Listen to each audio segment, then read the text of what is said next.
Test, test. Testing.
To go on the record? Mr. Aguilar? Yes, Your Honor. Mr. Happy, right?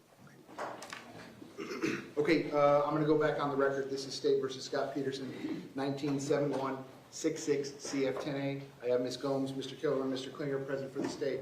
I have Mr. Aguilar present with Mr. Peterson, who likewise is present. We are outside the presence of the jury.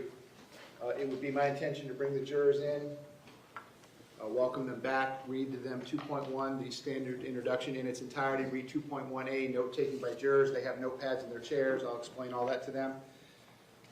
After that, I'm going to invite the state to give an opening statement. State, who's doing the opening statement? I am, Your Honor. Mr. Klinger. After that, Mr. Klinger, depending on the amount of time you take, and there's no time limits, I'll probably give him a restroom break. Also allow the audio-video switch to occur. Then we'll have Mr. Aguilar's opening statement. Again, depending on the amount of time, I'll give them another restroom break very quickly, and then state, you'll have a witness here ready to call? Yes, Judge. Okay. Any objection to proceeding in that manner, or anything else you need me to address before we get started? We just have to address the issue that we spoke about yesterday, Your Honor, regarding sensitive evidence. Okay, so I have the state's motion in front of me. I did read it. I read all the authorities cited therein. I also reread section 16, rights of accused and victims of the Florida Constitution. I also reread Florida Rule of Judicial Administration 2.420. I also read the cases that you attached. You told me yesterday you all might come to some sort of agreement. Has that happened? No, we have not, sir. It has not. Okay. Well, we have. I mean, I'm not going to oppose the request.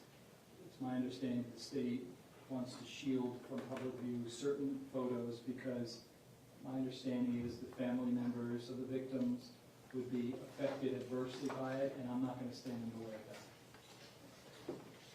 Do you have a proposed order that I can enter into that effect? I can get you one, sir. I wanted to clarify that the state then, there are certain things that we feel that we have kept out of the public eye for 5.5 years. And I want to continue that process and out of respect for the families. And we don't want anything showing up on the Twitter feed or a Facebook feed that would reflect what happens inside the building, the 1200 building. And also, we have the proposal on how the media, they would be able to see the evidence at the end of the day. Okay. So just come up with the appropriate language in the order, show it to the other side, and I'll be happy to sign it. You're going to let me know when that type of evidence is being introduced or offered at the trial, and then the AV personnel are going to make sure that we turn those screens off. Yes. So in other words, the lawyers see everything, I see everything, the jurors see everything, but no one else will see it. Correct. Until the end of the day, the press will see it. Okay. Yes, ma'am? Sorry, Your Honor. Dana McElroy, if you don't mind. Yeah, come on. Dana McElroy, here today representing the Sun Sentinel. Just to clarify the court's order, we believe that the First Amendment obviously provides a right of access to all evidence that the jury sees. However, the accommodation that was reached in the Cruz matter that allowed the state or the parties to designate sensitive evidence and then to have the media representatives be able to view the evidence but not photograph it or in any other way, take it out of the courtroom was something that we agreed to at that point. So I just want to make sure that media representatives will be able to view the sensitive evidence that's not shown on the monitors. Yeah, sure. That's fine. That's what you had envisioned, correct? Yes, sir. All right. So you'll include the appropriate language in the order. Make sure counsel sees the order as well before I sign it. Yes, sir. Okay. Anything else I can do for you this Well, morning? thank you, Your Honor. Okay, very good. Thank you. Okay, so that takes care of that matter. State, again, any objection to proceeding how I outlined it or anything else you need me to address before we get going? No, sir. Defense, any objection to how I outlined we're going to proceed or anything else you need me to address before we get going? No, Your Honor, we're ready. Okay, so I do have one matter that I need to put on the record. Juror number 4. Juror number 4 called my office last night and left a voicemail. I have a transcription of it. As we all know, sometimes the phones don't get everything correctly. I'll give you the gist of it. I'm going to file what I printed this morning with Ms. Wilcox, but he identifies himself as juror number 4, and he basically says as follows: I was talking to my team to let them know that I was going to be out for a couple of weeks, and it made me realize, and I actually had never thought about it, but I have an engineer who was recently hired. The few weeks ago who was an IT specialist for the Broward Sheriff's Department. Her name is Debbie Brown. She was employed there for 18 years. We never talked about him. We never talked about anything to do with Parkland case. Sorry. Anything else we did not talk about, but I did as I was talking to the team, and then I realized that I needed to call you and let you know, just to make sure. I'm happy to talk tonight if you want to talk, or I will see you then in the morning. Thank you, goodbye. And obviously I didn't have any communication with him, but I guess he was disclosing that he didn't realize that he had a relationship. I know you all had asked about that during jury selection, and I guess he hadn't brought that up. So I'm disclosing it to both sides. The state, any issue or anything you want me to address regarding juror number 4? No, Your Honor. Defense, any issue or anything you want me to address regarding juror number 4? No, Your Honor. Okay. Okay, so again, no time limits, Mr. Klinger. Are you using audio video presentation with your opening statement? Yes, so just the Elmo that's there on the side of the podium, it's just 2 pictures that will be displayed on the screen. All right, but you're going to give me a heads up when we arrive at any of this sensitive material? Oh, yes, sir, but I don't, none from the state during opening statement. All right, have they seen what you want to put up? Yes. Have Yeah, they we're all seen? set. Have they seen what you We're want okay to put with up? what they're putting up, they're okay with I am. State, you have no objection to what this defense is going to put up during their opening statement? That's correct. Okay, very good. Okay, please bring the jury back.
Jurors entering.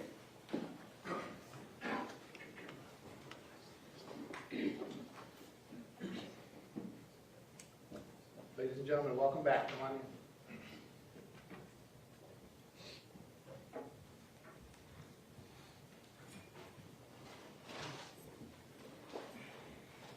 Ladies and gentlemen, welcome back. Come on in.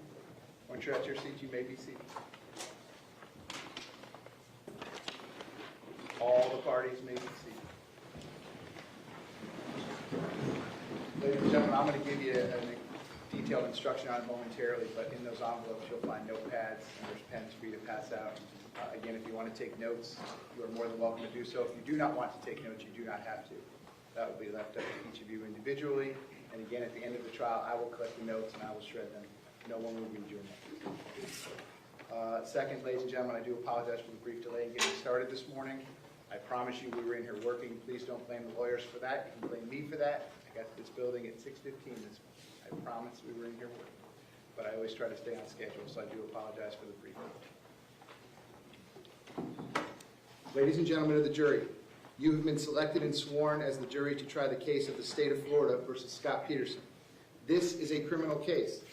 The defendant is charged with neglect of a child, neglect of a child, neglect of a child, neglect of a child, neglect of a child, neglect of a child, neglect of a child, culpable negligence, culpable negligence, culpable negligence, and perjury when not in an official proceeding. The definition of those crimes will be explained to you later. The state's charging document, which is called an information, is not evidence and is not to be considered by you as any proof of guilt. It is the judge's responsibility to explain the law to you. It is your solemn responsibility to determine if the state proved its accusations beyond a reasonable doubt against the defendant in accordance with the law that I provide to you. Thus, the province of the jury and the province of the court are well defined, and they do not overlap. This is one of the fundamental principles of our system of justice. Before proceeding further, it will be helpful if you understand how a trial is conducted. At the beginning of the trial, the attorneys will have an opportunity, if they wish, to make an opening statement. The opening statement gives the attorneys a chance to tell you what evidence they believe will be presented during the trial. What the lawyers say is not evidence, and you are not to consider it as such. Following the opening statements, witnesses will be called to testify under oath. They will be examined and cross-examined by the attorneys. Documents and other exhibits may also be produced as evidence. After the evidence has been presented, the attorneys will have the opportunity to make their closing arguments. Following their closing arguments, the court will instruct you on the law applicable to the case. After your final instructions on the law, you will retire to consider your verdicts. You should not form any definite or fixed opinion on the merits of the case until you have heard all the evidence, the arguments of the lawyers, and the instructions on the law by the judge. Until that time, you should not discuss the case amongst yourselves. Your verdict must be based solely on the evidence or lack of evidence and the law. I now instruct you not to communicate with anyone, including your fellow jurors, about this case. No communication includes no emailing, text messaging, tweeting, blogging, or any other form of communication. You cannot do any research about this case or look up any information about this case. If you become aware of any violation of any of these rules at all, notify court personnel of the violation. During the course of the trial, the court may take recesses and you will be permitted to separate and go about your personal affairs. During these recesses, you must not discuss the case with anyone, nor permit anyone to say anything to you or in your presence about the case. If anyone attempts to say anything to you or in your presence about this case, tell him or her that you are on the jury trying the case and ask that person to stop. If he or she persists, leave that person at once and immediately report the matter to one of the court deputies who will notify me. All cell phones, computers, tablets, and other types of electronic devices must be turned off while you are in the courtroom. Turned off means that the phone or other electronic device is actually off and not in a silent or vibrating mode. You may use these devices during recesses, but even then, you may not use your cell phone or electronic device to find out any information about the case or communicate with anyone about the case or the people involved in the case. Do not take photographs, video recordings, or audio recordings of the proceedings or of your fellow jurors. After each recess, please double check to make sure your cell phone or electronic device is turned off. At the end of the case, while you are deliberating, you must not communicate with anyone outside the jury room. You cannot have in the jury room any cell phones, computers, or other electronic devices. If someone needs to contact you in an emergency, the court can receive messages and deliver them to you without delay. A contact phone number has already been provided to you. This case must be tried by you only on the evidence presented during the trial in your presence and in the presence of the defendant, the attorneys, and the judge. Jurors must not conduct any investigation of their own.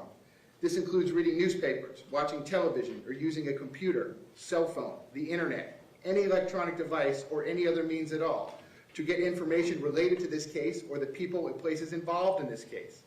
This applies whether you are in the courthouse, at home, or anywhere else.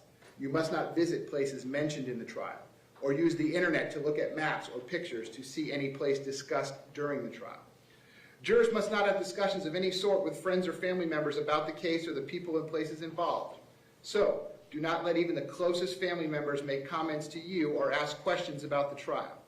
In this age of electronic communication, I want to stress again that just as you must not talk about this case face to face, you must not talk about this case by using an electronic device. You must not use phones, computers, or other electronic devices to communicate. Do not send or accept messages related to this case or your jury service. Do not discuss this case or ask for advice by any means at all, including posting information on an internet website, chat room, or blog. What are the reasons for these rules? These rules are imposed because jurors must decide the case without distraction and only on the evidence presented in the courtroom. If you investigate, research, or make inquiries on your own, the trial judge has no way to make sure that the information you obtain is proper for the case. The parties likewise have no opportunity to dispute or challenge the accuracy of what you find.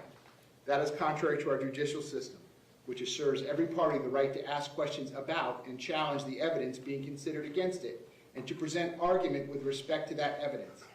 Any independent investigation by a juror unfairly and improperly prevents the parties from having that opportunity our judicial system promises. Any juror who violates these restrictions jeopardizes the fairness of these proceedings, and a mistrial could result that would require the entire trial process to start over. A mistrial is a tremendous expense and inconvenience to the parties, the court, and the taxpayers.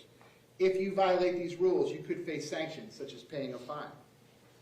In every criminal proceeding, a defendant has the absolute right to remain silent. At no time is the duty of the defendant to prove his innocence. From the exercise of the defendant's right to remain silent, a jury is not permitted to draw any inference of guilt, and the fact that a defendant did not take the witness stand must not influence your verdict in any manner whatsoever. The attorneys are trained in the rules of evidence and trial procedure, and it is their duty to make all objections they feel are proper. When an objection is made, you should not speculate on the reason why it is made.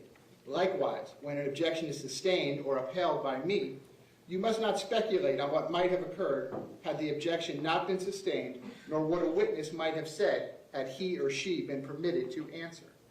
During the trial, it may be necessary to confer with the attorneys out of your hearing to discuss matters that require consideration by me alone. It is impossible to predict when such a conference may be required or how long it will last. When such conferences occur, they will be conducted so as to consume as little of your time as is necessary for a fair and orderly trial in this case. If you would like to take notes during the trial, you may do so. On the other hand, of course, you are not required to take notes if you do not want to. That will be left up to each of you individually. You will be provided with a notepad and a pen for use if you wish to take notes. Any notes that you take will be for your personal use. However, you should not take them with you from the courtroom. During recesses, the court deputy will take possession of your notes and will return them to you when we reconvene. After you have completed your deliberations, the court deputy will deliver your notes to me and they will be destroyed. No one will ever read your notes. If you do take notes, do not get so involved in note-taking that you become distracted from the proceedings. Your notes should be used only as an aid to your memory. Whether or not you take notes, you should rely on your memory of the evidence, and you should not be unduly influenced by the notes of other jurors. Notes are not entitled to any greater weight than each juror's individual memory of the evidence. The attorneys will now have the opportunity to make an opening statement. The opening statement gives the attorneys a chance to tell you what evidence they believe will be presented during the trial. What the lawyers say is not evidence, and you are not to consider it as such. Pursuant to the rules of procedure, the state gets to go first. Mr. Klinger, with that being said, when you are ready, you may proceed. Thank you, Your Honor.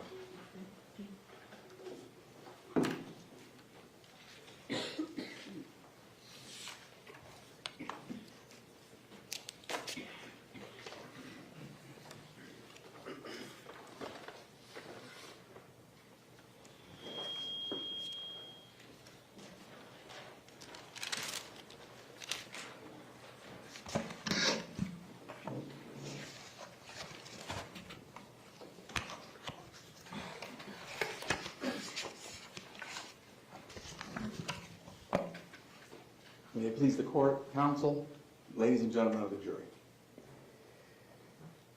February 14th, 2018, actually started out as a rather nice day. It was Valentine's Day. And the weather, typical South Florida February weather. Sunny, partly sunny, warm temperatures. The day was going along smoothly at Marjory Stoneman Douglas High School. Marjory Stoneman Douglas High School is located at the north end of the county in Parkland, Florida. It's a large school, almost over 3,000 students attend that school. And it was just a normal day in February. But excitement for the kids and students because it was Valentine's Day. Years ago, there was a song about one moment in time. And one moment in time can really change everything. And on this day, at approximately 2:19 in the afternoon, Nicholas Cruz, and I'm going to only say his name once, from here on, and I will refer to him as either the shooter, the active shooter, or the gunman. The shooter gets out of a Uber on Pine Island Road. There's a little path that goes into the school, and the school, it was 2:19. The school day ends at 2:40. So by that time of the day, the school monitors were going around and opening up the gates because students are going to be let out, school buses were coming in, parents were coming up to pick up kids, students who are old enough to drive would be able to drive out to go home. So having had attended that school, he knew a little path where the gate was now open that would lead him to what is known as Building 12. It's also called the 1200. You'll hear the 1200 building. Sometimes you might hear the freshman building or Building 12. All the same thing. It's a 3-story building, built or opened at least in 2009. It contains 30 classrooms. Now, if I can get I see it, the monitor will work right. We'll put up the first drawing here.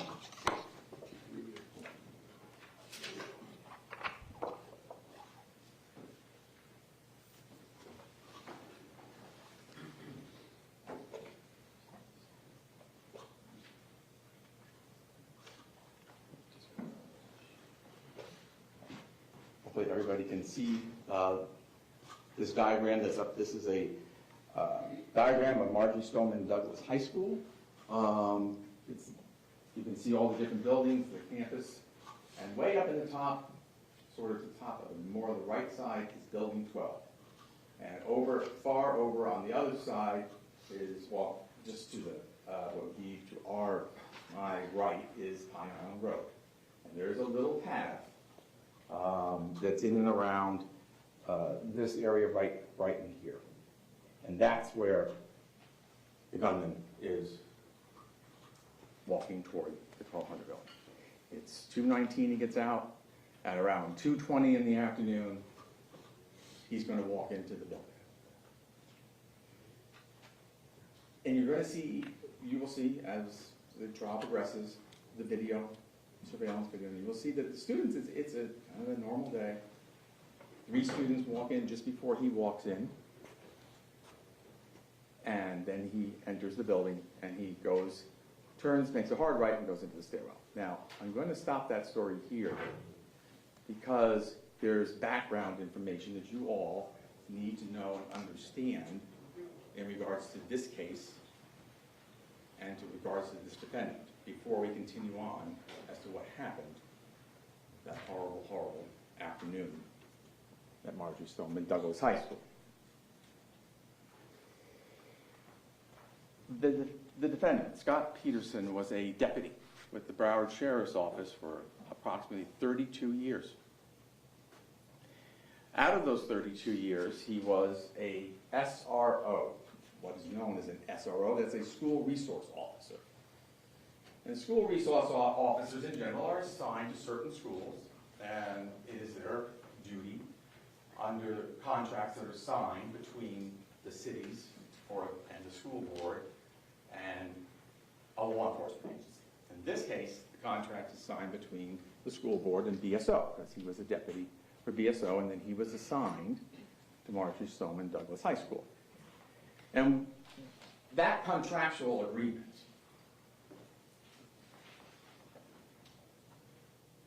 puts the defendant under a duty to the school. He's there for security purposes. He's the lead security person at that school. And he has special powers that he's allowed to do that other officers can't. He can conduct an administrative search if he wants without probable cause, but only on campus. So he has special powers that are given to him to help keep the school safe, to make sure the students are doing what they're supposed to be doing. And in general, just to know the school itself, to know the buildings, to know the administrators, to know the teachers, to know even some of the students. So that if anything ever goes wrong, he is the person who knows, for the most part, where everything is. He's been in the school. He knows where it is. He has been the SRO at Marjory Stoneman Douglas since 2009. So he was 28 years as an SRO, but he became Marjory Stoneman Douglas's SRO in 2009. So that's 9 years, approximately, before that fateful day occurred. Now, during that interim, those periods, the defendant has lots of training. He is trained on active shooter scenarios. He is trained how to handle a situation where he is the only person there, the only law enforcement person there, to handle an active shooter. He's also trained that he has another officer with him or a group of officers, how to go in and how to handle an active shooter type situation. For the most part, active shooter situation, you go toward the gunshots. You're trained to go toward those shots, to find that shooter, because every shot could be a death. In the old days, it was, form a perimeter, not after Columbine. It changed. Usually, active shooter scenarios happen very quickly. And you've got to get in and you've got to find the shooter, or do everything you can to find him so that you can stop the killing.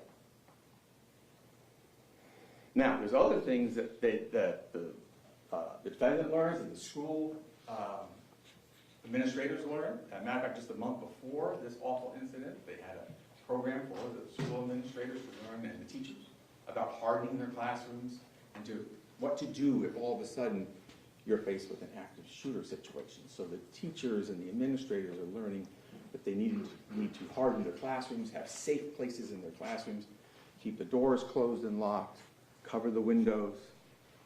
This practical advice that would help stop an active shooter. Now, the defendant is also trained. He's trained as an SRO. I mean, he's trained on all the special things that an SRO does for a school. And he's also trained, of course, on his weapon, and how to use his weapons in whatever scenario he may face. So, he becomes the SRO of Marjory Stoneman Douglas in 2009. 2016, he has training on active shooter. In 2017, he has more SRO training. And finally, we come up in 2018. That training the month before was done at the school for the staff and teachers. And the defendant was there for that also.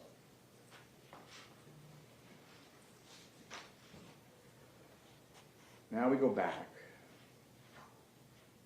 to that that afternoon. First thing you need to understand is that there is surveillance throughout the school. There are surveillance cameras inside the 1200 building. There are surveillance cameras outside the 1200 building. There are surveillance cameras all over the school. They don't cover everything. There are certain sections that don't get covered. There's no cameras in the classroom. There's no cameras, obviously, in the restrooms. There's no cameras in the teachers' lounges. And sometimes there's just not a camera in certain areas or captures a certain area. And one of those areas happens to be the very front of the 1200 building, the 12 building. That's where the shooter enters. There's two doors that go right into a main hallway, and there's a third door that goes into the stairwell. The school itself, the 12th building, has two stairwells. There's an east stairwell, and then one on the far end of the building that's the west stairwell. So, again, by looking at the screen, we're talking about the 1200 building, or the building 12. At the time that the shooter enters the 1200 building, gets out of the Uber and goes into the 1200 building, the defendant and a lot of the administrators in the school's security specialists, Kevin Keldon Greenleaf, and the vice principals are all in and around the number 1 building. That's the administration building, which you can see is actually it's south of the 1200 building, because this is north, east, west, and south. And if you don't really like directions or don't like east and west, north and south, unfortunately in this trial you're going to hear a lot of that. And I'll show you why with this second photograph.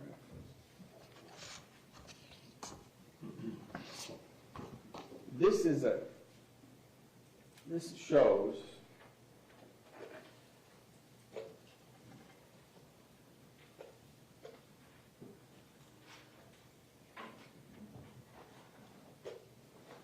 the interior of Building 12. And it's important because the shooter takes a certain route. He goes from east to west on the first floor, west to east on the second floor, and then on the third floor, east to west. So in looking at that diagram, all of this is on the east side, see, and all of the other side is the west side. So the way it's oriented, it's east and west, but the classrooms themselves are north and south. For example, classrooms on the first floor, 1256 or 1255 face north. Classrooms 1254 or third floor, 1254 or 1257 face south. And that's the same for all the floors. The first floor is down at the bottom, and you can see it's 1217 and 1218 are the furthest classrooms to the east, and 1202 is the furthest classroom to the west.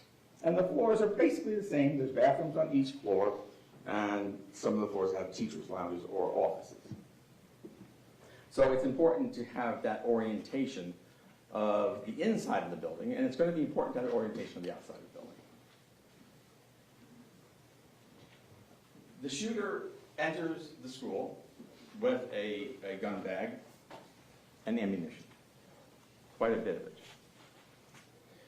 He immediately goes into that east stairwell. He makes that hard right.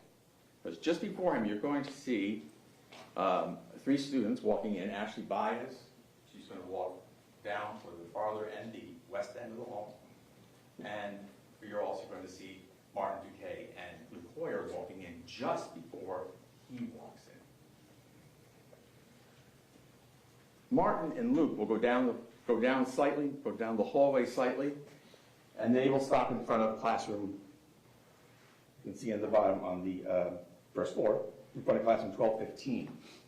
And sitting in front of classroom 1215, working on a computer, she had asked special permission, is Gina Montalto. So the 3 of them, Luke, Gina, and Martin, are in front, or they're in that little alcove. You can see there's the 12-15 classroom and the 12-14 classroom, and they have, the doors are in a little alcove, and that's where they are. Now, the shooter takes out his gun, and just as he's doing that, another student happens to just walk through and into the stairwell by accident. And he quickly leaves. He sees the gun, he sees the shooter, and the shooter says, something bad's about to happen, get out. He gets out. And then he exits, the shooter exits that stairwell, the bottom, goes out, takes his weapon, and fires it down the first floor corridor. So he's at the far east end, and he begins firing. This is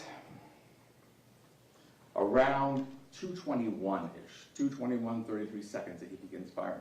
And you're going to be also hearing, not just north, south, east, and west, you're going to be hearing a lot of times, because the timing is important as to where everybody is.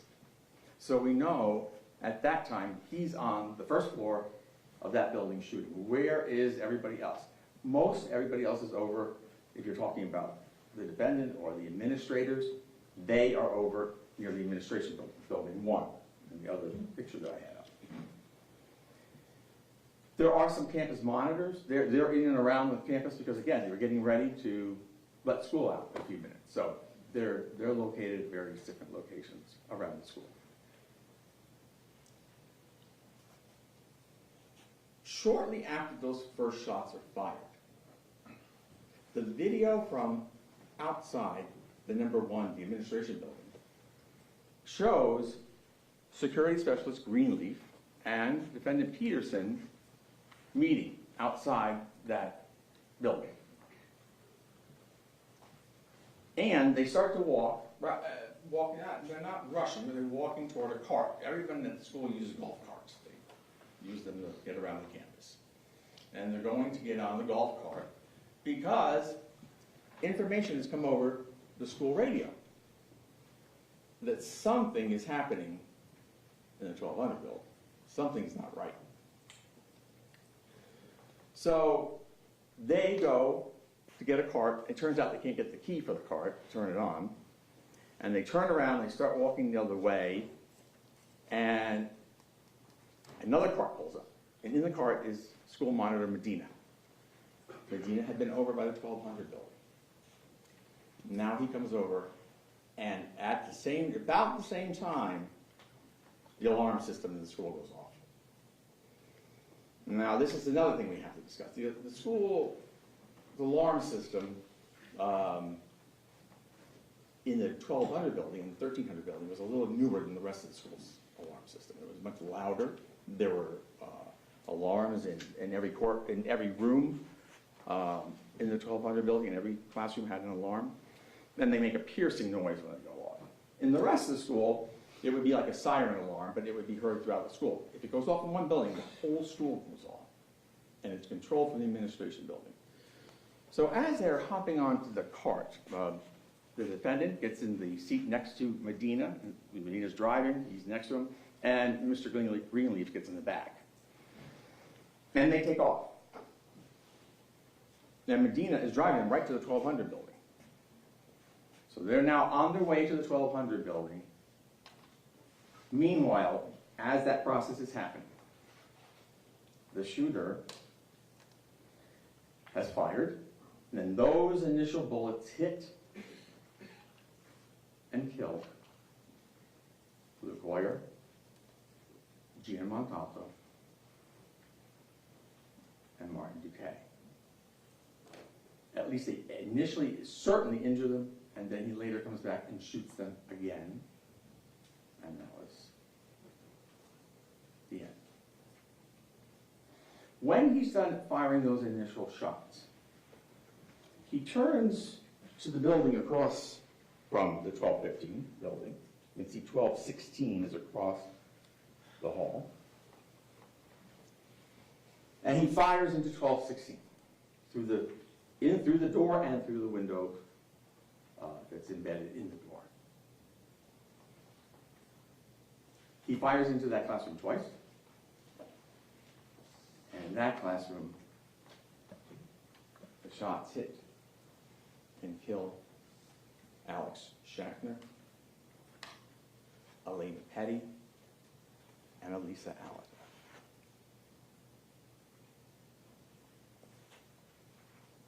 Now, you're going to notice when you're watching the videos that almost immediately after the shooter begins to fire, this white stuff starts to appear everywhere. It's like dust. It just starts coming down like it was snowing almost. He has in his, what he brought to school was an AR, Smith & Wesson AR-15. Very powerful gun. Rifle, semi-automatic rifle. It's very powerful.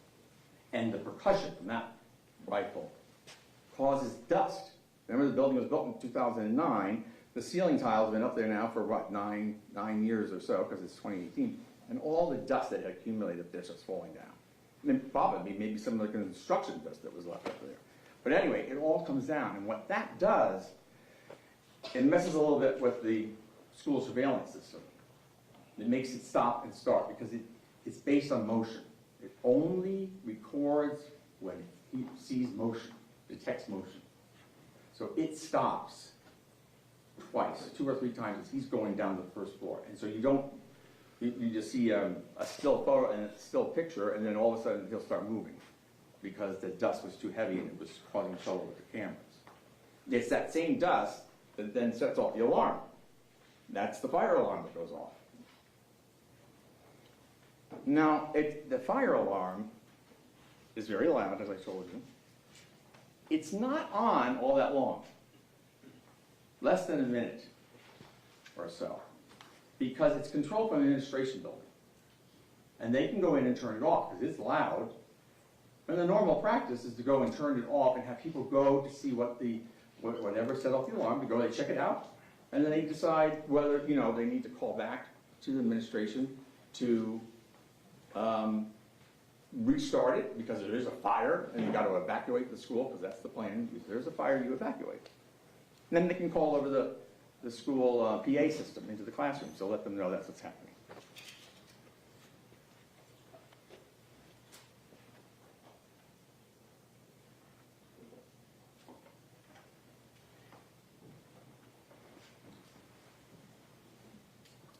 So the alarm gets shut off after just being on for a short while. It is on, and then it is off while the shooter's on the first floor. He hasn't left the first floor. It's on and off, and it really doesn't come on for about over a minute after he begins to shoot. He continues down the hallway, and he approaches another classroom, and he shoots into that classroom, which is actually the classroom that was next door to where Martin and Luke and Gina were outside of 1215. He shoots into 1214. And there he kills Nicholas Gouret and Helena Ramsey. He continues down the hallway, and he shoots again further down the hallway into 1213, and he kills Carmen Shintro.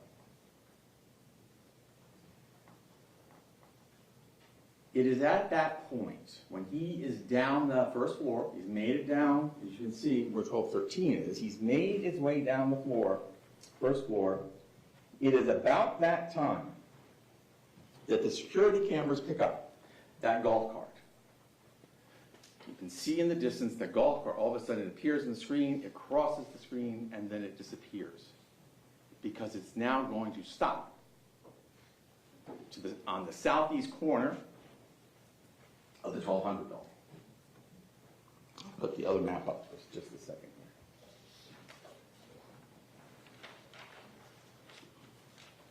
The cart comes racing, it's racing between the 7 and 8 building, and it goes to the southeast corner of the 12 building while the shooter is still on the first floor.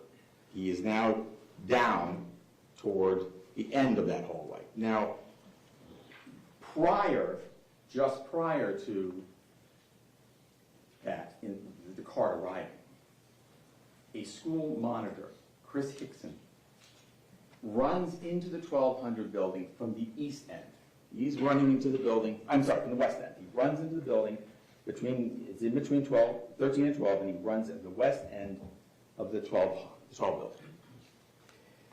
Remember, the shooter, he initially fires down the hallway, and then when Chris Hickson comes in through those doors, those west doors, he fires again, and he hits Chris Hickson, the monitor, and Hickson is hit, and he rolls off to the north side of the hallway. There's like a little indentation because there's either a bathroom or there's a closet there, and he rolls over that way to get out of the line of fire in the hallway.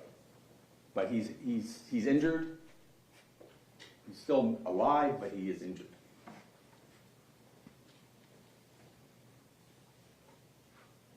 The monitor, Medina, he drops off the defendant, and he drops off Greenleaf, the security specialist, as I said, at the southeast corner of the 1200 building. Just about at the time, the shooter now has made his way all the way down the hallway, and as he gets to the end, he looks and he sees Chris Hickson. And it appears that he fires again into Chris Hickson. And then he turns. I'm going to put the other photograph back up now. He turns, because now he's at the far west end of the first floor. So he is all the way down at the far west end. And those red and black markings that you see, those are just the placement of security cameras in the school, in the 12. So now he's made his way all the way down the first floor. And he has killed Luke, Gina, Mark, Alex, Elisa,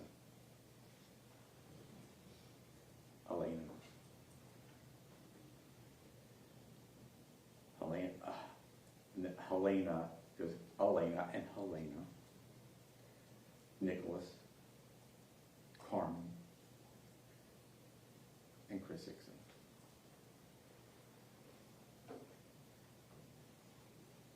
And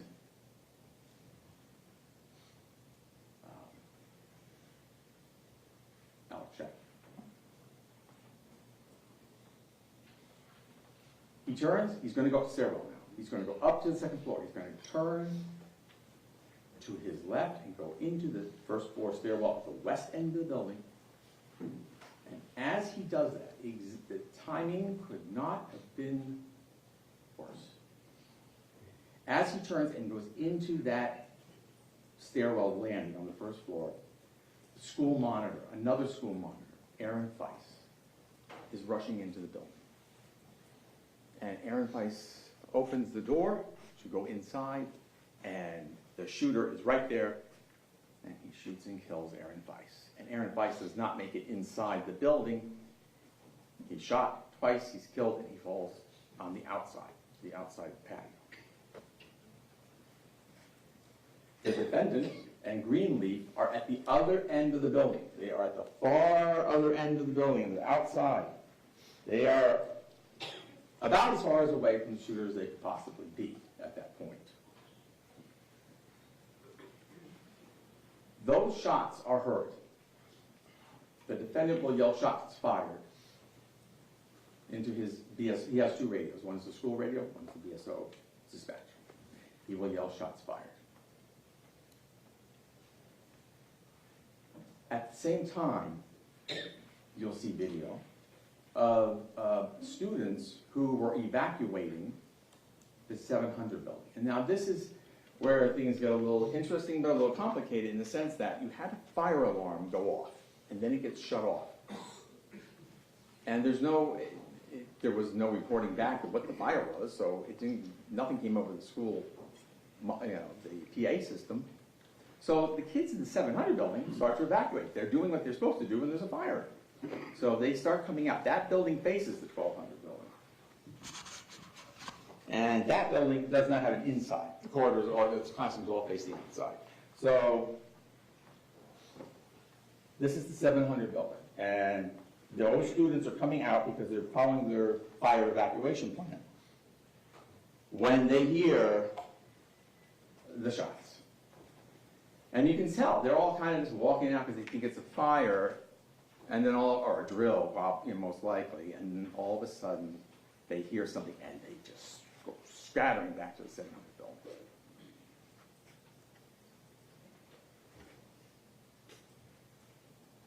Shooter continues up and down the second floor. Now, the kids in the 700 building were evacuating for a fire break. The students and teachers on the second floor of the 1200 building have heard the gunshots. They had the training the month before about what to do when you have an active shooter, and they have all gone into their classrooms. They've gone into the safest portions of those classrooms, the hardened areas, those areas where if you shoot through the door, you don't open it, but you shoot through it because it should be locked, you wouldn't be able to hit anyone because they would all be in a hardened corner. And when the shooter gets up to the second floor, it's empty. There's nobody in the hallway. Totally empty.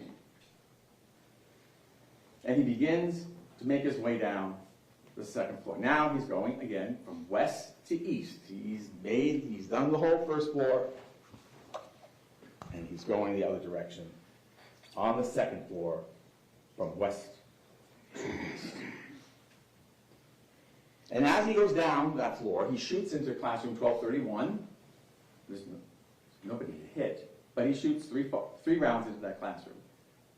And then he'll continue further down. That classroom, 31, faces the north side of the corridor. And then he shoots into 1234, which faces the south side of that corridor. Nobody in that room either.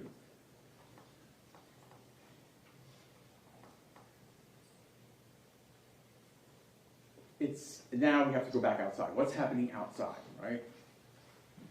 For approximately 27 seconds, you do not see Kelvin Greenleaf or the defendant, Peterson. You don't see them because there's no camera in front of the 1200 building. They are standing where they were dropped off. You do see the cart that brought them there, with Medina driving it, it goes off. You see that go off into the distance to the east.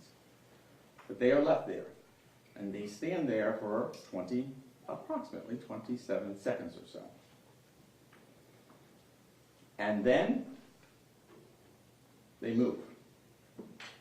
And they move, and I know this is getting a little back and forth, but we have to, it's a little hard to tell, but they move from the southeast corner of the 1200 building to right here between the 700 and the 800 building. There's an alcove. That is the alcove that the cart had run through, and it was coming up from building 1 to building 12. So there's an alcove there, and that's where they move. They go from the 1200 building to the alcove. The defendant will never leave that alcove while the shooter is in the building, and actually doesn't leave it until almost 40, give or take, 40 minutes or a little bit longer when everything is finished. The whole time he's there is about 48 minutes or so. And that is from when he first arrives, which is when the shooter at that point is on the second floor, until it's all over. By 3:11, they were already evacuating kids out of the building. Kelvin Greenleaf is over there with him.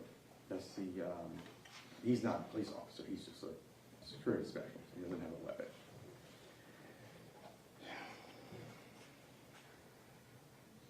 The third floor. You will hear video. You will see a video from the third floor. You will be able to hear what they heard coming from the first floor when the gunshots are being fired down on 1 before the alarm goes off. And everyone is sort of, you'll see, they're all sort of looking around like, what was that? What was that? And somebody says, they give different explanations for what the noise was that they were hearing. Then the alarm goes off.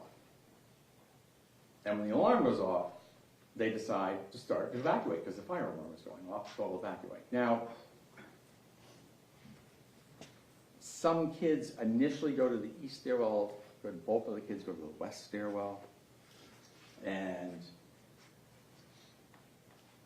it's organized because they just think it's a fire drill because now that the alarm is on, they're going to walk out. It turns out that as the kids on the west end of the third floor of that building, they're all trying to go down the stairs, so that would be here. Now, remember, we're talking about the 1200 building. The defendant is over here with Kelvin Greenleaf, and we're talking now about the third floor of the 1200 or the 12 building, and that is this floor here on the top, west end and east end. On the east end, the kids sort of back up a little bit out of this, they're taking their time, they're getting down the stairwell, it's starting to back up. And one of the students, Armand, gets pushed toward the window. And he looks down and he can see Greenleaf, and he can see Scot Peterson where they were first dropped off at the southeast corner of the 1200 building. And he sees that Deputy Peterson has his gun out. So he knows something's not right. Well, they're there getting ready to evacuate when the shooter now is on the second floor and he shoots into those two classrooms, right? They hear those bullets and you see them all turn around and fly back up to the third floor. And they're all going back to their classrooms.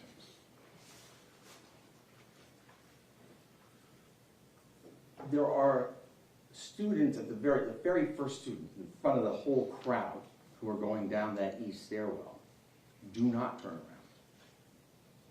They continue down. They continue down to the first floor.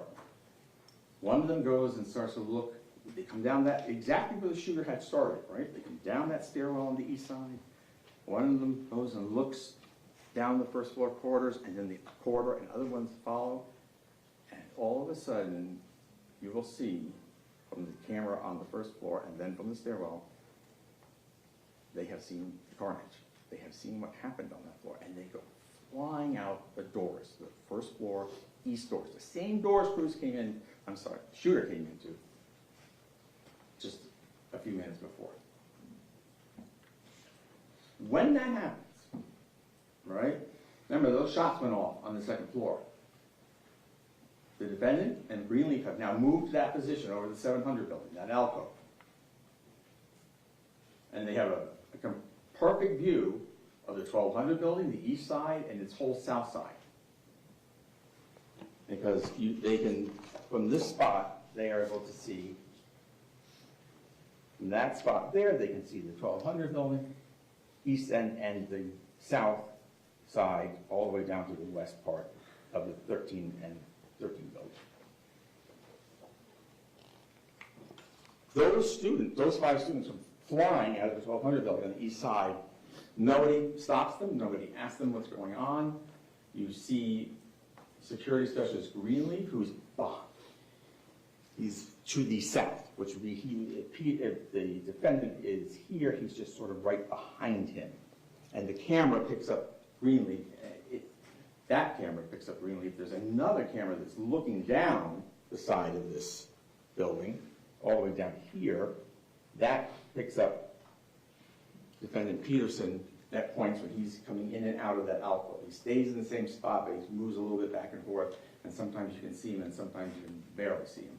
But Greenleaf is right behind him, and you see Greenleaf like going, to the kids, move, or just gesturing at them. Nobody talks to them. Nobody finds out why are they fleeing out of the building.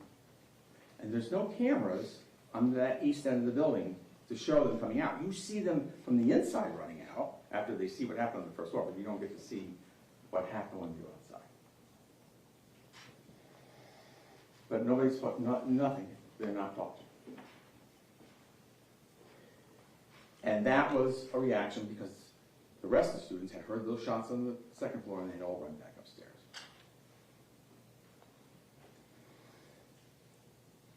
You're also going to hear a video, see a video, because let me back up just a little bit. I have told you there's surveillance video, right? That's from the school, and there's no sound. There's no sound, and it's motion censored. That's what makes it stop. There is also body-worn camera video that comes to the police officers, BSO.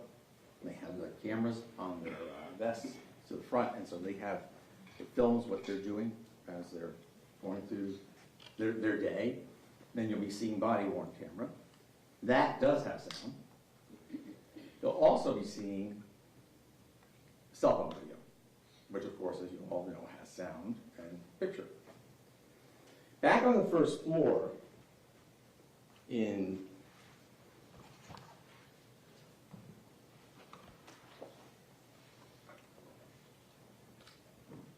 classroom 1213, a student is making a recording what's happening. While they're hunkered down in the room, she makes a recording on her cell phone. And the first recording picks up, you hear the gunshots and the fire alarm is going off. The second recording, the fire alarm shuts off. And you'll have an opportunity to listen to it.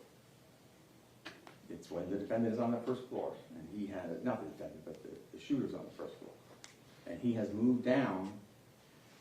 In the first video, he's right on the first part of the floor. In the second video, he's made his way to when Aaron Weiss comes in the building.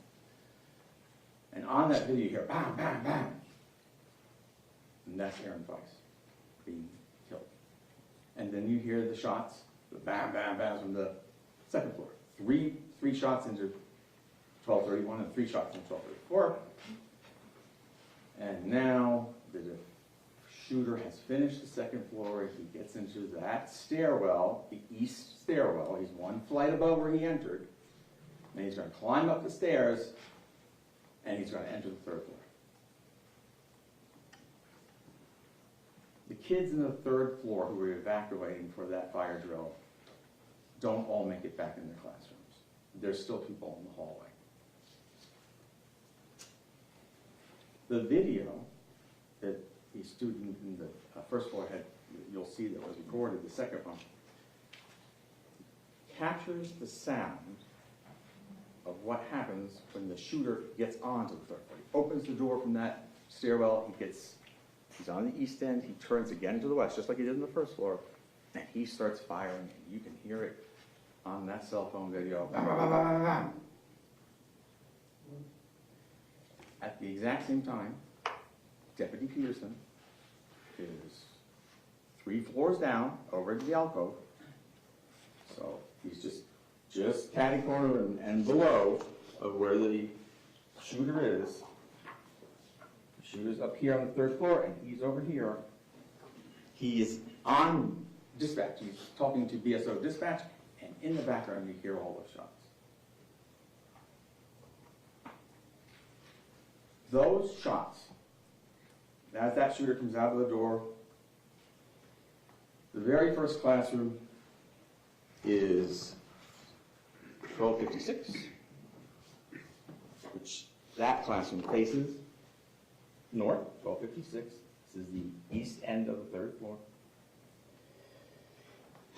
And teacher Scott Beagle has gotten all his kids back into the classroom, and he's attempting to get the door closed and locked when the shooter comes out of the stairwell.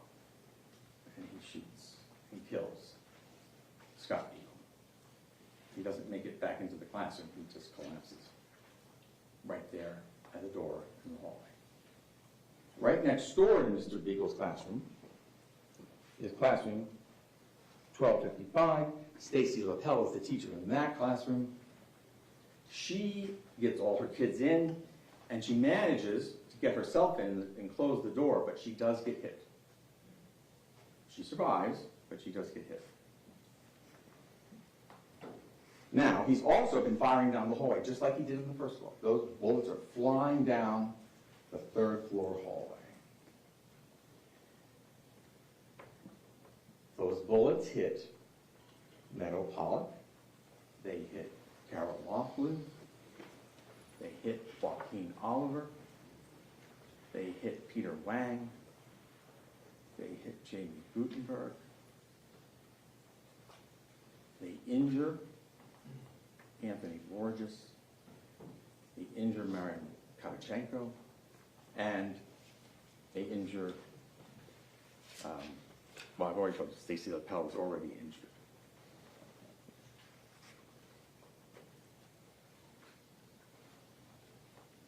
Meadow Pollock and Kara Laughlin end up here.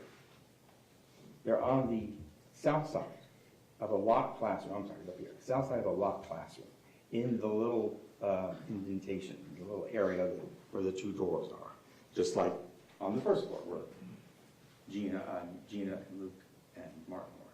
But they're up on the three. They've been hit. You can't see Kara, but you do see Meadow. She's moving.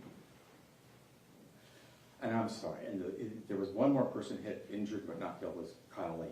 So it was Kyle Lehman, Anthony Borges, Stacy Lapel, and Marian Kavichenko.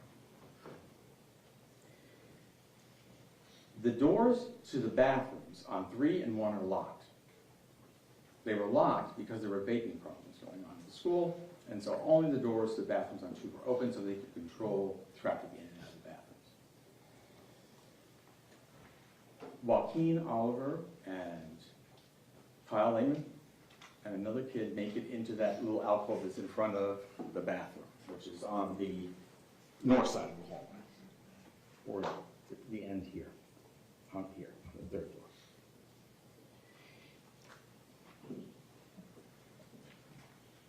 The shooter reloads, and when he reloads, some of the kids and the teacher are able to flee and get down and out the west end stairwell. Jamie Gutenberg was one of them, but she got hit just as she was approaching the exit door to the stairwell, and it hit her in the spine. She makes it outside the door and collapses onto the landing. She's on the west side, the west end stairwell, third floor, and she collapses on the landing. She dies. Peter Wang is also running towards that door, and he gets hit. And he falls down, and then he sort of is sitting up against the far west wall. There's doors on one side, there's doors that go out to the stairwell, the west stairwell, and then there's doors to a teacher's lounge on his other side, and he's leaning up against the wall. Anthony Borges has fallen. He's on the floor. And he can't move. He's in great pain. He survives, but he's in great pain. He can't move. Kyle Lehman has been shot badly in his ankle. And he's in there with Joaquin. Joaquin can't move. Joaquin is sitting also up against the wall. He can't move. And Kyle and the other kid, or the other person who's in there with him, they actually, when the shooting, when he reloads, they take off. And he's able to get out of the building. The shooter reloads, goes down the hallway, and as he passes Kara and Meadow, he fires again, killing both of them. He continues down. He looks to his right. Outside of the men's room, where the door is locked, is Joaquin Oliver. Joaquin puts his hand up as though to shield himself, and the bullet goes through his hand and into his brain and instantly kills him. He then continues down the rest of the hallway, and he fires numerous shots into Peter Wang, killing Peter Wang. You now have 14 kids, 14 students, and 3 staff members teachers, staff members of the school who have been shot and killed. The shooter gets to the end of the hallway and goes into the teacher's lounge. And he's at 3rd floor, west end. He goes into the teacher's lounge. The defendant, Peterson here, is still in his position in the alcove between the 700 and 800 building.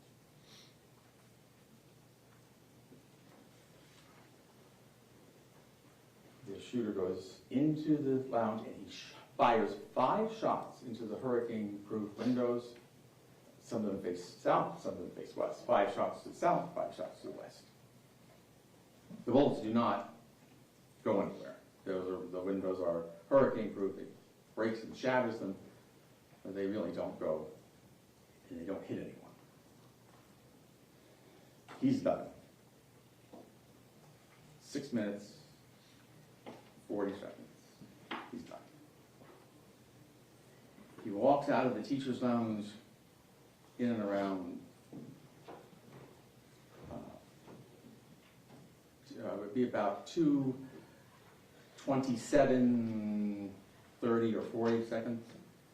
You see him, he walks directly across in front of Peter Wang and into the doors that lead down the stairwell. Jamie Gutenberg is still lying on the landing. And by just a few seconds before 2:28 in the afternoon, he exits the west end of the 12th. He goes all the way down the stairs and he goes back into the court. He doesn't go through that door where Aaron Weiss was, the door that leads just into the stairwell. He goes through the door that leads to the first floor, turns sharp left and outside. He then proceeds, he's heading west.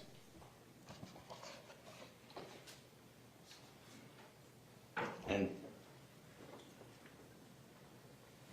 he's heading west and a little bit south. As he's going to go, he's fleeing toward that west side of the school. So he comes out this way. And when he comes out here, Defendant Peterson is still here, and he doesn't see him. And then the shooter runs off, and then eventually about an hour or so later, he's captured.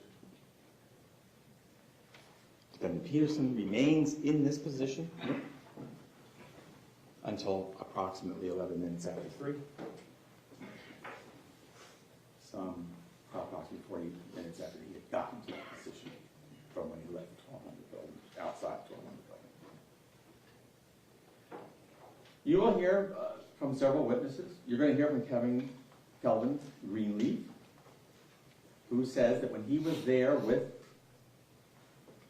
Defendant Peterson by the 1200 building and then in the corridor between 7 and 8, that those shots were coming from the inside of the 1200 building.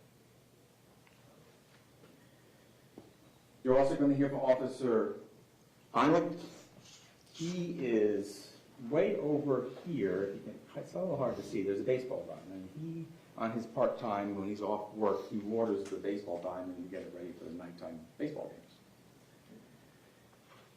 When he starts to hear the commotion and the shots, he starts moving toward the 12 building, and he will come all the way over into this general area, and he also says the shots are coming from inside the 1200 building.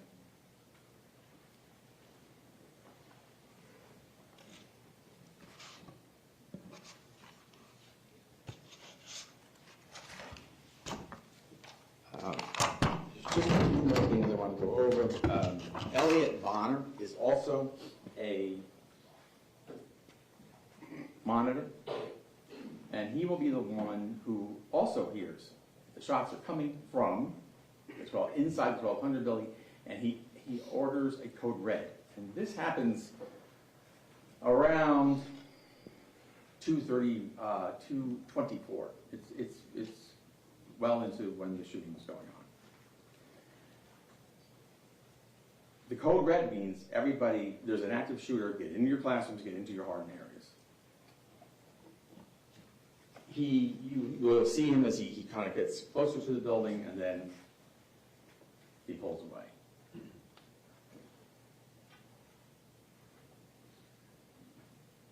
After that, now I told you the shooter left that building, was out of there by 2:28. At 2:32, Coral Springs Police Department, they enter the west end of the building. And they begin to search the building. See Hickson, he's still alive. They put him on a cart. He's carried away and shortly thereafter passes away. A few minutes later, it's a mix of Coral Springs and BSO. They will enter both sides. They will enter the east end of the building. And when they do that, when they enter from the east end of that building, Defendant Peterson is still in his position. And he remains in his position as they enter that building. And he is, remember, as I told you, the one man who would know the inside of that building best.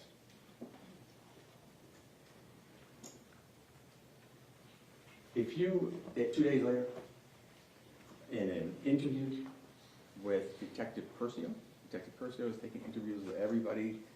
He's the lead detective on the Cruz case, the shooter's case. And he's just taking statements from people to find out what they did that day and what was going on so they can gather information. And the last charge that you heard the judge read you, the perjury charge, it comes from that statement wherein the defendant doesn't, or says that he only saw so many children, and he come out of the building and didn't see any children, and also he heard only a few shots. And none of the perjury charges arise out of that out of that interview. It was a horrific day, and 17 beautiful people were lost. Another 17 were injured. The ones, in this case, the charges all stem from the third floor. They're all from either people who passed away on the third floor or who were injured on the third floor. But overall, it was a unspeakable, horrible day. Thank you. Okay, Mr. Klinger, thank you very much. Ladies and gentlemen, I'm going to give you a quick restroom break before we go to the defense opening statement. Same admonition as always. Please do not discuss the facts of the case, the evidence, the witnesses, or the testimony amongst yourselves or anyone else. Please no research on the case, directly or indirectly in any way, shape, or form. If you will leave the notepads in your envelopes in your chairs, they will be waiting for you when you return. I'm going to have you step in the back for a quick break. Thank you.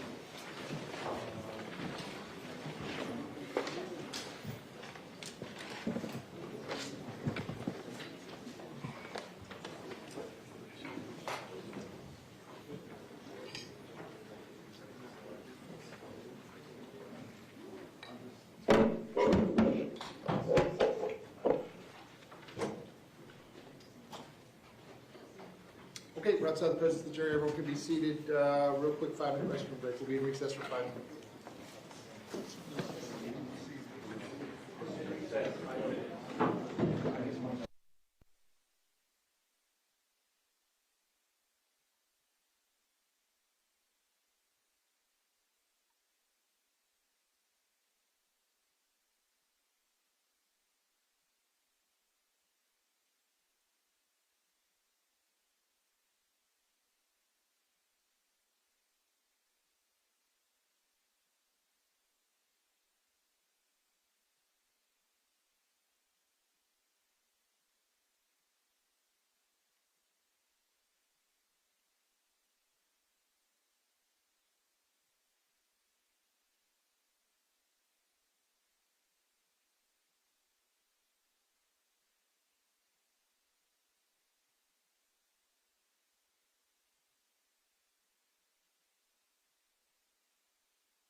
State versus Scot Peterson, 197166 CF10A. I continue to have Ms. Gomes, Mr. Keller, and Mr. Klinger present for the state. I continue to have Mr. Iglarsh present with Mr. Peterson, who likewise is present. We are outside the presence of the jury.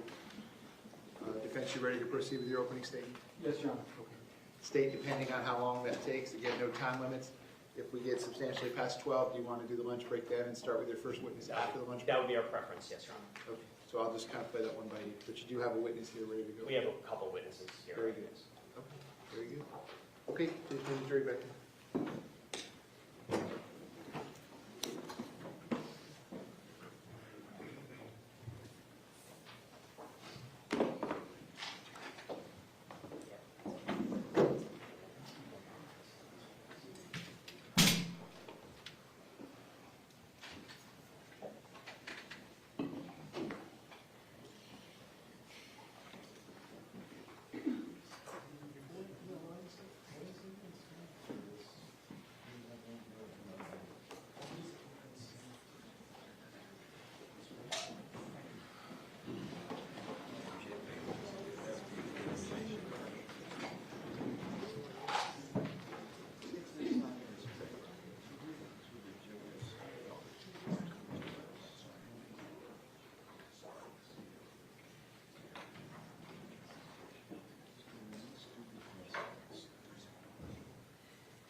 Jurors entering.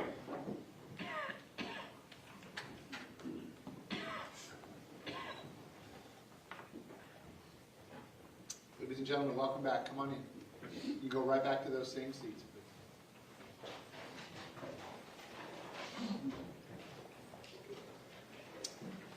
Ladies and gentlemen, welcome back. Come on in. You can go right back to those same seats.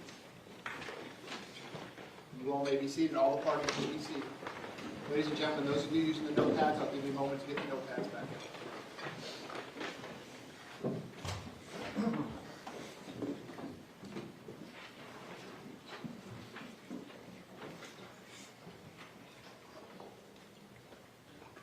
Okay, ladies and gentlemen, when we took our quick break, we had just heard the state's opening statement. So at this point, we're going to turn to the defendant's opening statement.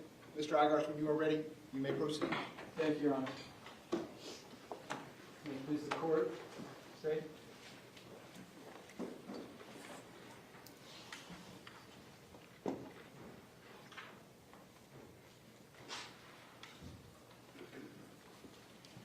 Ladies and gentlemen of the jury, we are here because my client was sacrificed. The evidence will show that he was thrown under the bus.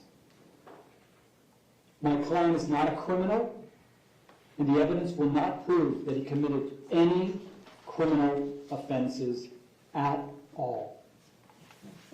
He didn't know where those shots were coming from precisely. We've got 22 witnesses under subpoena who will come in here and tell you that they too heard the same shots my client did and could not discern precisely where the shots were coming from. There was a pronounced echo and reverberation that the witnesses will talk about that left them hearing the same shots and wondering, where is that coming from? He did everything that he possibly could with the limited information that he had to help serve and protect everybody at that school. He was sacrificed. Objection, Your Honor. It's over. It's opening statement. Again, ladies and gentlemen, this purpose of opening statement is for the lawyers to tell you what they believe the evidence is going to show, but I'll remind you what the lawyers say is not evidence. Go ahead, sir. Details matter. We wanted jurors who are extremely detailed, and I'm going to get into the weeds so you understand specifically what occurred. Numbers. Let's talk some numbers because they don't lie, and that kind of sets the parameters of what happened. First number, 6:36. 6 minutes and 36 seconds. That's how long that monster, Nicholas Cruz, was in the 1200 building committing his atrocities. Merely 6 minutes and 36 seconds. My client was there at the end of his rampage for 4 minutes and 15 seconds. I wanted to make sure you all had notepads. You can write down these details. They're critical. 4 minutes and 15 seconds. What is not in dispute at all is that when the shooter was on the first floor, killing faculty and children, my client wasn't even on the scene yet, which is why he's not charged at all with those offenses. 17 and 17, more numbers that do not lie, that are uncontroverted. 17 children, 17 total people were killed as a result of this atrocity. 17 were injured. Of the 17 that were killed, 14 of them were children.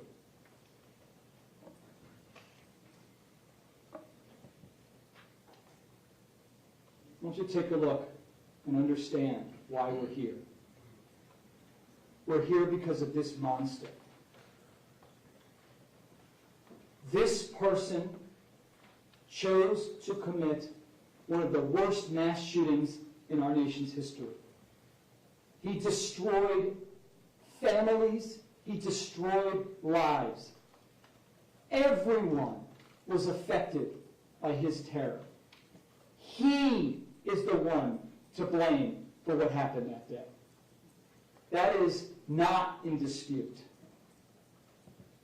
He chose to arm himself with an automatic, powerful weapon and kill innocent people.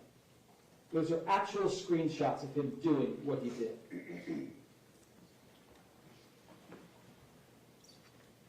Not if, but when you have very strong feelings in this case, whether it be because of the photos that they intentionally introduced, showing blood, gore, understand who's responsible for that. Not my client. More numbers. 32. 32 years my client dedicated himself to law enforcement and serving this community. 32 years. An unblemished record. You know, we have this image of cops as they age, as being in one of two categories. That idea that you've got some donut-eating, lazy cop who's got 1 foot in retirement, can't wait to get out the door. That was not my client. Every single witness we've spoken to, and who will testify, will tell you he was an exemplary officer.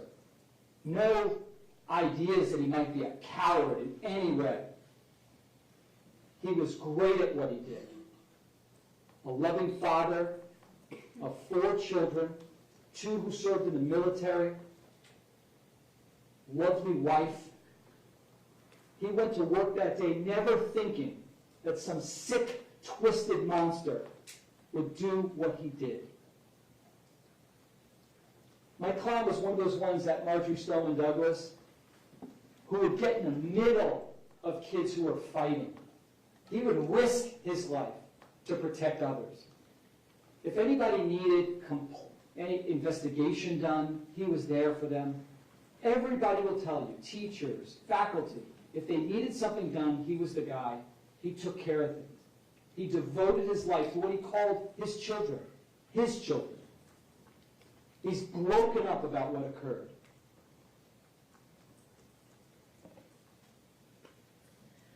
He was an award-winning deputy. In 2012, he won Parkland's Deputy of the Year. Is there an objection? What's the legal objection? It's argument, and it's also, that was part of, I believe, our motion in limine in this case. The court ruled on it and previously. No, it's overruled as to both. Again, what the attorneys think the evidence is going to show at trial. Go ahead, sir. The evidence will show that he won in 2012 Parkland's Deputy of the Year. In 2015, he won Parkland's School Resource Officer of the Year.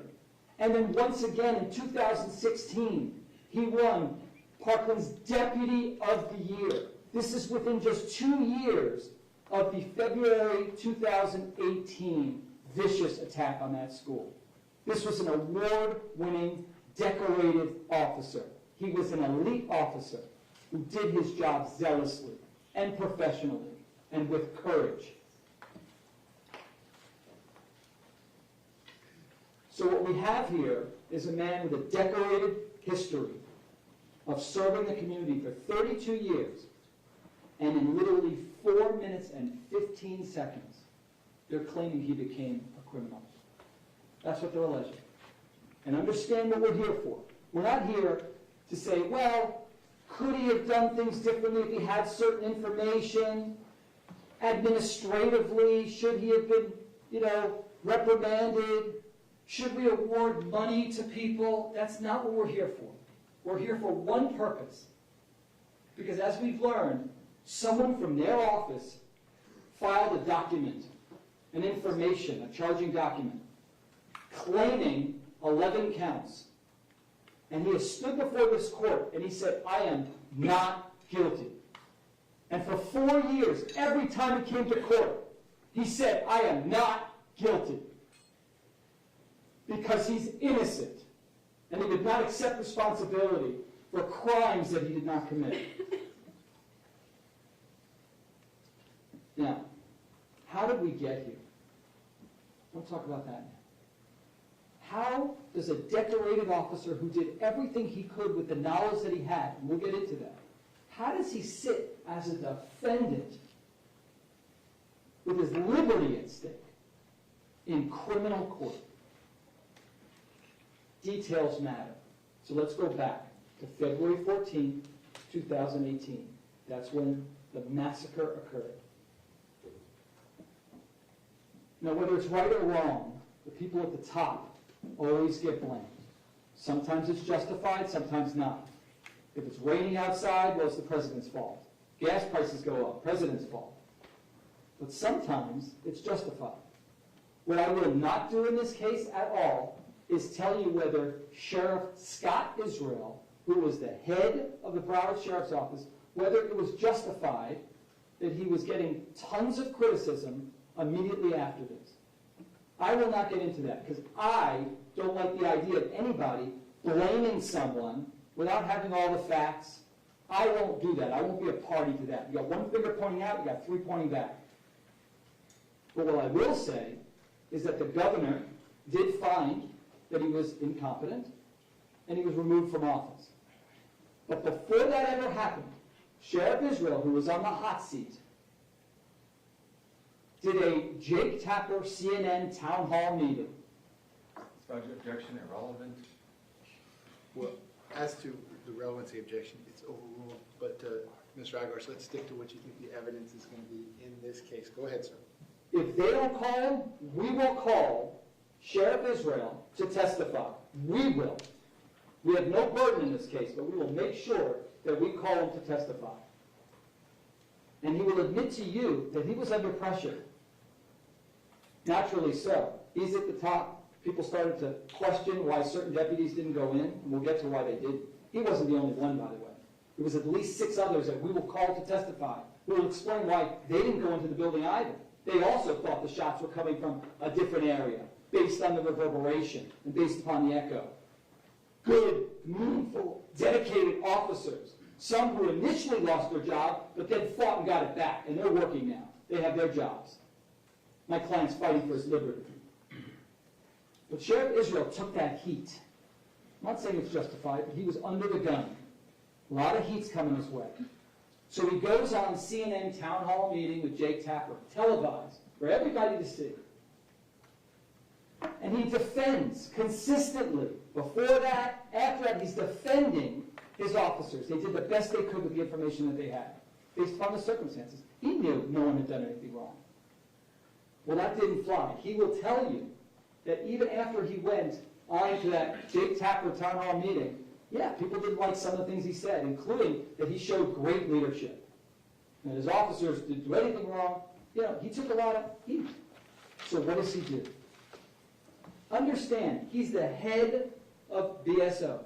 Thousands of deputies. But like any of us, we have supervisors. And if something looks wrong, you bring in somebody and you say, well, tell us what happened. You know, why didn't you go in? And you sit down and you talk to him. You think that occurred? No, because that didn't fit his agenda. What you will learn, the evidence will show, is that Sheriff Scot Israel puts Sheriff Scot Israel number one. Sheriff Scot Israel's ego is not his amigo. So what he did is the very next day, after he took the heat, after that CNN town hall meeting, and just so we're clear, this is who we're talking about. This is him at the CNN town hall meeting, defending everybody, no problem, but then he took the heat. And the very next day, this is him, at a very famous press conference that set into motion why he's sitting there. Objection, Your Honor. Again, it's overruled if that's what the lawyer believes the evidence is going to show. Again, ladies and gentlemen, I'll remind you, opening statements, this is not evidence. What the lawyers tell you is not evidence. It's what they believe the evidence is going to show. The objection's overruled. Go ahead, sir. This press conference set into motion such unbelievable pressure. We'll talk about what happened. Let's talk about what he said and what he didn't say. He announces to the world, with all the media there, this was the biggest case around, biggest atrocity. People want to know what happened. And at that press conference, he said, regarding my client, well, he didn't go in to kill the killer. Now, what did that mean to all of us? I mean, anyone watching. Okay, wait a second. Someone from the police force, it's not very usual. What made it so credible is it's not usual to hear a police officer say something negative about another police officer. But even worse, and what made his words so problematic, is that it came from the top. A guy that people knew, a public figure, who spent his career trying to get everyone to perceive him as credible and believable and honest. And now he's throwing my client under the bus. He's saying he should have gone in to kill the killer. What did that mean to all of us? Number one, wait, I guess he must have known where the shooter was. Number two, my goodness, he must have known kids were being killed in that building, which he did not. He sat back and did nothing. He cowered and did nothing during that time period. Well, naturally, all of us, and I include myself, said, my goodness, what kind of person does that? It was perfect. The media ran with it because now you had a villain. They had crews, but now you had a villain. Imagine a veteran officer where they make it seem huddled down and just did nothing and protected himself. That's not what happened. But that served Sheriff Israel's purpose. And here's what's more insulting and worse. Not only didn't he try to reach out to my client, the argument would be, well, there's thousands of deputies. Why would he reach out to my client? Because they were friends, ladies and gentlemen. Friends. Sheriff Israel worked as a football coach at Marjory Stoneman Douglas while my client was there. Sheriff Israel's 3 sons all went to Marjory Stoneman Douglas when my client was there. Sheriff Israel constantly spoke of my client, even asked him for help when one of his sons got stung with a bee at the school. He called Scot Peterson. When another son was hanging out with the wrong crowd, Scot Peterson was there to help. He had Scot Peterson's cell phone number All he had to do if he cared about the truth was call him up and say, why did you go in? How rough was it? Tell us what happened. The evidence will show he didn't do it, and there's only one reason why. Because anything my client said, which would have explained why he didn't go in, would not have served Scott Israel. He didn't want to hear the other side. He needed a scapegoat. It's politics 101. Objection, Your Honor. Yeah, that's going to be sustained at this point. Mr. Igarsh, let's get on to the facts. The evidence will show that Scott Israel said, I give you Scot Peterson. Objection, Your Honor. Yeah, that's sustained, Mr. Igarsh. So what happened Hold on, next? sir. We're not going to talk about the former sheriff anymore. Just Got what you it. believe the evidence is going to show at trial. Go ahead, sir. Got it. So as a result of that press conference, everything goes out there, and then it's no surprise. The governor gets involved. Objection, Your Honor. Yeah, that's sustained. Quick sidebar. Can y'all do the hits, please?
Wilson. Yes, sir. Go ahead.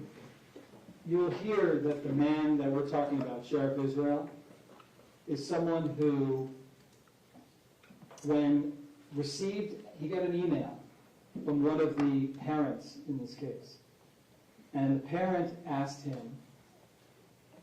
why didn't he go in? Why? He could have prevented my daughter's death. And Sheriff Israel responded, well, we're wondering ourselves. Can't teach courage, his whole thing. But what he failed to tell her was, your daughter was killed on the first floor. He wasn't even at the scene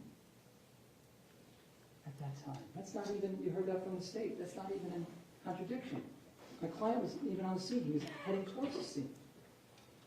This is a man who cared so much about himself, the evidence will show, that to this day, I believe that there is a mother whose child was killed on the first floor, who blames my client because Sheriff Israel never told her the truth. That is so disturbing. And I'm going to ask him about that. He needs to answer for that publicly. You're going to learn that an investigation began. And the lead investigator, Keith Riddick, who I'm going to have on the stand for quite some time, he's got a lot of explaining to do. It will not be quick, folks. Just a little taste. I will ask him, this issue, big issue in this case is what my client knew, right? Because he's saying he didn't know where the shots were coming from at certain times. Thought maybe the 1,200 building, but maybe the 1,300 building, the 700 building. There were so many things going on that my client then says on his radio, while he believes the shooter is still in the building, Perry, referring to Deputy Perry, who was with someone who was injured. He just announced he was with someone who was injured. He said, Perry, does he know where the shooter is? Asking in real time, does that person know where the shooter is? To try to find out where it is. And you will learn that Keith Riddick left it out of his report. And when asked, why? He said, well, the shooter. I said, you mean by a minute and a half? No one on the scene knew the shooter had gone. He left through the west exit. My client didn't know. No one knew. Don't you think that goes to a state of mind? No, I don't. That's what you're dealing with. Or number two, he wrote, there's no evidence to support what my client said to investigators, that he ordered a code red. Yet, Anna Ramos, we will call her, she will take the stand, she works for the school. She heard my client immediately ordered a code red for the benefit of all the kids, including the ones on the 3rd floor that he is accused of neglecting. She came up to him and gave him a hug at one of the funerals to thank him for ordering the code red because it saved lives. Jeffrey Morford, assistant principal, he heard my client order the code red over the school radio. And then as a result, he said he ordered the code red. He only did it because he told me he heard Peterson do it. But Morford is credible and believable, yet Riddick, the lead investigator, fails to include that information in his report. This was you will learn, the evidence will show, a biased and failed investigation from the beginning, which ultimately led to charges like child neglect. We'll focus more on that throughout this case, but that somehow all of this leads to child neglect, charging him as if he's a mother who fails to give their child water or food, or a teacher. Objection, argument. Yeah, that's sustained. Go ahead, sir. The What you evidence believe will the evidence will show. The evidence will show that they charge him with child neglect, ladies and gentlemen. More on that throughout this case. Now, let's talk about the facts of what occurred and what really happened. And you've got paper and pen. Make sure that you understand exactly what occurred. Let's do a general overview first. Prosecutor kind of went over it with you. I want to start big, and then we'll get down into the minutia. I absolutely want to make sure at all times you understand this fully. If there's ever a time that I think I might need to go back and make it clear, forgive me. It's only because I want you guys to fully understand what's going on here, okay? So, first, this is a kind of an overview of the school. Now, while this board is small, it in no way represents the 45 acres that the school is. I need you all to understand that because unfortunately we're not going to get to go to the school together. We're not. So I'm going to have to do the best I can to recreate it. And like going to Paris and seeing the Eiffel Tower or Egypt and the pyramids, there is no way to properly recreate it. There's not. We're at a loss. So I'm going to do my best. Objection, Your Honor. Yeah, that's sustained. Another quick sidebar, please.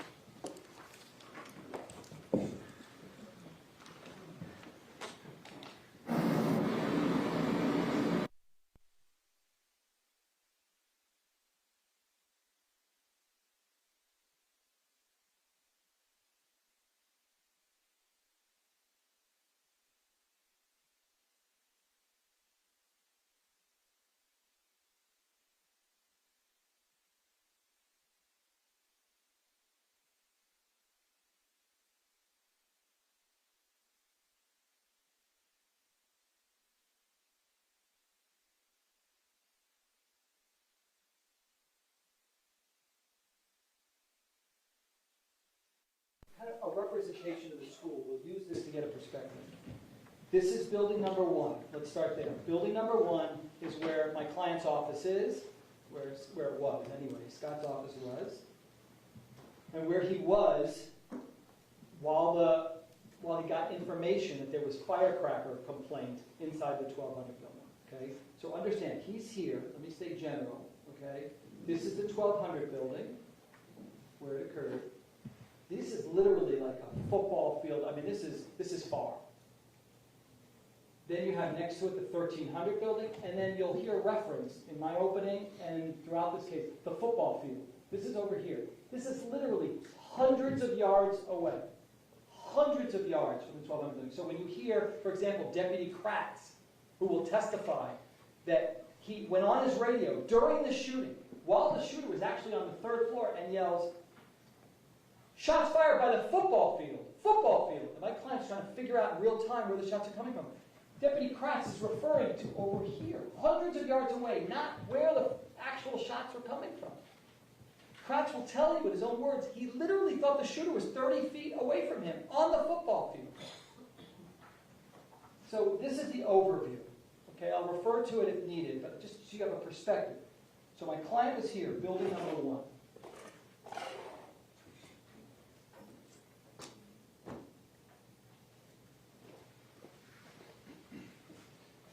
So he's in, we can take Jeff as right down. Is there a way just to take that off for 1 second? We'll be putting it back up. Thank you, Judge. So my client was in his office before the shooting took place. And what he was doing is he was investigating a felony. One of the students, an 18-year-old, had a fake driver's license. And what he was doing was he was researching at the time the statute, the felony statute, so he could tell the father who was coming to the school and the daughter. He wasn't going to arrest her or anything, but they wanted to know it's a very serious offense to possess a counterfeit driver's license. So he was busy researching that. His phone was across the room being charged. What he did over here at one point, shots fired, not shots fired, excuse me, firecrackers in the 1200 building, firecrackers. Now, it was Valentine's Day, there had been fireworks let off in the building before. It wasn't like, oh my goodness, at that point. So he and Kelvin Greenleaf begin to leave. When they start to run is when all of a sudden the fire alarm goes off. You'll see on the video, they start to head towards there, and all of a sudden, fire alarm. And then they start to run. And let me just stop. The evidence will not show that then he goes, wait a second, those firecrackers or fireworks could be gunfire. Let me go jump into my car and drive away. You will learn that that never happened. See, that we could all agree would be neglectful. But he immediately runs, and then he gets picked up by Andrew Medina, who's driving a golf cart. And the evidence will show you that at no point on their way to the 1200 building does Andrew Medina share with my client some really helpful material. Like he saw someone, that nutty cruise guy, walking with a duffel bag or some type of large bag that potentially contains some serious items in there, and that he walked into the 1200 building. He never shared that with my client. That would have been real helpful. To this day, you'll hear Kelvin Greenleaf testify that he's still angered to this day that Medina never shared that information with any of them. That would have completely changed it. My client would have known, wait. Objection argument. Yeah, that's sustained. Mr. Agarsh, at this point, I'm going to have to remind you, as I've done repeatedly, this isn't closing argument. This is your opening statement, so let's stick to what you believe the evidence is going to show. Go ahead, sir. The evidence will show because we will call Kelvin Greenleaf if they don't, that he never heard Medina at all share with them the information that he had, which could have led to a different trajectory. So now, when he gets to the scene, and you all take a look at this, and it's going to be a little overwhelming at first. I promise I'm going to break it down for you, okay? But it's critical that you understand where the shots were coming from, okay? All right, let's stay general on this at first, okay? First, this is the same, we got the same thing that the prosecutor put up in his opening, but there's more detail, so it would be accurate. First, understand this represents the first floor. Even though these two are together, it's kind of overlapping. The second floor overlaps to show that it's over the first floor. But this is the first floor, right here. And second floor is here. And then third floor is here. Everybody with me so far? Okay? We've got north, west, east, south, so you can see that. Okay? And don't look at the shots just yet. Okay? That's something we'll get into in just a moment. Let's start generally. As I indicated to you, Mr. Igor, I'm sorry. If you need your support staff to help you move this stuff around, I'm going to ask you to step out of the jury box, please. So you need to be out here in the well of the courtroom. Okay. If you want to do the signs one at a time, that's fine. That's fair. I can't have you in the jury box. Thank you, sir.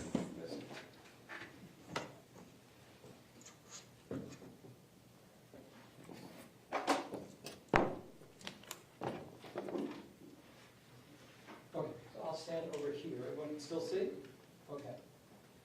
This is worth repeating. Again, big picture. 6 minutes and 36 seconds, total time he's spending. We're going to show you exactly how we account for that time, okay? And this is not in dispute. I don't think that anyone's going to dispute these times. We made sure that they're actually from the material we received from the state, okay? Deputy Peterson was there for the last 4 minutes and 15 seconds. And the final 2 minutes of the 4 minutes and 15 seconds, I'm jumping ahead, were spent with the shooter on the third floor, shooting west, the furthest possible distance from where my client was. So let's stay general again. What we didn't learn just yet, and you're about to learn, is this building, the 1200 building, is 73 yards long. The evidence will show that we're talking about 3/4 of a football field. And so that you guys have an idea of what that looks like, I'd like to show you, so you have a perspective of what the building looks like. Judge, if we can turn that back on.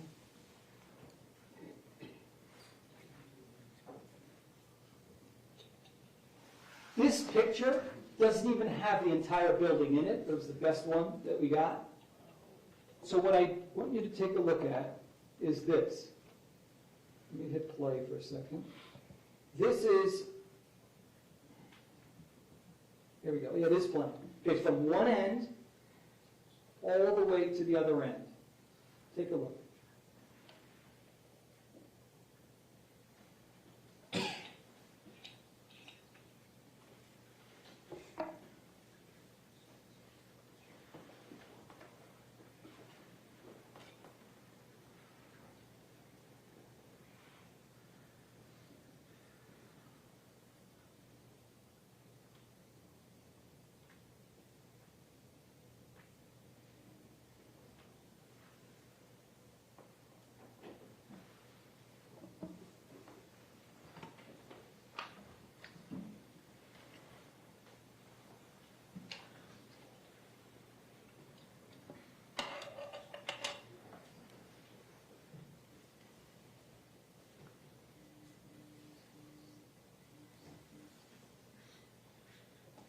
As you can see, this is a huge, huge building. It is nothing like I'm sure you imagine. To give you further perspective, this is to show you just the size and the distance of what we're talking about. What you're seeing now is the last 2 minutes. As I told you, the shooter was in the 1240 building, sniper firing out of 2 windows. What I'm showing this to you right now is just to see the perspective from where that shooter is to where the 700 building is and where my client was located. Try to give you some perspective.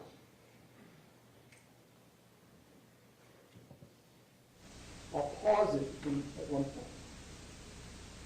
And by the way, what you're looking at is a recreation done by the state of what the shooter was doing.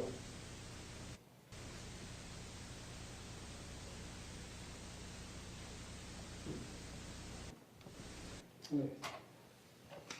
Technology.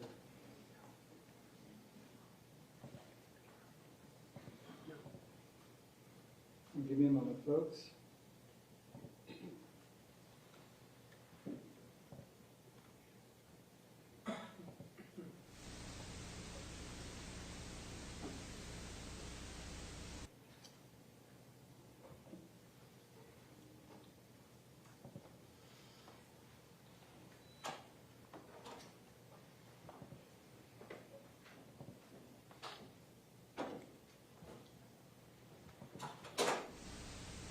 I'm just going to let it run. I will not stop it, but I'll talk over.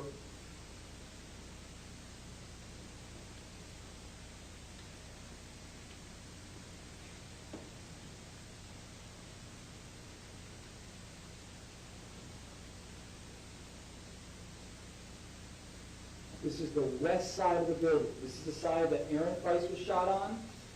And when my client, he was on the other side of this building, 73 yards away. There's the door that you see right there where Aaron Price was shot outside of. And then all the way in the distance, on the other side is where my client was, and to the right is the 700 building. And that becomes key because a lot of kids come out of that building, hear the same shots my client did, and thought that those shots were coming from a different location. Okay, so let's continue. The first shots that my client hears, and you'll be able to see it on the video. Everything is corroborated by the video. The first shots occur here, 2:23:25. 2:23:25. This is, as you can see, the shooter is pointing his gun west, in a westerly direction. My client, by the way, is approaching the east side door, about to go in to check out a firecracker complaint. Not an active shooter. He was not there during the time that the shooter had made his way through the first floor and killed people. No one went on the radio. You'll be able to see the entire dispatch transcript. No one said, shots fired in the first floor, kids being killed. Nothing. He didn't get any of that. You'll be able to see. You'll read it yourself. He gets there, and both him and you'll hear from Greenleaf, they believe they're investigating a firecracker complaint. Because the door was open, shots get fired. My client hears a loud boom. He doesn't think, wait, kids are being killed in the 1200 building. He just hears a loud boom. The first thing he does is he's approaching the door, and he never opened up the door. He never got to, if he did, if he ever looked in the window or got close enough to do it, he probably would have seen the carnage that was created by Cruz. But he didn't get that chance. He walks close to the door. He hears those shots. The Las Vegas shooting, you will learn, just occurred months before. So sniper fire is one of the possibilities. You hear shots from outside. He feels vulnerable, you will learn, the evidence will show. But the first thing he does is he doesn't run for cover. He stands there out in the open and immediately does what a cop does. You report shots fired.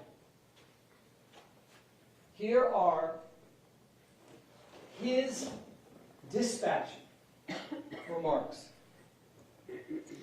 And the first one he makes at 2:23:26. Note that it was 1 second after Aaron Feist is shot from outside.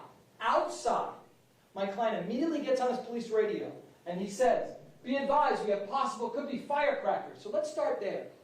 4 minutes and 15 seconds, the evidence will show, starts to tick when he gets on the scene. He's only got 4 minutes and 15 seconds to get to the shooter and neutralize the threat. But what you're going to learn is he's still struggling with, at first, firecrackers? And then he says, I think we have shots fired, possible shots fired. And 1200 building is a reference because he's standing 10 feet from the 1200 building. You will see a couple of references to the 1200 building, and the evidence will show that that is his positioning at the time.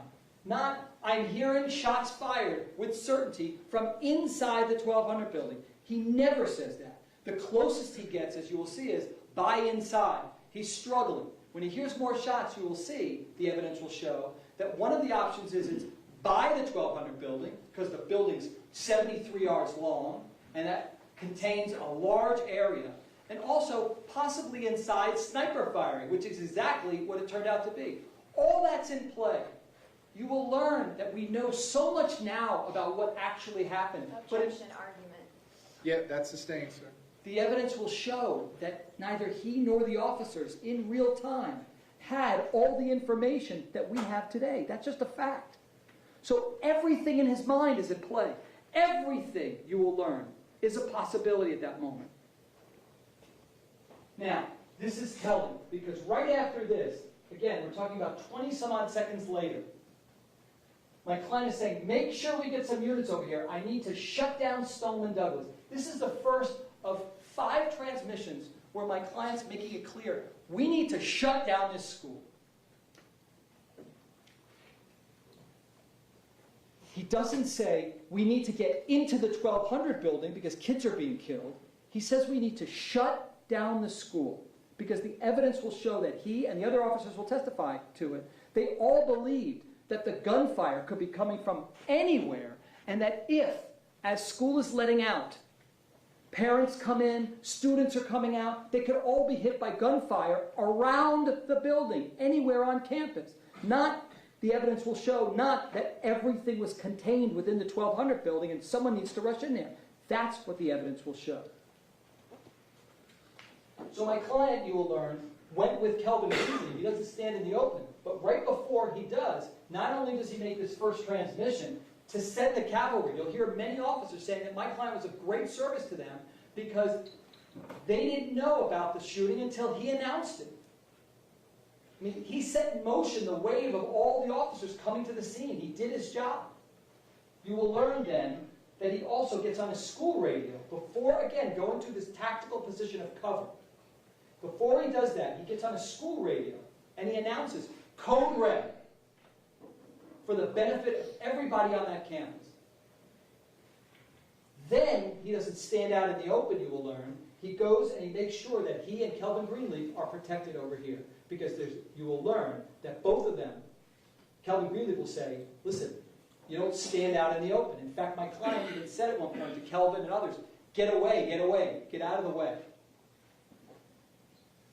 I want to highlight just some of the other things that my client said in real time, and I also want to go into greater detail during the trial, okay, about what each of the shots meant and what he was thinking throughout this. But ultimately, you will learn that there was literally 34 seconds from these shots to here for my client to have gotten up and then somehow neutralized or killed the killer. You will learn that it took a SWAT team of 12 people 30 minutes to clear the first floor, second floor, because you don't just go running into the third floor and kill the killer. The evidence will show that the SWAT team had to first go through every classroom. It took them 30 minutes to clear the first floor, second floor, third floor. The evidence will show that even if my client knew, which he didn't, where precisely the shots were coming from at 4 minutes and 15 seconds when that started, there is no way he would have made a difference. No way. Objection, argument. Yeah, that's sustained. The evidence will also show that you'll hear from the officers who are over here, west of the building, that even when the shooter was in the middle of the third floor, that these officers thought that the shots were coming from a different location, outside, not inside. Just a few more transitions I want to go through, and again, we have the whole trial to be together to go through everything. I don't want to bring it all out in my opening, we'll get to it. Okay? I'm anxious for you to hear the evidence. Okay? My client is saying, we don't have a description yet, we just hear shots fired, it appears to be shots fired. Again, you see him trying to lock down the school. Get the school locked down, gentlemen. Get it locked down. What that's doing, the evidence will show, is it's keeping officers and people away. Now, did that turn out to be, in retrospect, the evidence will show, the wrong decision? Objection argument. Yeah, that's sustained. Ladies and gentlemen, the purpose of these opening statements is just to give you a preview of what the lawyers believe the evidence will be. Mr. Agash, I'm going to admonish you at this point. Please refrain from any further argument. Continue and or conclude your opening statement, please. Thank you. You will hear officers testify that by shutting down the school, officers didn't get in. And in retrospect, they will tell you that Objection argument. Yeah, that's sustained. Okay. That's sustained. Go ahead, sir. Great. So, again, at 2:25:56, this is all during while the shooter is shooting. My client's saying, we're locking down the school, we're locking it down. He's reporting, I hear shots fired. So this allegation that he doesn't then include that he heard extra shots, it's right there. He's telling you, shots fired. And this is key, and this is why I put it in red. My client said at 2:28, so we're talking about literally 25 seconds after the shooter was done shooting, but understand something, the evidence will show. My client didn't know, nor did any of the officers know, that the shooter was gone. He slipped out, you will learn, through the west side door, the opposite side that he came in, and blended in and got away. So all the officers are thinking, for quite some time, that the shooter or shooters, and by the way, no one knew it was just one. You'll hear from the officers saying there's the +1 rule. That if you think there's one, think that there may be two. If you think that there's three, there may be four. So understand that the evidence will show now we know there's one twisted monster. But at the time they're thinking there may be multiple. That's what the evidence will show. But here's what my client says. Do not approach the 12 or 1300 building. Stay at least 500 feet away at this point. You will get to decide why my client is including the 1300 building instead of just saying 1200 building. He's also saying, Perry, does he know where the shooter is? Asking in real time, does he know where the shooter is? You will learn that the lead investigator, he will tell you that he left that out of his report because he didn't think that was relevant. Lockdown, right now, nobody's leaving the school, my client says. And still, look at this time, 2:45:25. The shooter's been gone for 18 minutes. And my client is telling everybody, between the 12 and 1300 building is the last time we heard shots. Between the 12 and 1300 building. That's what all the officers heard, that's what they believed. Now I know you're wondering, didn't he get any information on his radio? Right? You'll learn that kids had cell phones. You will learn that they did call in that there is a shooter, and that shooter's located in the 1200 building. But you will learn that those calls went to Coral Springs Police Department, not Broward Sheriff's Office. You will learn that nobody conveyed the information that went to Coral Springs Police Department with the Broward Sheriff's Office. You will learn that nobody ordered that the radios be patched so that two agencies who are supposed to be working together could know all the same information. You will learn that Coral Springs police officers knew certain information because those calls came in to Coral Springs. But that the Broward Sheriff's Office officers, like my client, you will see what they learned, and at no time did they ever inform him that there were shots fired inside the 1200 building and that children were being harmed. Even Sheriff Israel will come and tell you that that was a colossal failure that hindered my client. He will also admit to you that the radios that they were using failed miserably. Meaning officers, you will learn, will come in here and say that they were trying to communicate with fellow officers and that the radios were throttling. So when they would try to make any type of announcement or hear things, they could, it was, one officer will testify, it was like having a brick in your hand. Yeah, they have good training, you'll learn, but they never have training where their radios don't work. You will learn that officers will say, yeah, they have training, but they never have training where you have no idea where the shooter's located, just a general area. I have to mention Denise Reed, because the state still, they read her name as somebody they might call. And if they do, I will tell you, this is an assistant principal who may testify, and she may tell you that during the shooting, allegedly, she got within 15 feet of my client and allegedly claimed, hey, there's shooting going on, whatever she's going to say. I don't know exactly what version she's going to give to you. But something like indicating that my client must have known then that shots were coming. Ladies and gentlemen, the evidence will show that there is a video showing her movement down the hallway.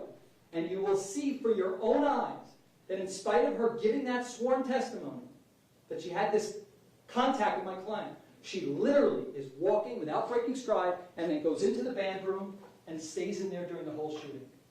You can clearly see with your own eyes she never, ever had any contact with my client, in spite of what she may allege if the state calls her. Ladies and gentlemen, as I conclude, I want to briefly touch on the perjury count, just for a moment. Detective Curcio will testify that when my client came in for this interview, it was 2 days after the shooting. He wasn't under investigation at all. That didn't come until a year later with charges brought. So he comes in, and Detective Curcio was the detective in the Nicholas Cruz homicide case. So my client, being a witness, has to be investigated. My client wasn't on the hot seat at the time. My client had no reason to think that he was going to be in trouble at all. The evidence will show that there were just questions asked. So what happened? What did you see? What happened? And specifically, Detective Curcio will tell you that he asked this in a chronological order. Like, okay, so when you got to the scene, you get to that building, how many shots do you hear? My client said 2 to 3, because it's exactly how many he heard, and we know that because the first shots he hears is Aaron Weiss being shot, and he was shot 2 to 3 times. That's the perjury count. Detective Curcio will tell you that he never then asks my client, how many total shots did you hear from beginning to end? He will tell you, yeah, I didn't think that question was necessary. That's the perjury count. The second part of the perjury count is they claim that my client saw some kids leave the 1200 building. While my client's on his radios, while he's telling kids in the 700 building stay back, while he's doing about a million things with the stress of the world on his shoulders. Objection argument. Yeah, that's sustained. The evidence will show that they're claiming my client didn't see kids running out of the 1200 building. I'm quite certain you will not see any video of those kids actually leaving. I would imagine if they're representing it that kids did leave the 1200 building. He told Detective Curcio he didn't see kids leaving the 1200 building.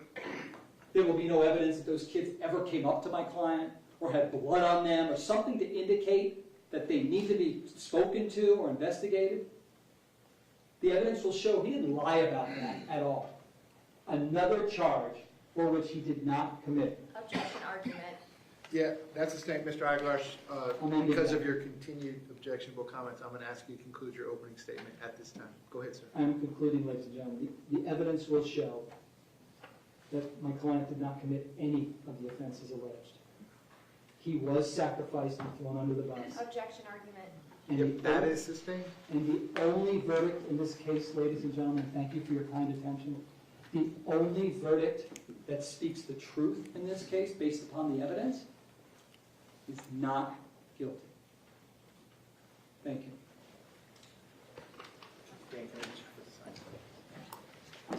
okay, Mr. Aguilar, thank you very much, Thank you. ladies and gentlemen.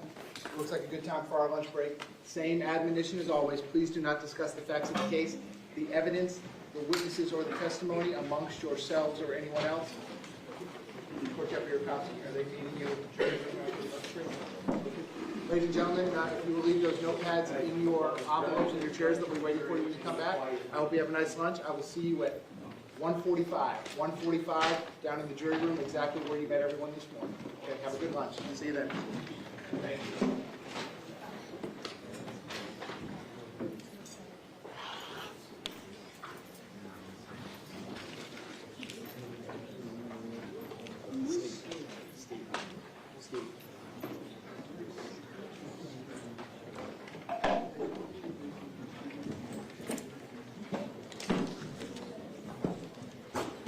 Okay, we're outside the presence of the jury. Everyone can be seated. State, is there anything that you need me to address before we recess for the lunch break? Yes, Judge. Oh, go I ahead. have a proposal for the court, and I'll show it to Mr. Okay, I can address it when we come back from the break. Anything else before the lunch break? Yes, we will be calling a witness via Zoom. I would just like the ability to use the courtroom during lunch to see if we can, Is that going to be the first witness? no, it'll be It's the not? second one. All right. So we can. Well, I mean, we can do this part of the lunch break too, but you all can be seated. Everyone can be seated. I'm going to have to put Mr. Peterson under oath. If this is an agreement between the parties. Yes, yes. Okay. What is the name of the witness? Ivy Seamus, And where might this person be? Washington, D.C. So, Mr. Agash, you're aware of the state's, I guess we'll call it a request. They want a witness to testify via Zoom? Yeah, we don't object. They're being professional, allowing us to have witnesses testify by Zoom. So Well, I mean, you both may be agreeing, but I didn't say that I'm going to let that happen yet. Then we're going to go one step at a time. Oh, okay. You have no objection? I do not, Your Honor. Okay. That's the only Zoom witness today. That's the only Zoom witness period from Okay. the state. All right. So, Mr. Peterson, I'm going to put you under oath. I need to have a quick conversation with you. Raise your right hand for me. You swear to tell the truth, whole truth, nothing but the truth? I do. Okay, you can put your hand down. Please state your full name. Scott Ralph Peterson. And Mr. Peterson, nothing regarding prescription medication, anything like that has changed since the last time I had a conversation with you? That's correct. All right. How are you feeling this morning? I'm doing well. Your head is clear? Yes, You understand what's going on? I do. Okay. So the state is telling me that this afternoon, it would be their intention, without objection from your lawyer, to have a witness testify, not here in person, but over Zoom. So I'm going to have a quick discussion with you about that, okay? Yes, Your Honor. All right, Mr. Peterson, I need you to understand, this isn't civil court, okay? And from my perspective, a witness appearing on Zoom does not meet the constitutional requirements regarding confrontation. You understand that? I do. In other words, a live witness is sitting right in this chair. Jurors can see the witness, they can see their body language, they can see their facial expressions, they can see their reactions to the direct examination questions, to the cross-examination questions. When someone is appearing on video over Zoom, all of that is lost. Do you understand that? I do. All right, so in other words, in my opinion, this does not meet what the Constitution requires for confronting witnesses against you. Do you understand that? I do. All right, so here's what that means, sir. If you all objected to that, I would not allow it. Do you understand that? I do. And similarly, if it's a defense witness, if the state objected, similarly, I would not allow it. Are you with me so far? I am. All right, have you had a time to talk to your lawyer about this procedure? Yes. I can give you more time. We can address it now, and I can conclude this conversation when we come back from the lunch break if you want more time to No. talk to him. No, you can do it right now, Your Honor. Okay, and you have no objection to this? I do not. Okay, so I want to make sure you understand, sir, at somewhere down the line, if this doesn't turn out in your favor, okay, this is not going to be an issue on appeal. This is not going to be an issue where you say, my lawyer made a mistake, my lawyer shouldn't have agreed to this, my lawyer didn't explain to me that I could have objected to this and I could have prevented this. My lawyer did not explain to me that I was entitled to have a live witness in person, in front of the jury, so they could hear all their testimony. You're good with all that? If I just may inquire by the court. Sure. Is this for just this witness, or is this like from now and it'll be Zoom from this point on? Sir, as far as I'm concerned, this is for every witness in any criminal case in the entire state of Florida. I mean, that's how we do things. We have live trials with live witnesses in person so the jurors can see them. So the answer to your question is yes, this would apply to everyone. So that also means if we arrive at a point in this trial where either side starts objecting to the use of a witness testifying over Zoom, I'm going to sustain the objection. I'm not going to allow it on either side.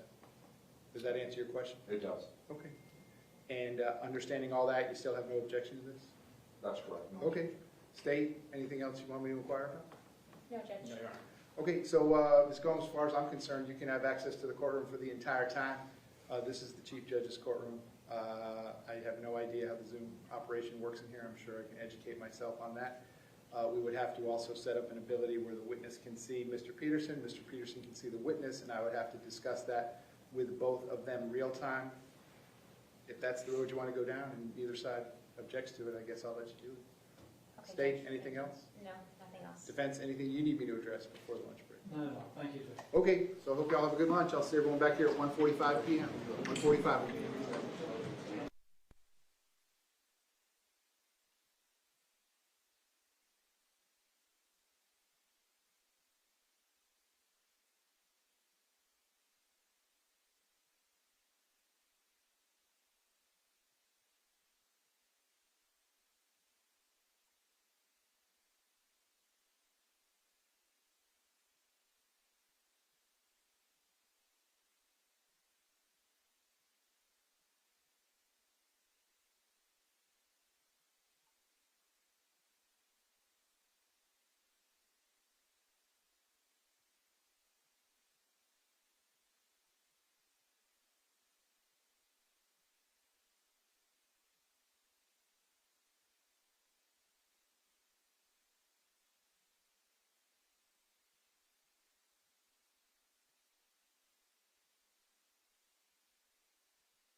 Mr. Killer and Mr. Klinger present for the state. I have Mr. Iglarsh present with Mr. Peterson, who likewise is present. We are outside the presence of the jury. State, anything you need me to address before we bring the jury in and begin your presentation? No, Judge. Defense, anything you need me to address?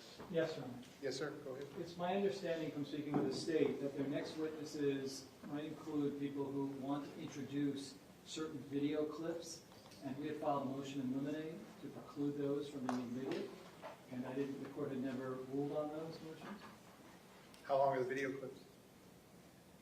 A minute and a half. Okay. Can we turn off the screen? I need to see what we're talking about. They're gonna have to play the videos. State, are these items marked? Yes, they are. Okay.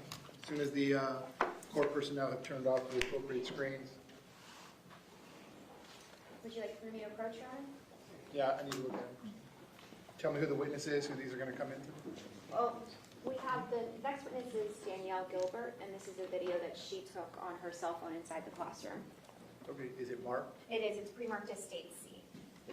No, I'm gonna ask you to play so I can see it. Oh, you want me to play it? Yeah. This is state C for identification. Yeah. Yes, Judge. Ian, are we good with everything? Okay.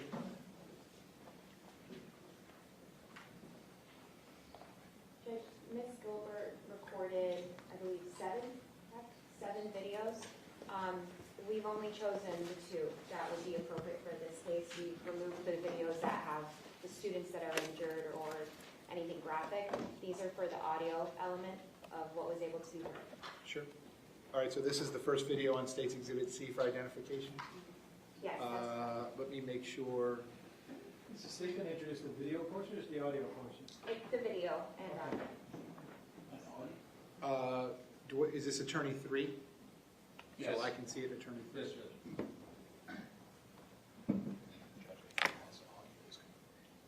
Yeah, no, the audio is going to play. I mean, there's nothing to do about that. The audio is going to play. Go ahead, sir.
Okay, so defense, I'm taking into account everything you previously argued regarding probative value versus prejudicial effect. Anything else you want to tell me as to State's Exhibit C for identification? Yes, I'm not sure that I specifically ever articulated my objection specifically to this video, because candidly, they had so many, and I didn't even know which clips that they were going to use.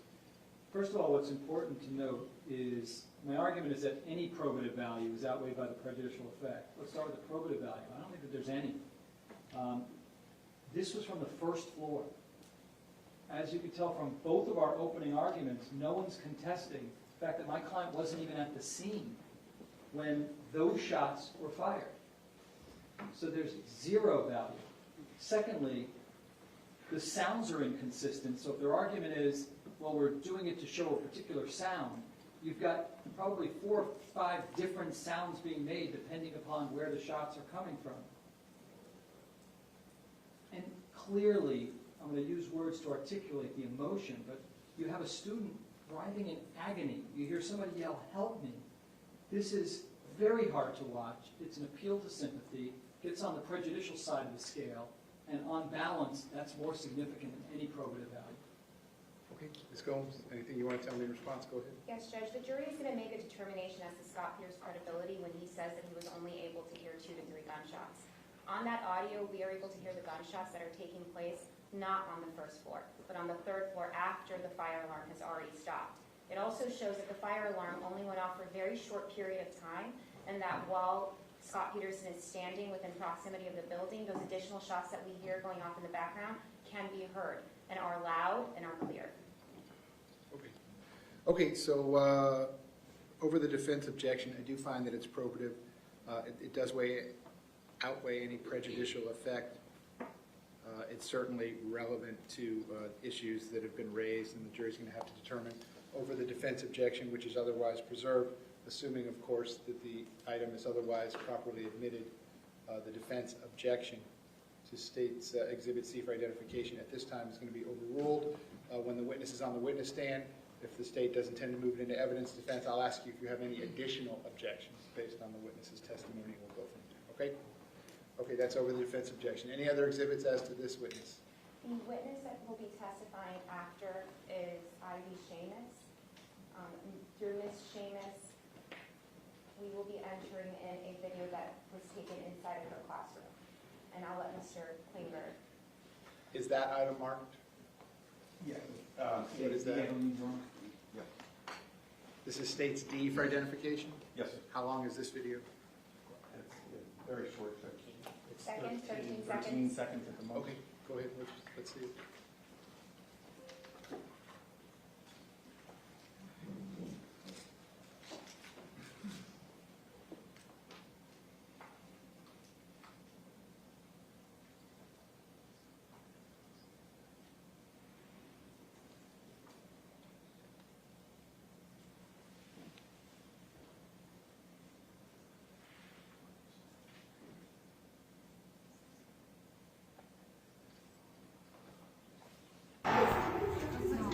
Holy shit.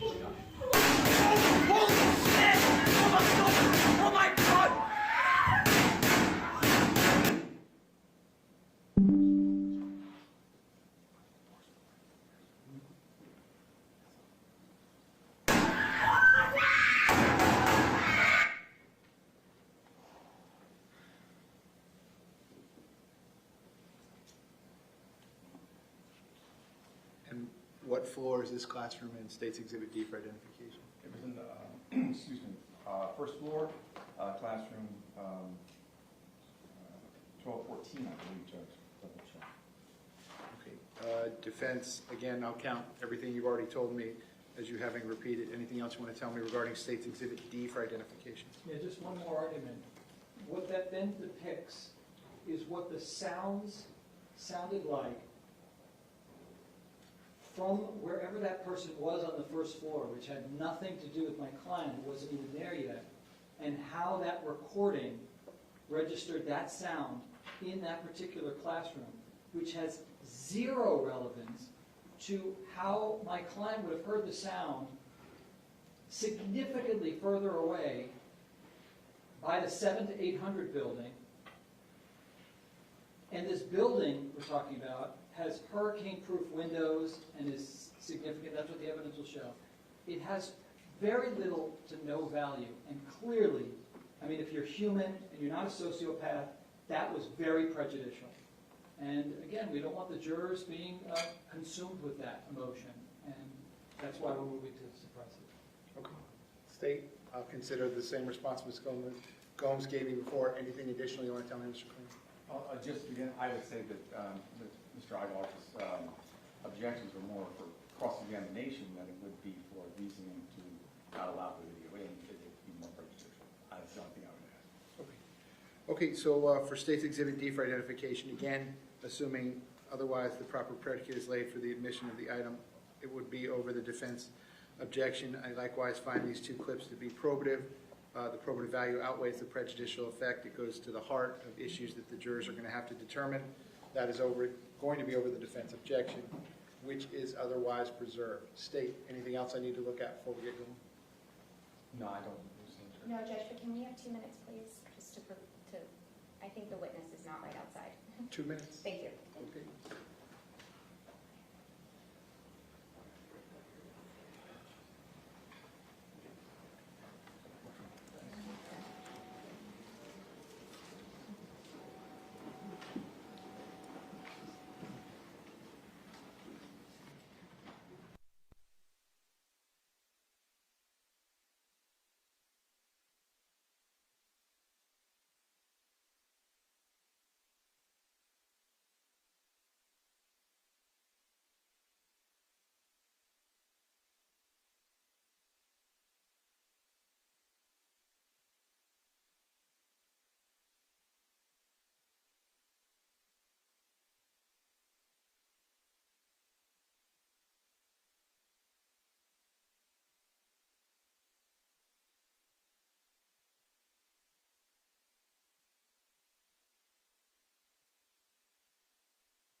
Pending the outcome of my ruling, some of this evidence is about to be played again in front of the jury.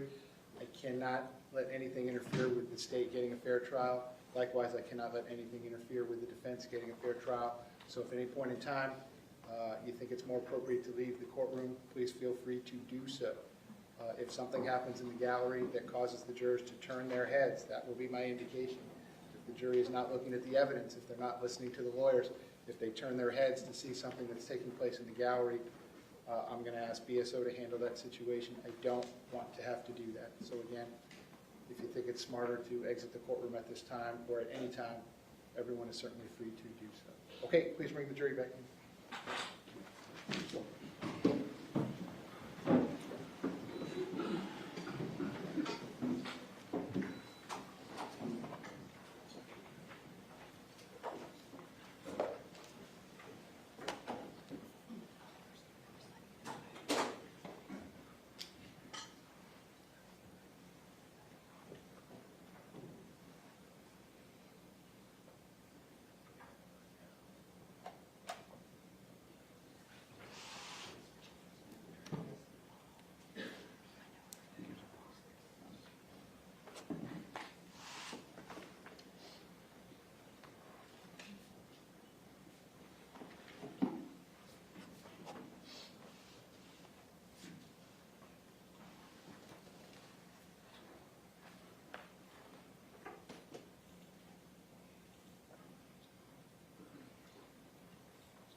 Ladies and gentlemen, welcome back. Come on in.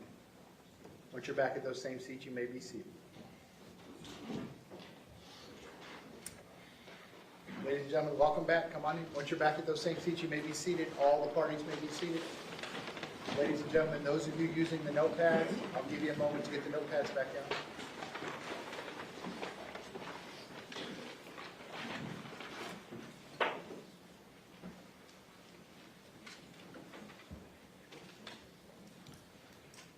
Okay, ladies and gentlemen, welcome back. I hope you had a nice lunch.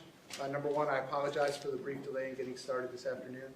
Please don't blame the lawyers for that. You can blame me for that. But I promise you we were in here working. That's number one. Number two, before we took the lunch break, you had heard the opening statements. So at this point, we're going to begin the state's presentation. State, when you are ready, you may call your first witness. Hey, Judge. The state calls Danielle Gilbert.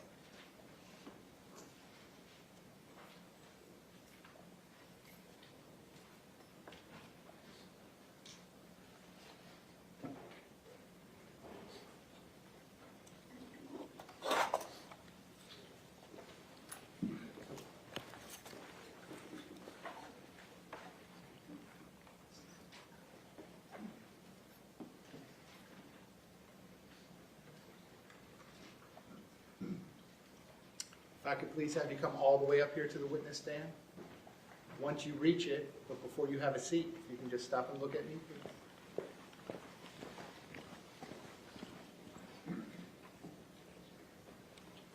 Raise your right hand. You swear to tell the truth, whole truth, nothing but the truth. Please be seated. And once you are seated, if I can get you to scoot that chair all the way up as far as it will go. Can you please state your full name and spell your full name? Danielle Gilbert, Danielle Gilbert. Ms. Gomes, you may inquire. Thank you, Judge. Good afternoon, Danielle. Please introduce yourself to the jury and tell them where you currently live. Hi, my name is Danielle Gilbert, and I live in Orlando. Are you in school in Orlando or are you working? I just graduated from UCF. I graduated with my bachelor's in criminal justice with a minor in psychology. Now, Danielle, where do you plan on living once you leave Orlando? Once I leave Orlando in July, I'm moving back down here to Pompano. And are you from the South Florida area? Yes, I am. Where did you go to high school? I went to high school at Marjory, Stoneman, Douglas. What city is that in? Parkland, Florida. I'd like to direct your attention to February of 2018. What year of high school were you in that year? I was a junior. Now, specifically, February 14th, 2018. Did you attend school that day? Yes. Can you please explain for the jury what was going on at school prior to 2 p.m. that day? Yes. So that day, February 14th, 2018, it was Valentine's Day. It was just, typical Wednesday, just happened to be a holiday. Everyone was in great spirits, super happy, balloons everywhere, stuffed animals, chocolates, handing out roses and carnations. It was just, typical. It was actually a really great day at school. Just went through our typical classes, periods, doing schoolwork, lunch in the cafeteria, just what you would assume a normal day would look like.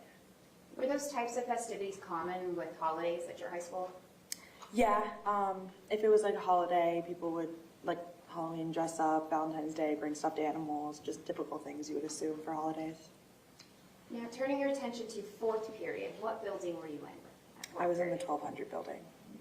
Do you know, would a map of the school aid in your testimony today? Yes. Okay. Now, you mentioned the 1200 building, but before that, we're going to start with the actual campus. Mm-hmm.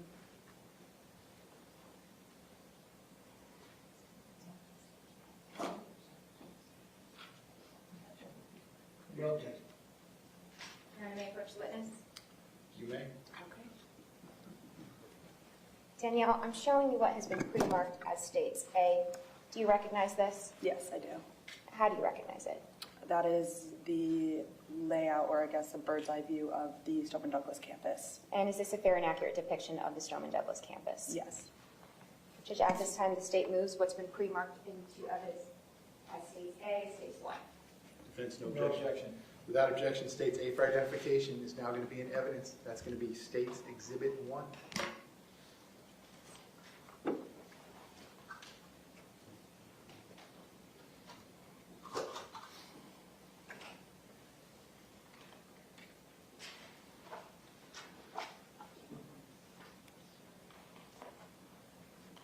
Ms. Combs, do you want to use the overhead? Yes, please.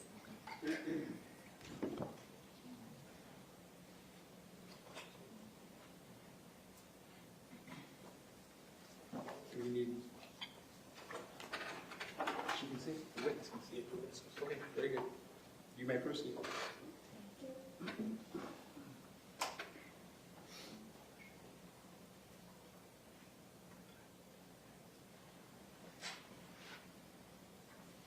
right, Judge, I'm going to publish what is now in evidence at Stage 1. Danielle, can you see the image in front of you? Yes, I can. Okay. Can you describe for the members of the jury what we're looking at in this photograph? So this is going to be a bird's eye view layout of Stoneman Douglas. The brown buildings you see are going to be all of the buildings that make up the campus. The top right is going to be the senior lot, where the seniors would go and park for school. On the left-hand side is going to be the football field with the track, the baseball field, tennis courts, and just open fields and just everything that encompasses the campus. You should be able to interact with the screen, Danielle. I'm going to ask you to tap the screen. Give me 1 second. Thank you.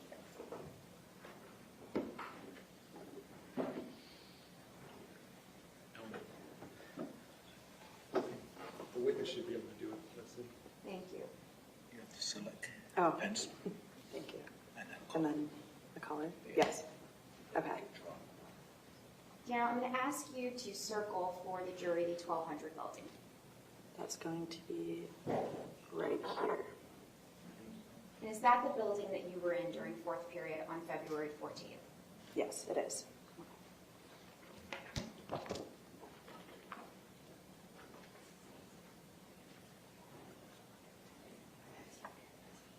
No objection. May I approach, Judge? You may. Danielle, I'm showing you what's pre-marked as States B. Do you recognize this? Yes, I do. How do you recognize it? That's the layout of the first floor of the 1200 building.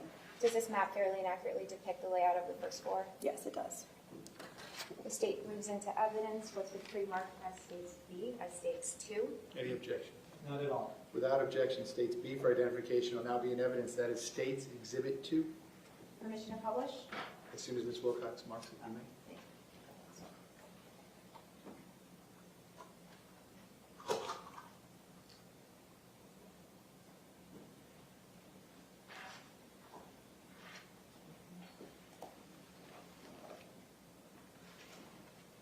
Now publishing States 2. Need to Can I, clear. I was going to say, can I use? Okay. Thank you. Danielle, are you able to see States 2 in front of Yes, you? I am. Okay, describe for the jury what we're looking at in States 2. So that's going to be the layout of the first floor of the 1200 building. On your left-hand side is going to be the west entrance, and on your right-hand side is going to be the east entrance. Can you describe for us the stairwells on both sides of the building? Yes, so there's a stairwell. If you see, it says 1200B and 1200A on the bottom left and top right-hand corners. Those are going to be the two staircases for that building. When you enter, it's just what you would assume is your typical staircase. It just goes up and around up until you get until the third floor. Which classroom were you in during fourth period on the 14th? I was in classroom 1213 right there.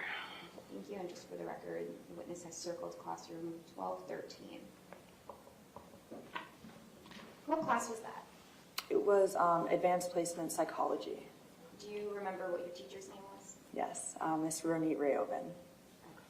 Now, describe for us what happened while you were in your fourth period class. So, fourth period, typical class as it normally would be. Just go in, sit down when the bell rings. Miss Rayoven stood up at the front of the class and taught her lesson that day, as she always does. Everything was going normal. We were all just sitting in our seats, listening to her lecture. And then about 20 minutes before the bell rang was when we heard the first shot. And immediately we dropped to the ground and started running to, I guess what you would call safety, just basically away from the door where the individual wouldn't be able to see us who was shooting. So we heard the first shot, immediately ran over to the corner of the room, and there was about 30 of us in the classroom, so we were all kind of at an L in the corner that's not by the door, and we just sat there and huddled and held each other, just in hopes that what we thought wasn't happening, or what we thought was happening wasn't happening. Can I back you up to that first Yes. shot that you heard? When you first heard that first noise, did you know that it was a gunshot? Instantly. And how did you know that? The sound was just unmistakable. It was the loudest, ear-piercing, horrific thing I've ever heard in my life. Why did students take the approach that they did in response to that shot? Why did you position yourselves in the classroom in those particular positions? A lot of it was instinctual. So originally when the first shot went off, we actually ran towards the window of the classroom, and Miss Rioven instructed us to run away from the window so that we were out of sight. And so once we went into what we would call the hard corner, basically away from view, we all just grabbed a spot as quickly as we could and just sat and ducked and held together as closely as we could.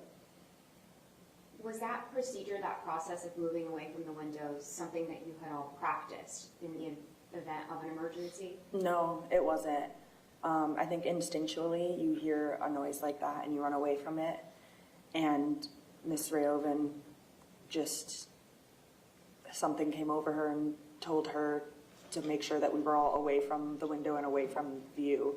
And so she was the one that instructed us to go towards the other side of the classroom, the south side of the classroom, away from view of the window. The teacher kind of took over what was happening in the classroom Yes. as far as directing you? Yes. Okay, and did you all follow the teacher's instructions as to which area to go to? Yes. Did she direct you to certain places? You said away from the window. What about the door? So the reason she instructed us not to go towards the window is because in the door of the classroom, there is a small window that you can look through and see the inside. So since we were running towards the window on the opposite side of where the door is, we would have been in plain sight. So she instructed us to come basically towards the door, but away from the view of the window inside the door, so that we weren't in plain sight and that we were in a spot, basically the only spot in the classroom that was a good hiding place. As you all are hiding, do you hear additional shots? Yes. Approximately how many gunshots do you then hear in addition to that first shot? I don't know the exact number, but it sounded like a lot. And it's okay if you don't know the exact number. Yeah, I don't. Do you know an approximate number? I don't. As you're sitting there and you're hearing the gunshots, what happens inside your classroom? So we were hearing the first of the many gunshots that were to come, and we were just sitting there basically just waiting. And after however long it was, I want to say it was about a minute and a half, then he shot into classroom 1213, the classroom that I was in. He injured 4 people in my class, killing one of them. And then he moved on and continued, and we just sat there and waited. Now when you say he, you're referencing the shooter. Correct. And Describe for us what happens when he actually shoots into the classroom. Yeah, so he shot through the window that was in the door of the classroom and injured the 4 students that were the most in view, I guess, for lack of better words. And who were those 4 students? It was Benjamin McCander, Samantha Mayer, Madeline Wilford, and Carmen Chenchup was murdered. After those gunshots go off in the classroom, did the shooter proceed away from your classroom? Yes, and I was only aware of this because the sounds of the shots slowly started to decrease and not be able to really hear it anymore. And were you able to track when the sounds of the gunfire were closer to you versus further away from you? Yeah, you could definitely tell whether he was right outside the door or not near you. You're inside the classroom, and you said it's for approximately 20 minutes, is that correct? Yeah, it was about 20 minutes from the time that he started shooting to the time that the police came to our classroom. During those 20 minutes, did any officers walk by? Did you see any officers outside of the classroom window? No, not during those 20 minutes. There was no one outside our classroom, no. And what are you physically observing during those 20 minutes? So while we're sitting there in the classroom, after he had already shot into our class, we were basically just grabbing blankets and tourniquets and, it wasn't actually a tourniquet, it was just anything that we could get our hands on. People were taking off their jackets, taking off blankets, and just wrapping it around the students that were injured, trying to stop the bleeding. Was it the goal that students were rendering aid to each other?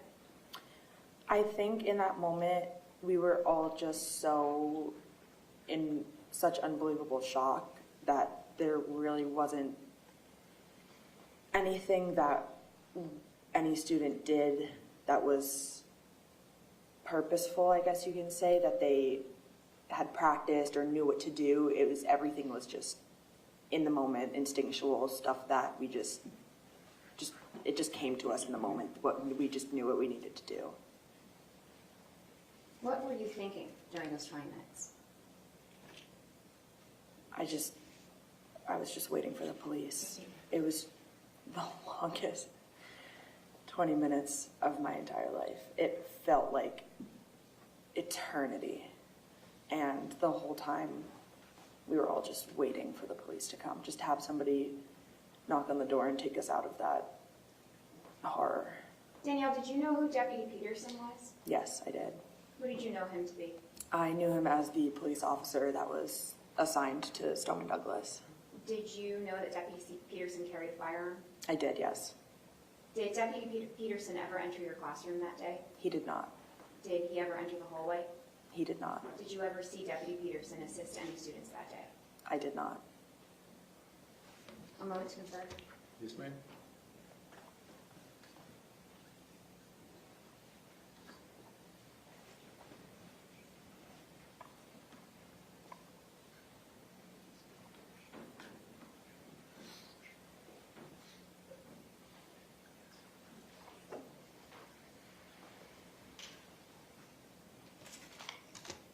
Danielle, while you were in the classroom, did you make any phone calls? I did, yes. Who did you call? My mom. Why did you call your mother?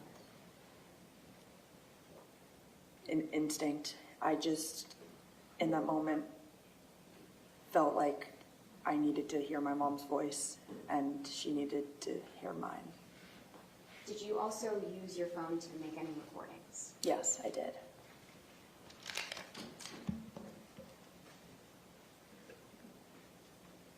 First witness. You may. Ms. Gilbert, I'm showing you what's been pre-marked as States C. Do you recognize this? Yes, I do. How do you recognize it? It's the flash drive that I signed saying that those are the videos that I took. And the videos that were taken on your phone were placed on this flash drive? Yes, they were. Judge, the state moves what's been pre-marked as state C to evidence as stage 3. Any additional objection? No addition. Over the defense objection. State C for identification will now be in evidence. That is State's Exhibit 3.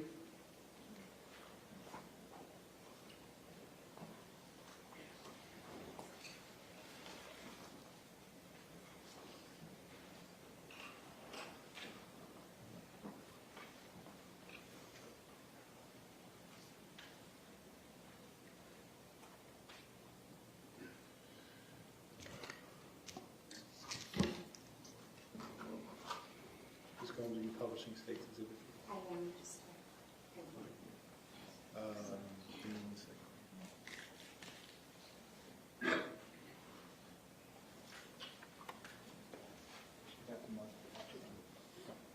Yeah. Very good. Is that wrong? Yeah, Ms. Gomes, if you want to publish Yes, State's permission Exhibit to 3, publish. you may proceed.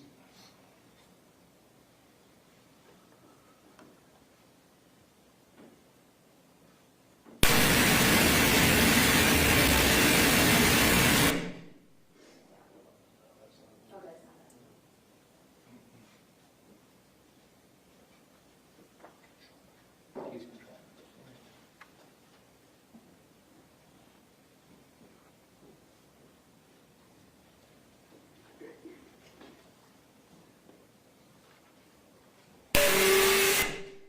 That's not our video, it's just the technology sound.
Danielle, that second video was taken at around 2:23:20, is that correct? Yes, that is.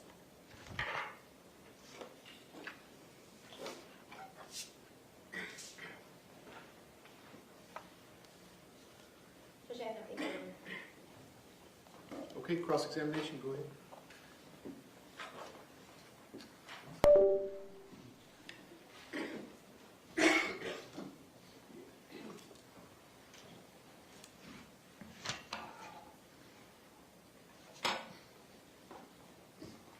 Good afternoon, Ms. Gilbert. Hello. I'm very sorry that you endured what you did. Thank you. I'm going to be extremely brief, I promise you, just a few questions. Your classroom, just so they're crystal clear, is on the first floor of the 1200 building, correct? Yes. And the shooter was on your floor when we're hearing at least the initial shots, right? They were very loud. He was on your floor. Mm-hmm. Is that a yes? Yes, correct. And there's no question that he was inside the 1200 building, and you were also inside the 1200 building when you heard those shots, correct? Yes. And I think you testified that the sounds slowly decreased and we couldn't hear them as he moved throughout the 1200 building, correct? In the classroom that I was in 1213, once he went up a couple of floors, like to the second or third, then it died down, yes. Correct. And there were times then that he would be shooting that you couldn't hear him based upon where you were located, correct? Yes. And you have no firsthand knowledge at all about what he was going through, what he was encountering, where he was located, correct?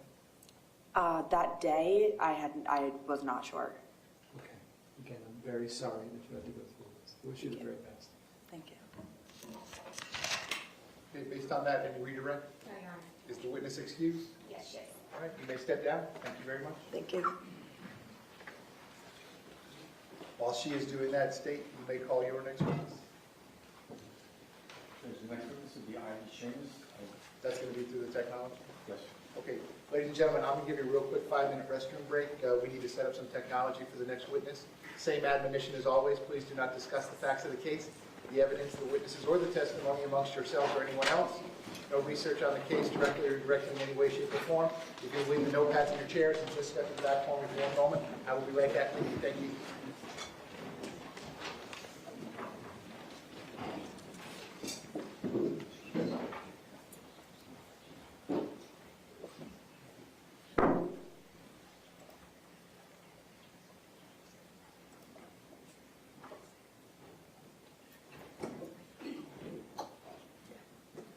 Okay, we're outside the presence of the jury. Everyone can be seated.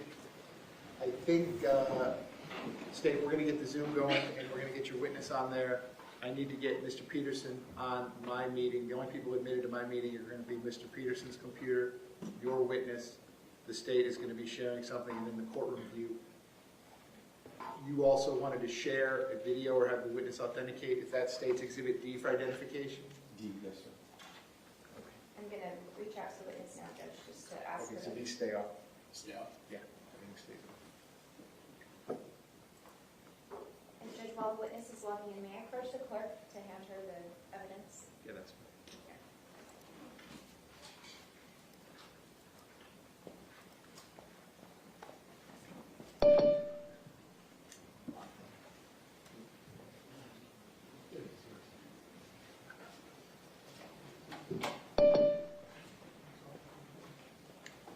Are you all logged in as State Attorney's Office? Yes. Okay. And then, do we have, Mr. Igarsh, I need you on, are you all hooked up to Zoom? I need Mr. Peterson on a Zoom computer.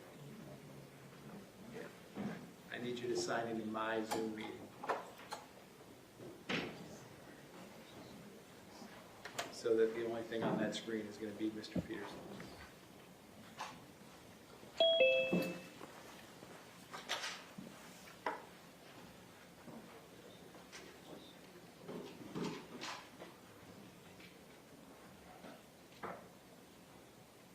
State, while they're doing that, you did tell me this is a relatively short witness, is that correct? Yes. Okay, so we'll get this going, we'll bring the jury back in and handle this witness, and I'll give the staff a real quick restroom break.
Ma'am, Ms. Seamus, I'm going to ask you to raise your right hand, please.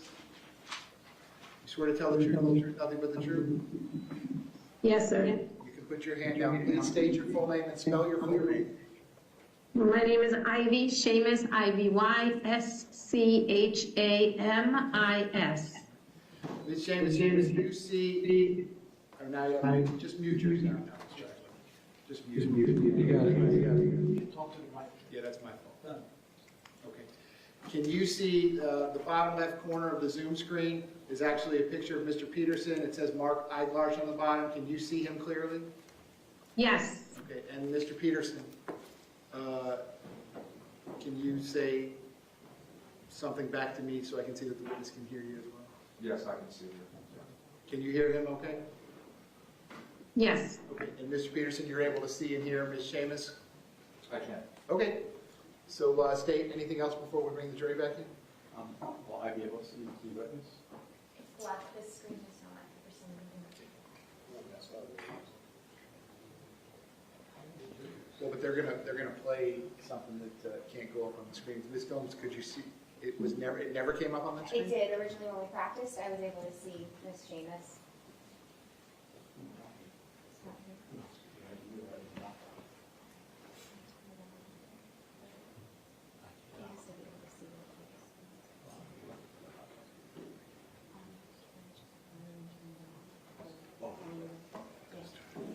We're gonna turn it on up here, but we're gonna turn it off when it comes to the exhibit. Yes. Okay. Okay.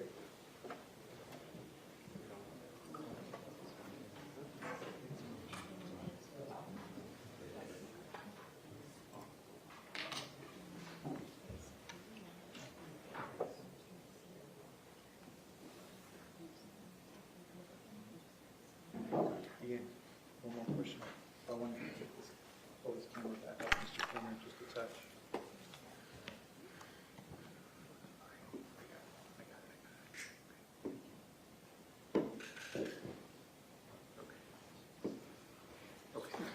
Okay, state, you're otherwise ready to proceed?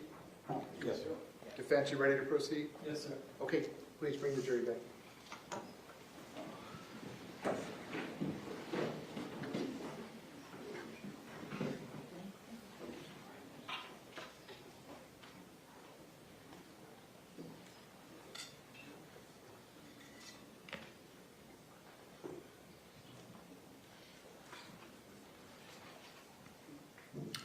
Ms. Seamus, once I have the jury back in, I'm going to have the state call you as a witness, and I'm going to swear you in again and ask you to spell your name again, okay? Sure. Thank you.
and gentlemen, welcome back.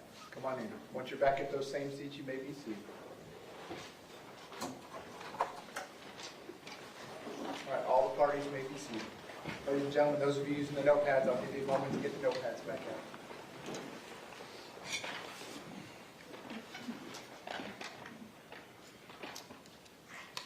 Okay, ladies and gentlemen, when we took our real quick break, we were in the middle of the state's presentation. We're going to resume that momentarily. I did want to let you know, although most witnesses obviously come before you live and testify on the witness stand directly in front of you, by the agreement of the parties, the next witness is testifying via technology. So we're going to go forward with that witness. State, when you are ready, you may call your next witness. The state will call Ivy Sheamus, please, Your Honor. All right, Ms. Sheamus, can I get you to raise your right hand, please? You swear to tell the truth, whole truth, nothing but the truth. Yes, sir. Okay, you can put your hand down. Can you please state your full name and spell your full name? My name is Ivy Sheamus, IvySchamis. Mr. Clear, you may inquire. Thank you, sir. Ms. Sheamus, good afternoon. Good afternoon. Can you see me and hear me? Yes, sir. Okay. Could you please introduce yourself to the jury? My name is Ivy Sheamus, and in relation to this trial, I was a teacher at Stoneman Douglas for about 2 decades. And where are you today, Ms. Sheamus? I currently live in Washington, D.C. And are you currently employed? I am. And what do you do for a living? I'm an office manager at a small private school in the district. And as you said just a few moments ago, there was a time when you were working at Marjory Stoneman Douglas? Yes. What years did you work at Marjory Stoneman Douglas High School? I worked there from 2001 until the end of 2019. And what did you do at Marjory Stoneman Douglas High School? I taught social studies. And were you teaching on February 14th of 2018? I was. Right. That afternoon, did you have classes that afternoon to teach? I'm sorry, say that again? Were you teaching classes the afternoon of February 14th? Yes, I was. And what class were you teaching? I was teaching history of the Holocaust. And what time of the afternoon do you remember when that class started? It started a little after 1 o'clock, I believe. And what time was it supposed to go to? And it goes until the end of the day, which is 2:40 p.m. Okay. So can you tell the jury what you were teaching that particular day in the Holocaust class? Yes, on that particular day, the 2018 Olympics in Pyeongchang was happening. So to make the class relatable, I change up my curriculum to make the students feel a little bit more related to what's going on in the world today. So we were doing a lesson on the 1936 Olympics in Berlin that day. And I forgot to ask you, do you remember which classroom number you were in at the time? Yes, I taught in room 1214 in the 1200 building on the first floor. And while you were teaching that lesson regarding the Olympics, did anything unusual happen? Yes, towards the end of class, maybe 20 minutes or so left, we were discussing the Jesse Owens story, actually, and we heard very loud shots ring out in the hallway, which sounded right outside the classroom. And what did you do when you heard those loud sounds? Well, the students, I had juniors and seniors at the time, and they, I think, froze for maybe a second, and then everybody just scrambled out of their seats and tried to find cover in a very tight space, of course. But and I watched them scramble, and one young lady called me over, so I ran and hovered with her in one of the corners. And do you remember how many shots you heard, or how many loud noises you heard? There were multiple. It sounded like it was out in the hallway. It was multiple shots. I don't know the number, but it was definitely more than one. Okay.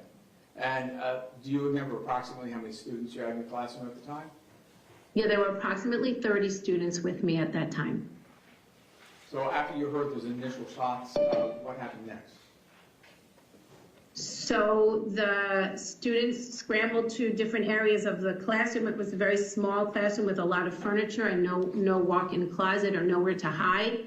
We had never done an active shooter drill, so none of us were really prepared.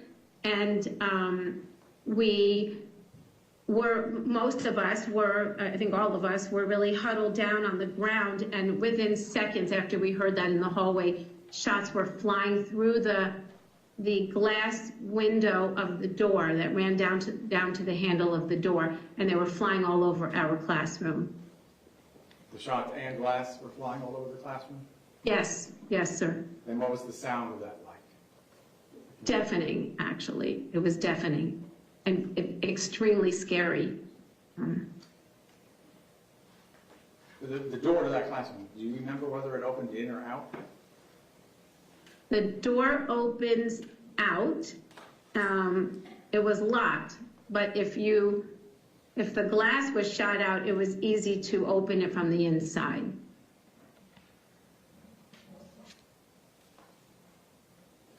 Was there a point in time when the fire alarm came on? Do you recall that?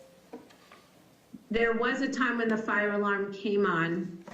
I don't know the time, but there was a time when the fire alarm sounded.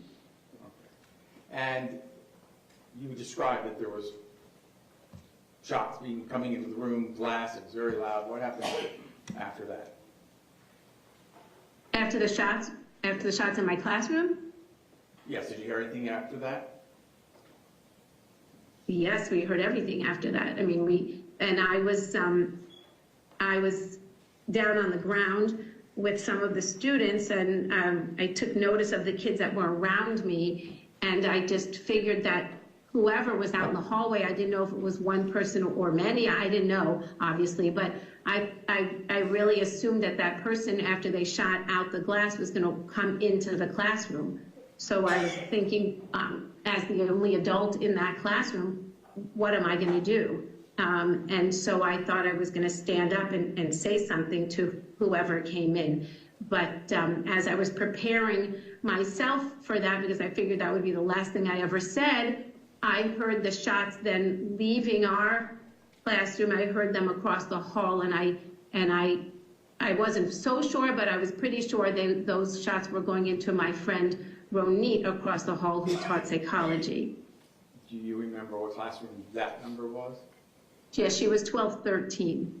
We were very close friends, so we're the only ones, I think, in that building since the building was built in 2009. We've been there continuously.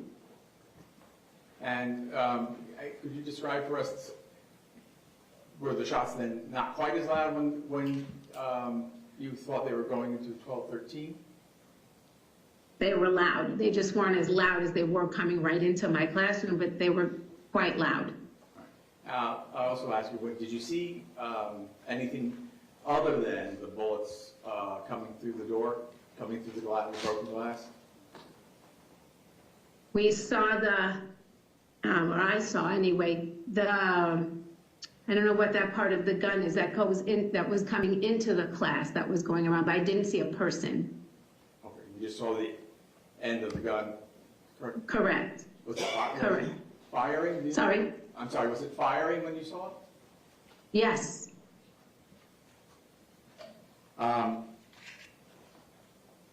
What happened after, you said it sounded as though it was over at room 1213. What happened next? And I think originally the students in my classroom were screaming, but then they stopped screaming because we all kept going, shh, shh, shh. We were, everyone was shushing each other because we thought the person with the gun would come back. And so we were trying to be very quiet. So we were all really, really quiet, and we heard the shots, in the hallway, and so we heard what was going on, but we were very quiet. Do you remember whether or not the alarm eventually shut off? I don't remember when the alarm shut off. Do you I don't shutting remember. off, though? Do you remember it shutting off, or you don't remember at all? I'm sorry, I don't remember. I don't remember. I think it was focused on the gunshots. I don't know, I don't remember if the alarm went off, or I know it was going, the alarm was sounding, but I don't remember when it shut off. And was the alarm also, what was the pitch of the alarm? Was it loud? No. The pitch of the alarm is loud as well, yes. Was there anyone injured or hurt in your classroom? Yes, 4 students were injured, and Nicholas Dworet and Helena Ramsey were murdered in my classroom that day. And when did you realize that they had been murdered? I didn't know they were dead until that evening at the Marriott.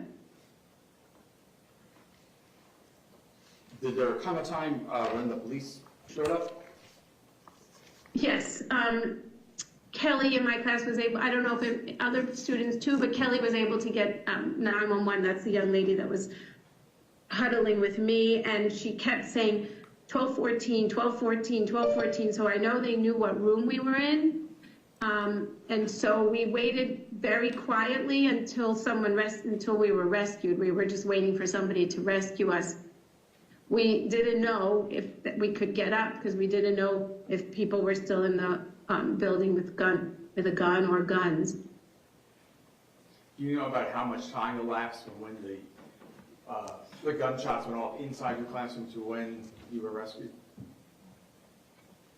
It wasn't within the half hour, I believe.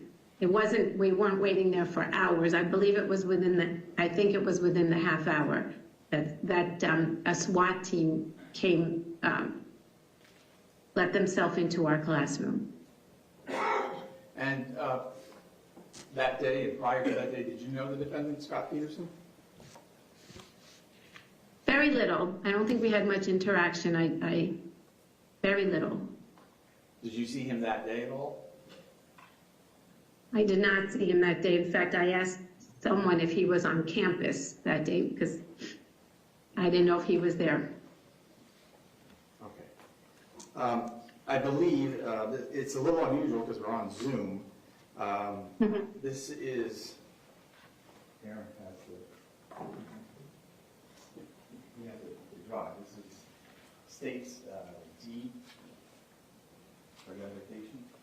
So this was sent, a picture of this was sent up to Ms. Chambers. She can look at this from a few weeks, about a week ago.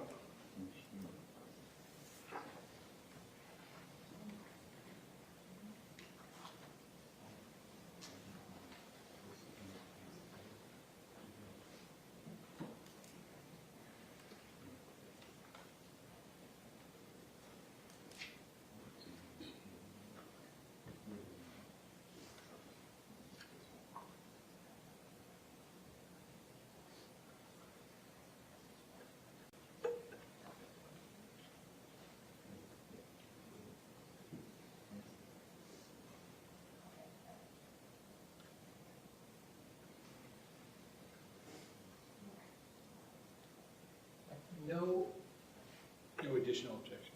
Thank you, Judge. Okay. Go ahead, Mr. Klein. So earlier, I believe earlier today, did you receive a photograph from Assistant State Attorney Kristen Gomes? Yes. Okay, and do you remember what that was a photograph of?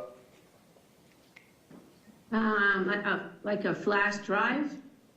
Okay, and do you recall ever seeing that, what was on that flash drive? Yes. And what was on that flash drive, did that accurately represent what was happening in your classroom that day? It does. Mm-hmm. It is an accurate depiction of your classroom that day? Yes, sir. Okay. Judge, at this time, we'd like to enter State's D for identification of evidence. Defense, no additional objection? No additional. Okay, over the defense objection, State's D for identification will now be in evidence. That is State's Exhibit 4. State, this is 2 clips, correct? Yes, sir. On one, yes. Okay, so we're going to turn that off. and then I'm going to enable the sharing screen, and you're going to play it.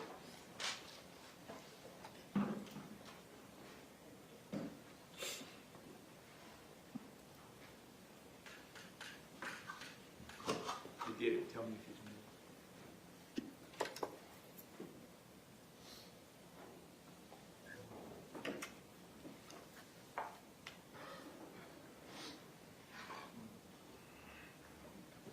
And Mr. Klinger, you want to publish states 4? Yes, sir. You may proceed. Thank you.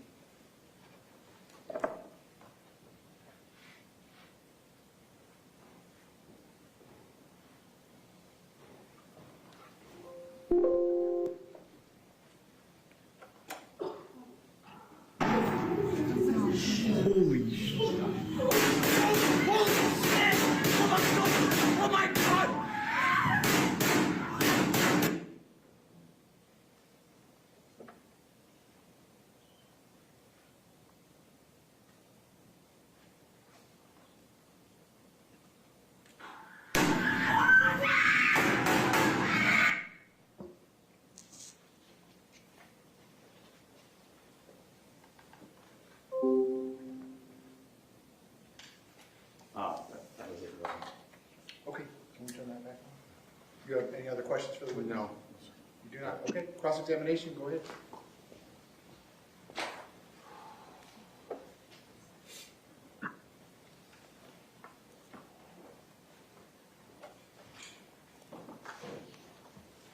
Good afternoon, Ms. Seamus. Hi. I'm sorry that you went through this. I just have a few very quick questions, okay? Yes, sure. I just want to make sure I heard you correctly. Your classroom was 1214, correct? Yes, sir.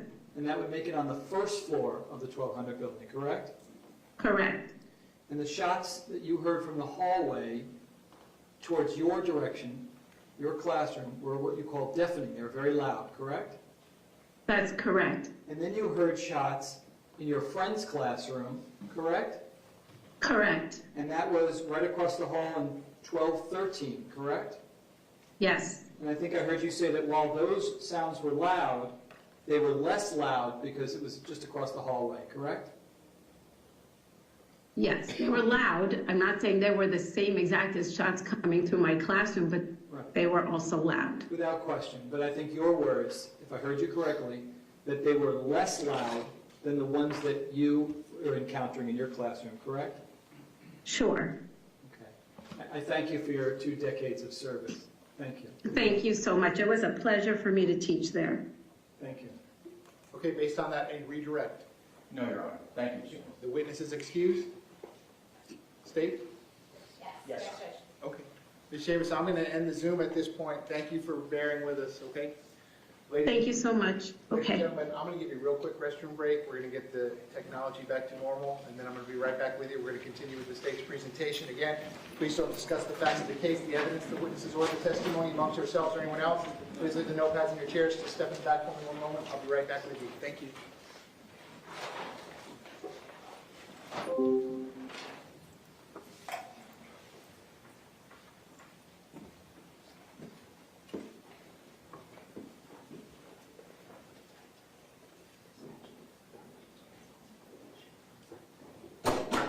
Okay, we're outside the presence of the jury. Real quick 5-minute restroom break. We'll be in recess for 5 minutes.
Peterson, 197166CF10A.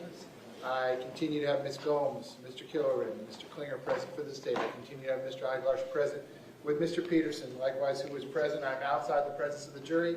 State, anything you need me to address before we resume your presentation? No, Judge. Defense, anything you need me to address? No, thank you, Judge. Okay, so assuming we go to 5 or as close to it, I have on my regular docket some things tomorrow, so I'm going to ask the jurors to be back at 9:45 a.m., hoping to resume the trial at 10 a.m. State, any problem with that? No.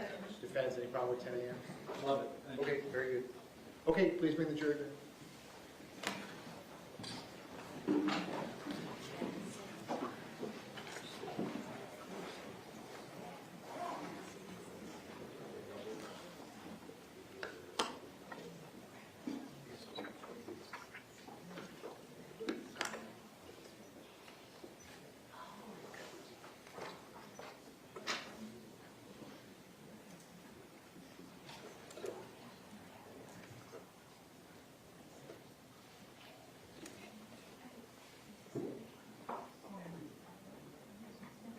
State, is there going to be any more evidence today that is of a sensitive nature?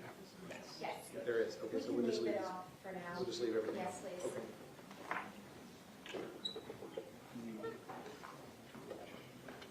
Your Honor, I also showed you both orders to Aguilar's and also Ms. McElroy is still. Okay, well, as soon as you all come to an agreement, I'll sign them as soon as we get the jurors out of here, and then the media can have access to the exhibit Yes. pursuant to that. Not a problem. Thank you.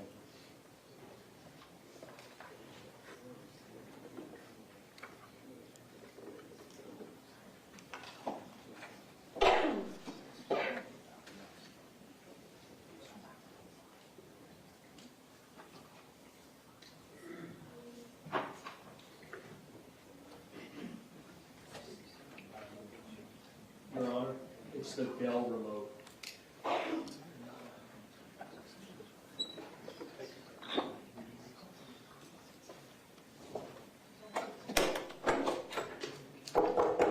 Jurors entering.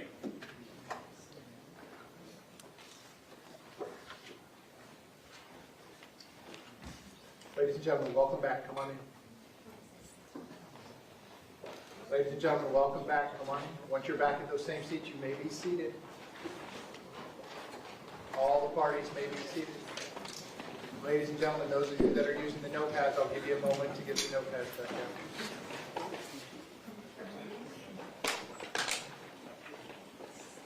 Ladies and gentlemen, before we resume with the state's presentation, I wanted to let you know we do have individual letters for each of you, what we discussed the other day regarding work or school or whatever that may be. These are individual to each of you with your name. That's the first test. Make sure when the court deputy sends you home with these tonight, everyone gets the correct letter. Okay? Okay, ladies and gentlemen, when we took the restroom break, we were in the middle of the state's presentation. We're going to resume at that point. State, when you are ready, you may call your next witness. Thank you, Judge. Your Honor, may I approach the clerk for some evidence stickers? You may. Thank you.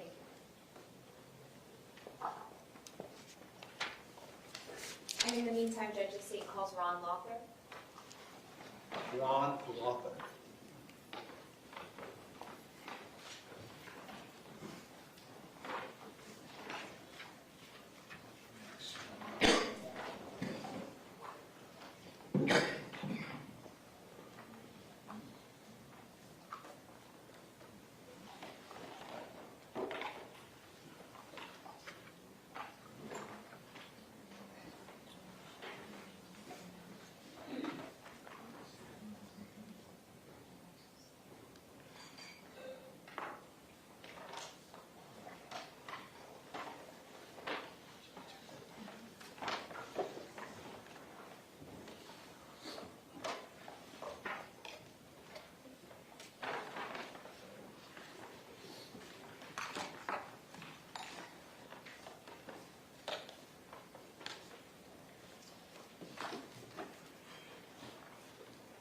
Sir, if I could have you come all the way up here to the witness stand, please.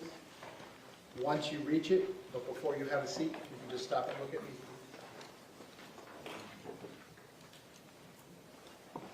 Raise your right hand. You swear to tell the truth, whole truth, nothing but the truth. Yes, I do. Please be seated. And And sir, once you're seated, if I can get you to scoot that chair up as far as it will go. Can you please state your full name and spell your full name? It's Ronald Lowther, Ronaldlowther. Ms. Gomes, you may inquire. Thank you. And it's Lowther, correct? Yes. Good afternoon, Mr. Lowther. Would you please introduce yourself to the jury and tell them where you work? My name's Ron Lowther, and I work at the Broward Sheriff's Office. I work in the digital forensics unit as a digital forensic video technician. How long have you worked for BSO? I've been with BSO for almost 24 years. What do your duties entail as a technician, video survey? Could you repeat the title? I apologize. Digital forensic video technician. Digital forensic video technician. What do your duties entail? I retrieve and process video evidence. What trainings or courses have you taken in order to retrieve and process video evidence? My first training was mostly informal with hundreds of hours in training. And then my formal training is through the Federal Law Enforcement Training Center, FLETC, in Glencoe, Georgia. And I had completed a video recovery program and also a cyber security program. How have you applied some of these skills throughout the duration of your career? Well, my background is in film and television, and I've been a film and television producer and director of photography for over 36 years. As it relates to your work with BSO, when you retrieve video surveillance, what does it mean to process it? Well, once I recover video from a detective's instructions, what they want, time frame, cameras, so forth, I then take it back to my office, and what I'll do is I'll provide a copy for the detectives to review. Then they'll make a request for what they want me to focus in on. So I'll take those segments of the video, I'll clarify it, I can extract still images from the video to further identify a suspect or incident that happens. I can I've also been asked to make timelines for a grand jury. Approximately how many times in your career have you processed digital evidence? I'd say probably a couple thousand times. Now, I'd like to direct your attention to the shooting that took place at Marjory Stoneman Douglas on February 14th of 2018. Did law enforcement extract the server from the campus in order to retrieve video surveillance? Yes. Out of the dozens of hours of surveillance, did you, for this trial, review 6 hours worth of surveillance from February 14th? Yes, I did. Are those 6 hours what is on State's Exhibit F? E? Are those 6 hours of surveillance what's on State's Exhibit E? Yes. May I approach the witness, John? You may. Mr. Lowther, I'm showing you what's been pre-marked as State's E. Do you recognize it?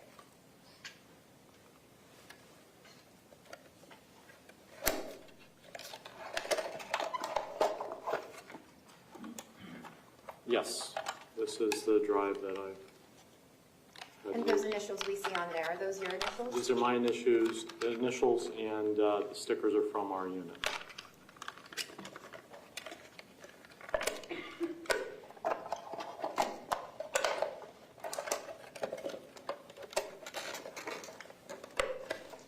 Thank you. And is this a true and accurate copy of those 6 hours of video surveillance? Yes, it is. Judge, at this time, the state moves into evidence what's been pre-marked as State's E as State's 5. Defense, any additional objections? No objections. So, without defense objection or additional objection, State's E for identification will now be in evidence. That is State's Exhibit 5.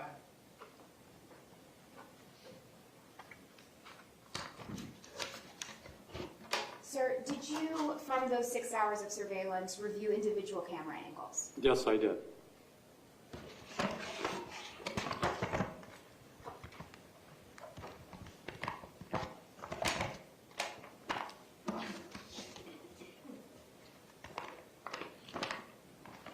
I'm showing what's been pre-marked as States F. Do you recognize this? States F, a composite exhibit? Yes, those are my initials. Okay. And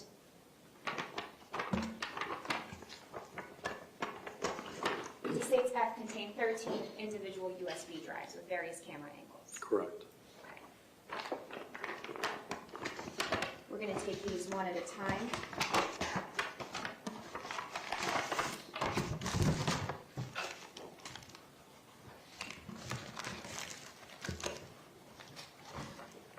I'm showing you States F1. Do you recognize this? I can go closer to me. Yes, this is my initials and CCM.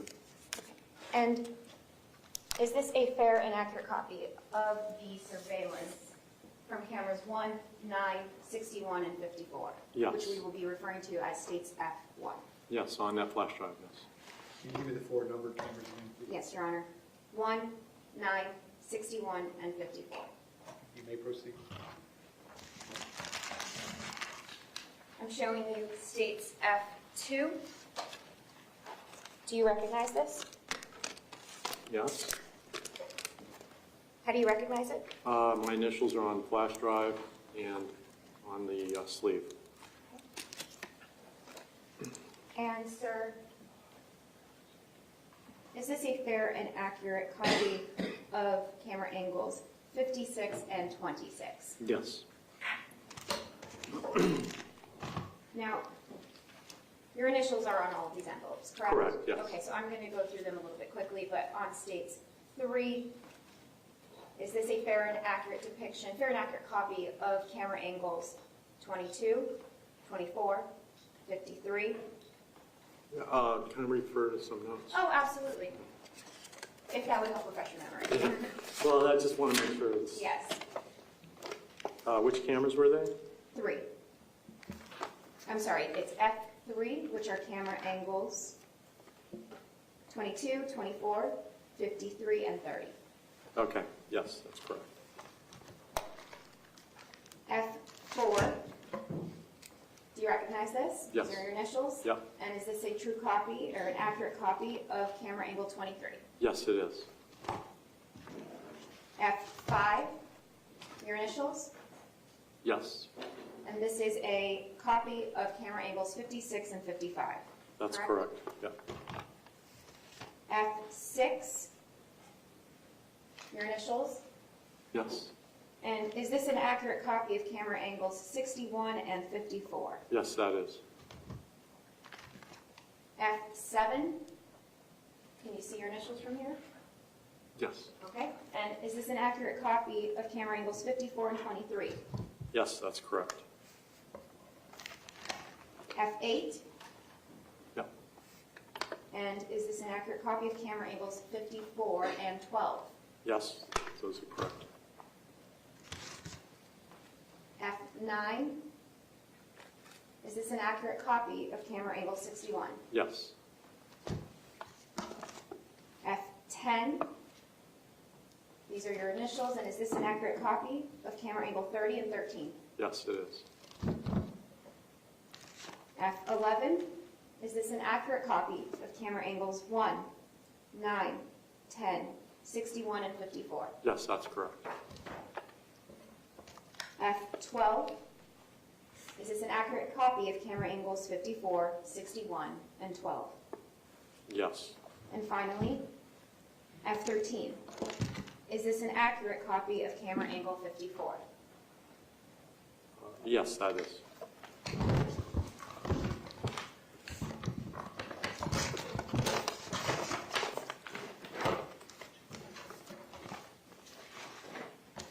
Combined in State's Composite Exhibit F,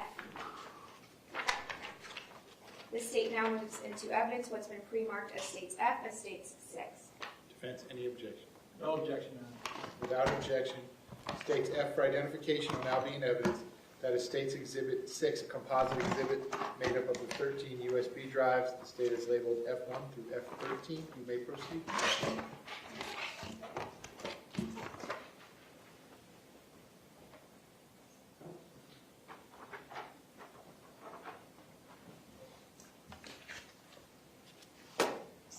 you provided with BSO radio dispatch audio from the incident? Yes, I was. Did you link up that dispatch audio to the surveillance in this case? Yes, I did. Did you sync that dispatch to the surveillance and place it on a nice USB drive? That's correct, yes. Now, I'm showing you what's been pre-marked as states G. Is this a true copy of the dispatch and surveillance sync-up that you created? Yes, it is. At this time, the state moves into evidence what's been pre-marked as states G as state 7. Any objection? No, Your Honor. Without objection, states G for identification will now be in evidence as States Exhibit 7.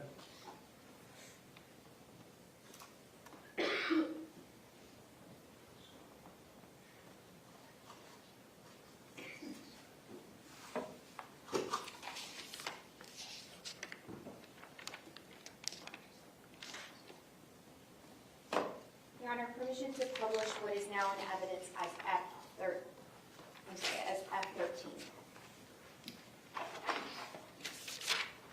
You want to publish States Exhibit 6 and more particularly F13?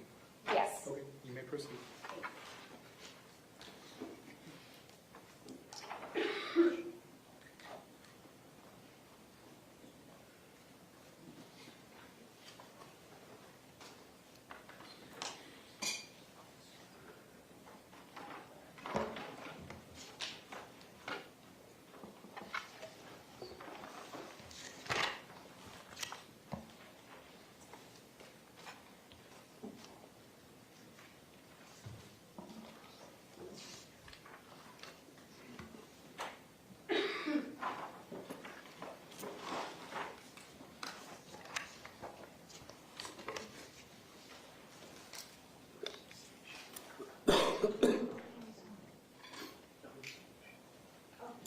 Your Honor, we don't need the cameras off for this portion.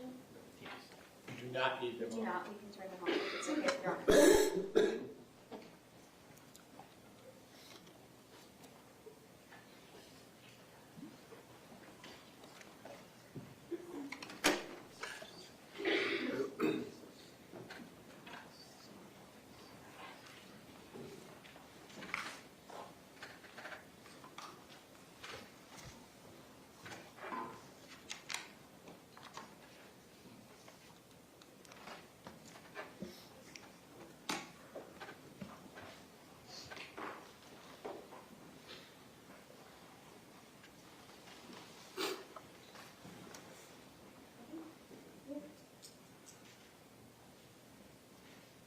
It's Attorney 3, correct?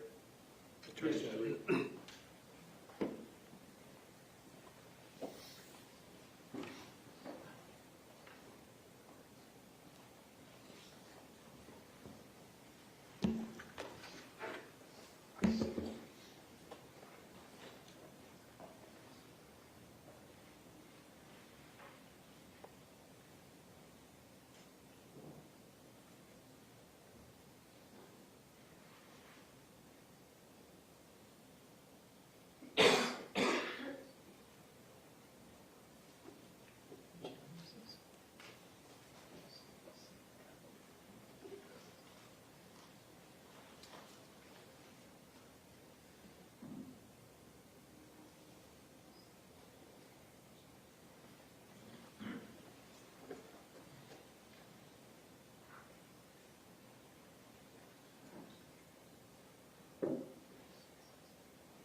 Mr. Holter, what is the time on the bottom of the screen? Or at the top of the screen, I apologize. Top of the screen. It is 2:24:52. 2:24:53.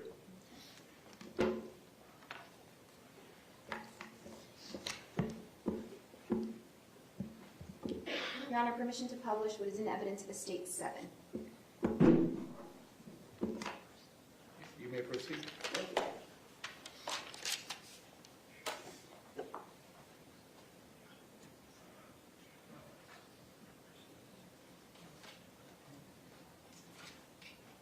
Ms. Gomes, you will tell me if there's anything that requires the screen to go back. Yes, Judge, I will let him know.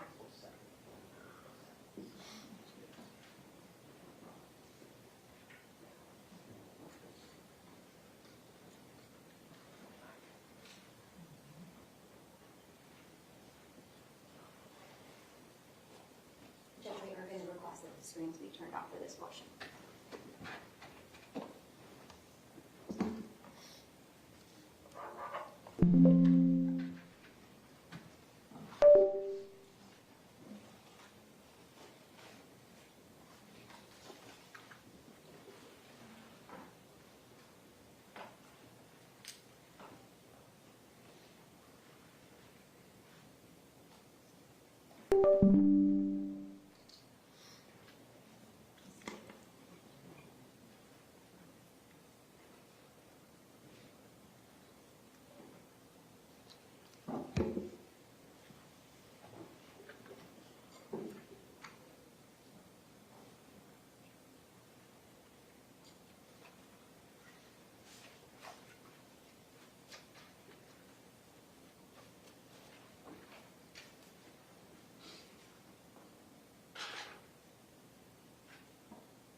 Judge, that was states 6, 7 of the composite. I apologize. We're going to now play state 7, which was what I did to publish. That was F6. Yes, correct.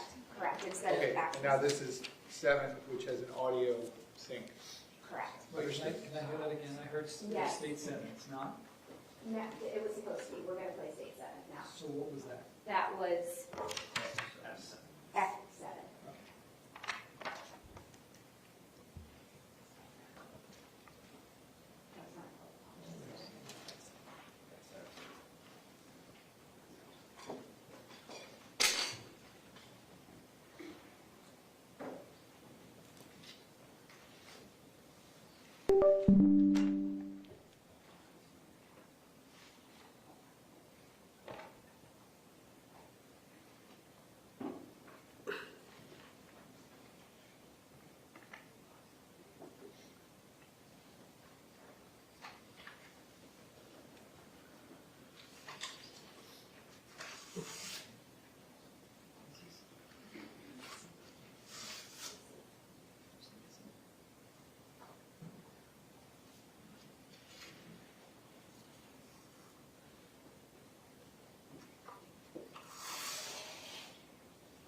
Mr. Luther, you combined these screens to play side by side in sync for timing, correct? Correct, yeah, the times are synced together.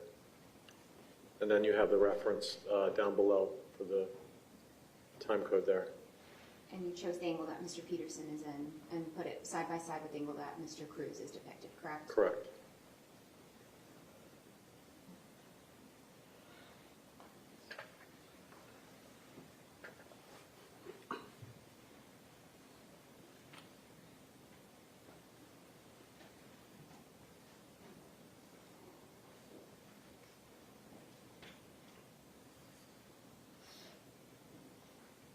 And you chose these camera angles to follow the route that Mr. Peterson takes in the golf cart, correct? Correct, yes.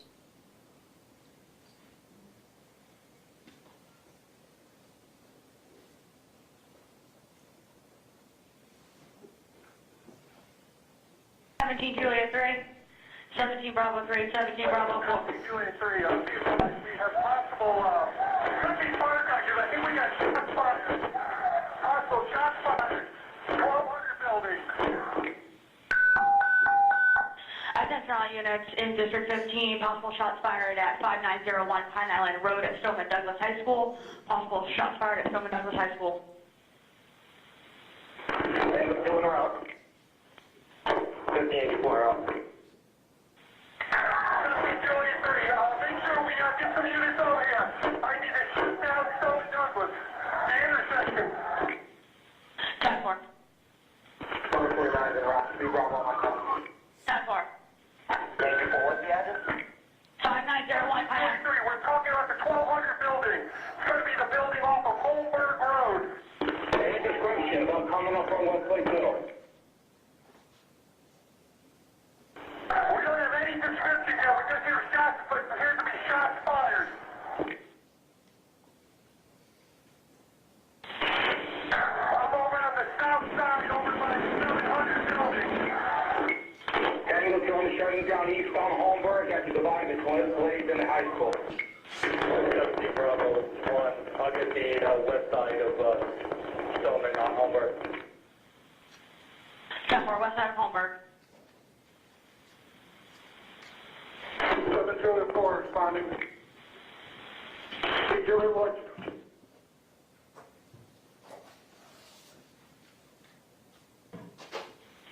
Angle 2, I hear shots fired by the football field. Shots fired by the football field. Shots fired by the football field, heard.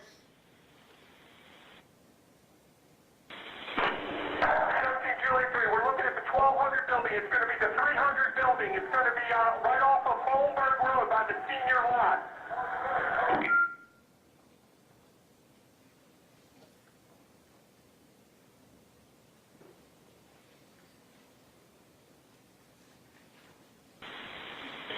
Get the school locked down, gentlemen. Attention all units not working the signal 33, go to Bravo channel for regular traffic. Some students say they thought it was firecrackers and were not sure by the football field.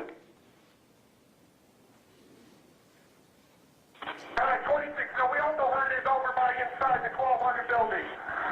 We're locking down the school right now. Make sure there's no pedestrian traffic anywhere on Holmberg Road. 15 Echo 2 on 51. Unit advising 51. 15 Echo 2, and if we have any District 15 loading units, take my spot also. 15 Bravo 4 is going to respond out, please.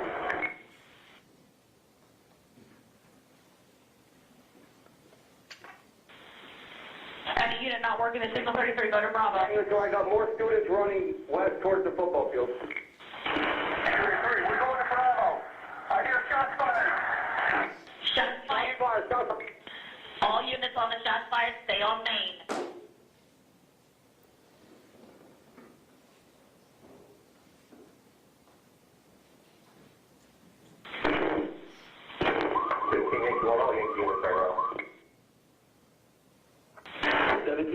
We definitely have shots being fired. All District 7 units, go to Bravo. Angle to the sergeant, right by the football field.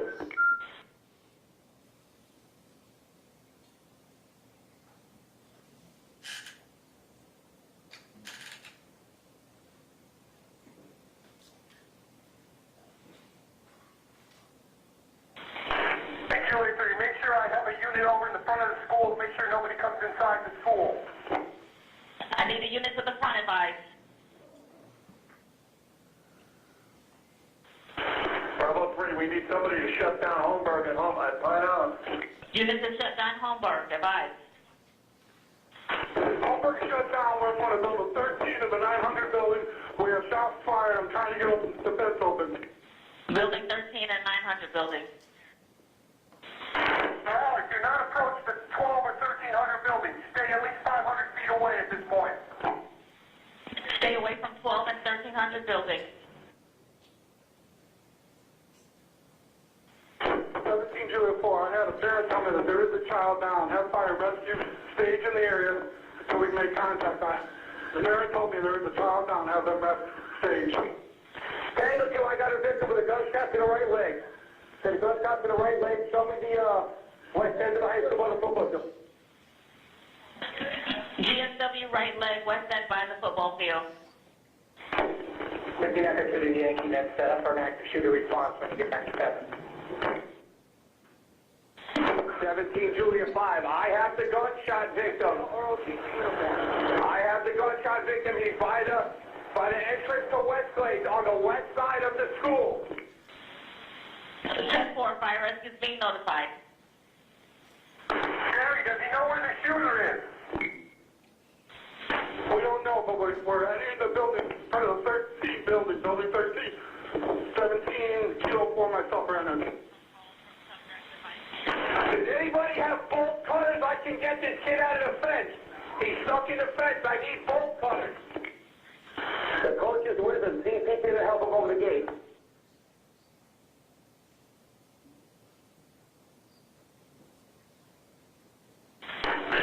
Kilo 4. Let's get a command post set up on the south side of the Sawgrass in Coral Springs off of Pine Island.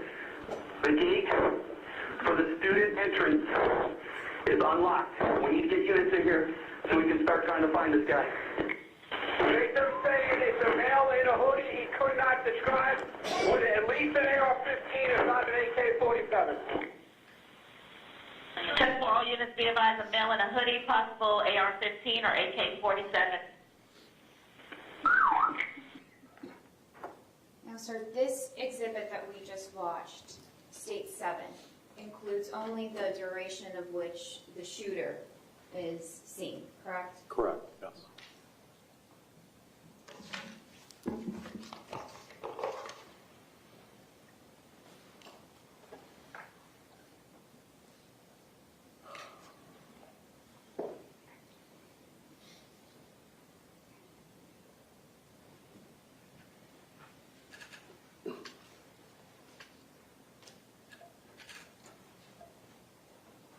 Judge, I have nothing further for this witness. Okay, cross-examination, go ahead.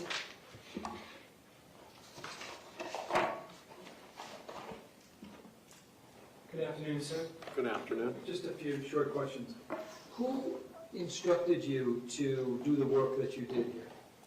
I had been given a list of timeframes to utilize throughout the videos. Who gave you that time frame?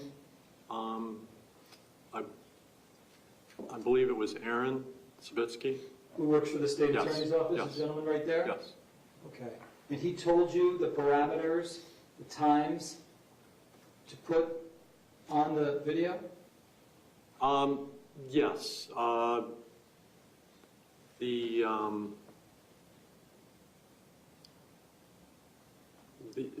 From the other part with Cruz, I believe I had already had something in place for that already from previous trial. Okay, so it ends at about, if I remember correctly, 30 or 31. Were you instructed to include anything more or just end it right there? That's where I had to end it. Did you know that there were additional statements made by my client over the dispatch? That's all I had for dispatch. There was no other audio that I was supplied with. Okay. Oh, wait, excuse me for that. No, that was, I had placed the audio for the duration of the video because it had to coincide with Cruz doing his action. That's basically what I was instructed for. Okay, so what you said earlier was a misstatement. You still had additional audio that memorialized what officers, including my client, was saying while they were on the scene, correct? Yes. And who told you to cut that out so the jurors can't see it or hear it? Well, it was just for the duration of the video that I was instructed. Okay. But you have that audio, the additional audio, which would have additional things that my client said while he's on the scene, correct? Yes. I didn't follow through the rest of the audio to listen to what else was said, maybe a second or two or a couple minutes, I can't remember. But I didn't listen through the whole audio portion. Okay.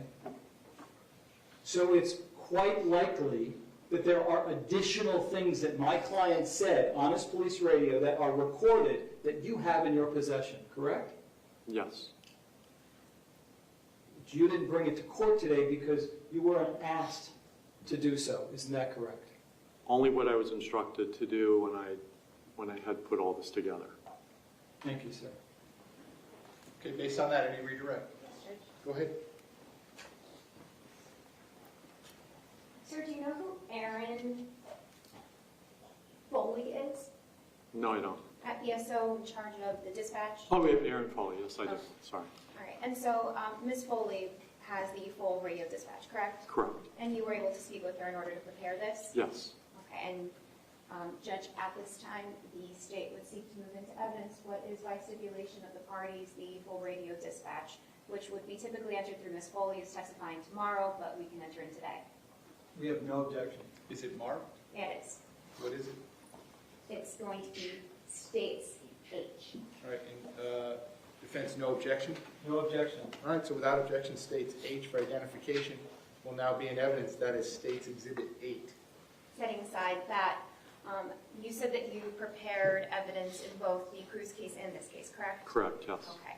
And the purpose of this video was to show the matched up time frame of when the shooter is on campus, as well as what Mr. Peterson is doing while he's standing there. Correct, yes. Okay, I have nothing else.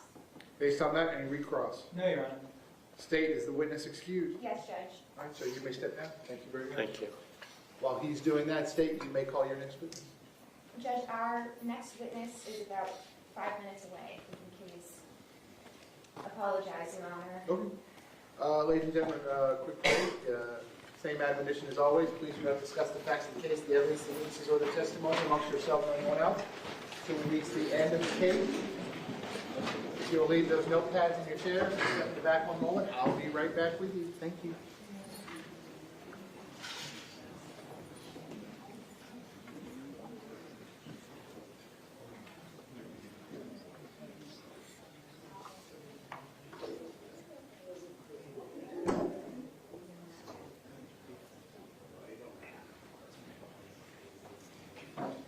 Okay, we're outside the presence of the jury. Everyone can be seated. State, Ms. Wilcox needs State's Exhibit 8 to be marked, please. Besides that, we'll be in a quick recess. State, tell me when you're ready to resume. Okay, Judge, I apologize for the delay. Okay.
Welcome back, ladies and gentlemen. Come on in.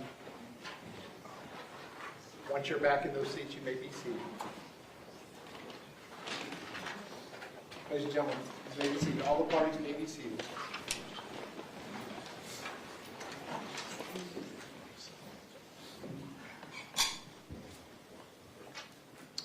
Ladies and gentlemen, those of you using the notepads, I'll give you a moment to get the notepads out.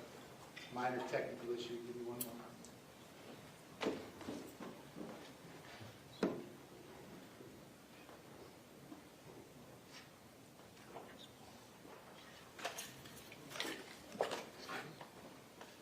Okay, state, ladies and gentlemen, when we took our final restroom break of the day, we were in the middle of the state's presentation. We're going to resume at that point. State, when you're ready, you may call your next witness. Officer Jeffrey Heinrich.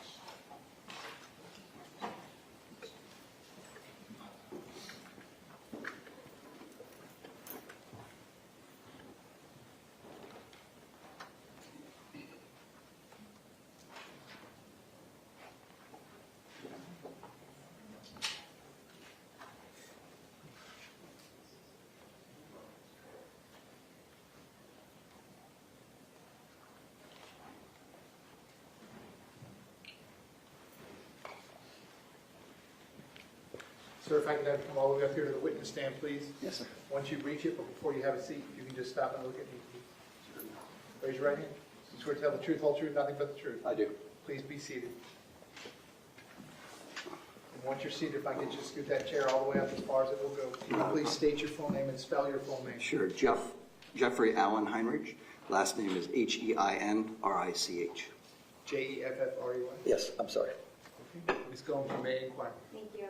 Good afternoon. Is it officer, It's detective? Sergeant. Sergeant, I Yes, ma'am. apologize. That's Good okay. afternoon, Sergeant Heinrich. Please introduce yourself to jury. Tell them where you currently work. I'm currently a canine supervisor, canine sergeant at Coral Springs Police Department. How long have you been with the Coral Springs Police A Department? little over 27 years. Could you give us just a little bit of background of your time at the Coral Springs Police Department? What are some of the positions that you've held? Yeah, I've mostly worked midnights almost my entire career. I started off first as a police officer on the road, became a regular canine officer, spent most of the time on midnights at that time. I left the canine unit, went back to the road for a few years, and then I became an SRO. I was a school resource officer at Coral Springs High School for about 4 years. After that, I got promoted, went back to midnights, the midnight shift, as a new sergeant. And then when the sergeant position opened up as a canine sergeant, one of our canine sergeants retired, I took his position, and that's where I've been currently. What are some of your responsibilities as canine sergeant? We run a 5 or 6 dog team. I'm tasked with their daily duties, responsibilities to supervise them, scheduling, evaluations, training. I'm also the lead trainer for our canine unit, so that encompasses most of what I do. What were some of your responsibilities as an SRO? I'm sorry? What were some of your responsibilities as an SRO? I was a school resource officer, like I said, for 4 years. We investigated crimes, we counseled, mentored, you name it. I worked at Coral Springs High School, which is one of our tougher schools in our area. We had a pretty bad gang problem, so a lot of it came down to mentoring.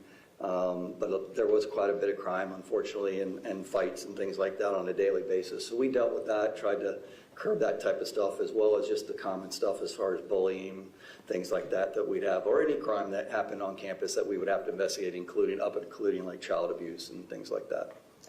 While you were acting as an SRO, did you ever perform any administrative searches of backpacks or lockers? All the time, yes. We've done, I can't tell you how many. You act as a school resource officer, you act basically as a parent. You're kind of considered in that role.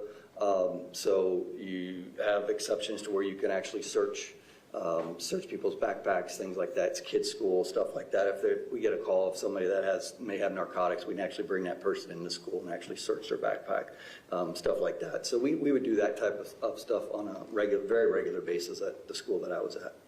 And And that's different than needing a search warrant, right? That's correct. Out in the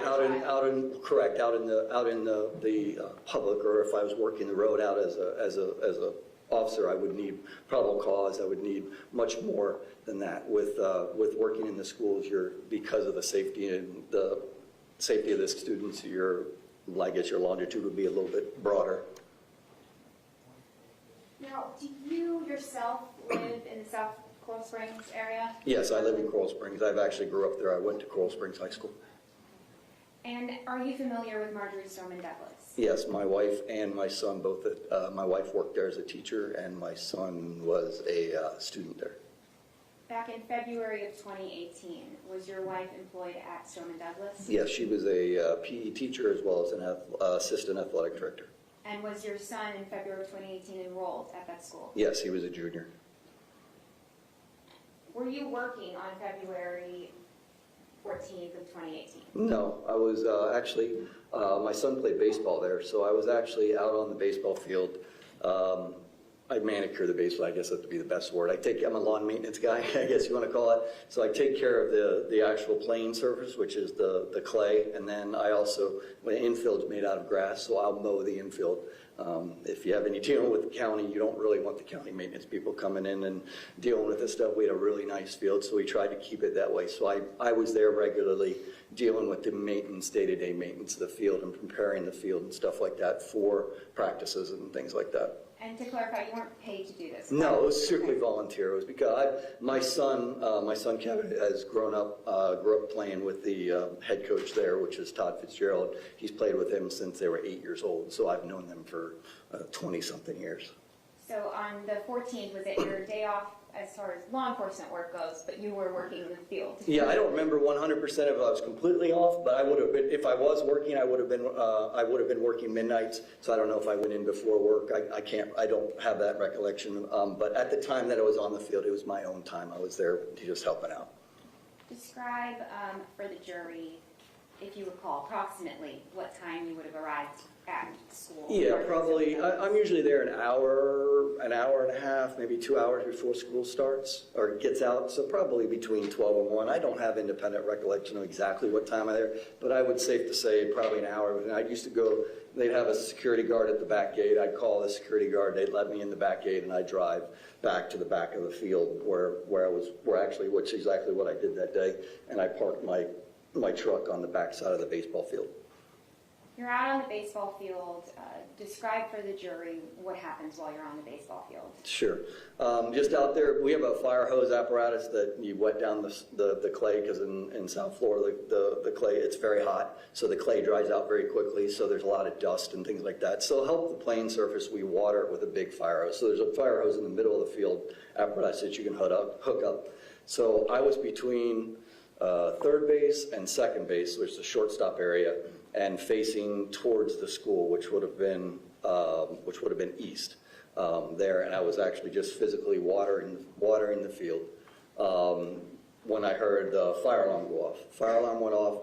I worked in schools. It's a normal, everyday thing. Someone in culinary is always burning something or anything like that, so it's not uncommon for that. So, but where I could see the kids walking out from between like the gymnasium and the 1300 building, and you could see them walking. They were walking towards me, towards the baseball field. Sergeant, can I put up a picture? Sure. So just to help you. Absolutely.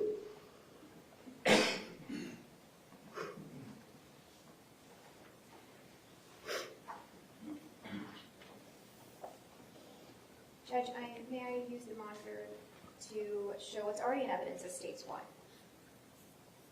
don't know if it's... Can you see States 1 in front of you? Yes, ma'am, I can. Ms. Gomes, we can have the TV on, Yes, please. please.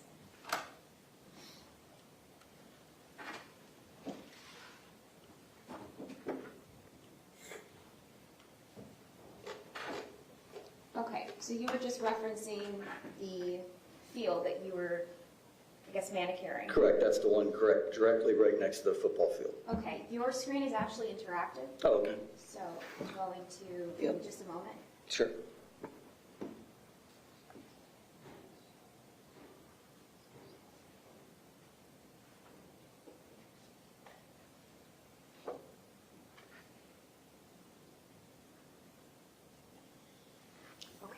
you select the pencil Sure, option, and see at the bottom left. I think I did.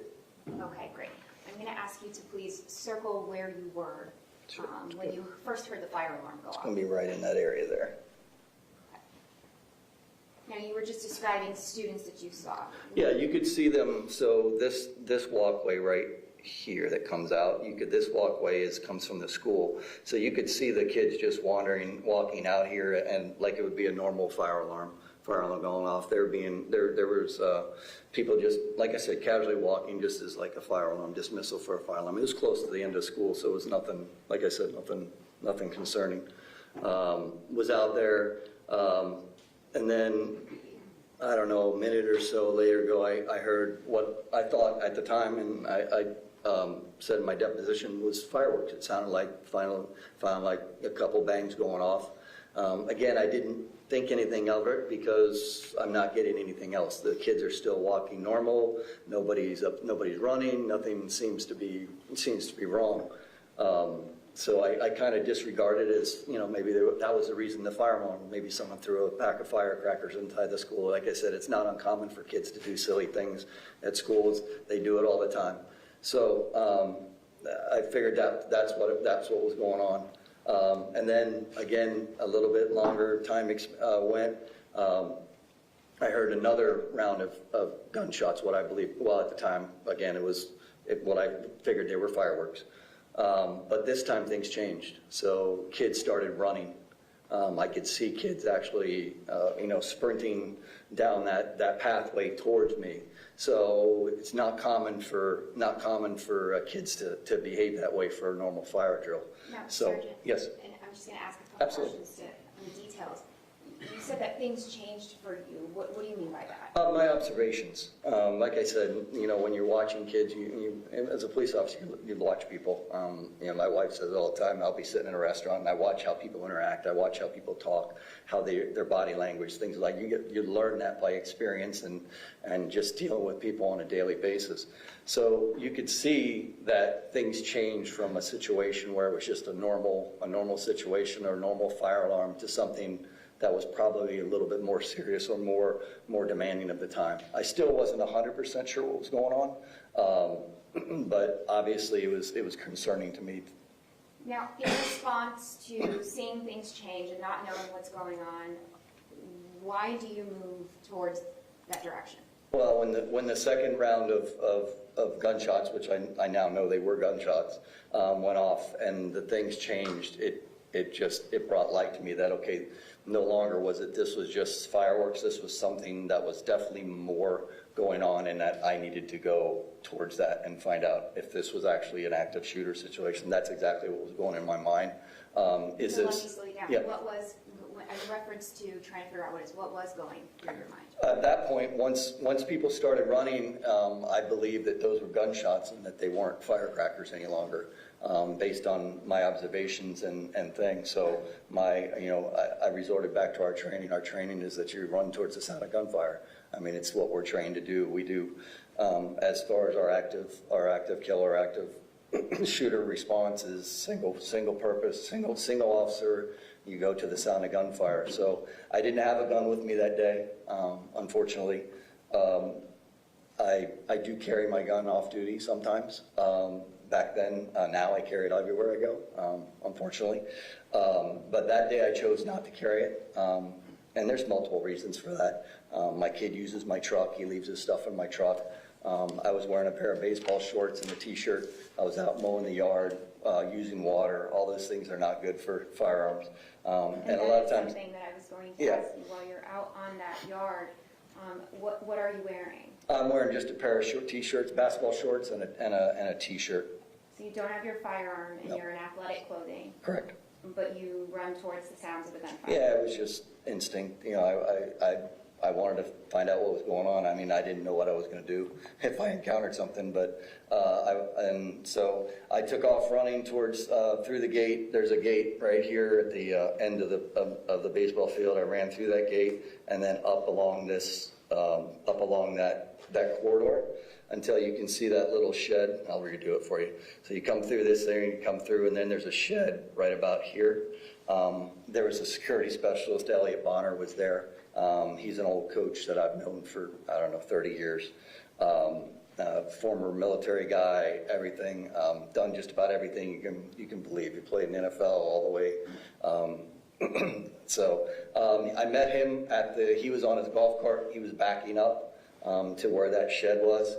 He immediately told me, and our conversation was very, very short, immediately told me that it was a code red, which from my training experience meant basically we're locked down.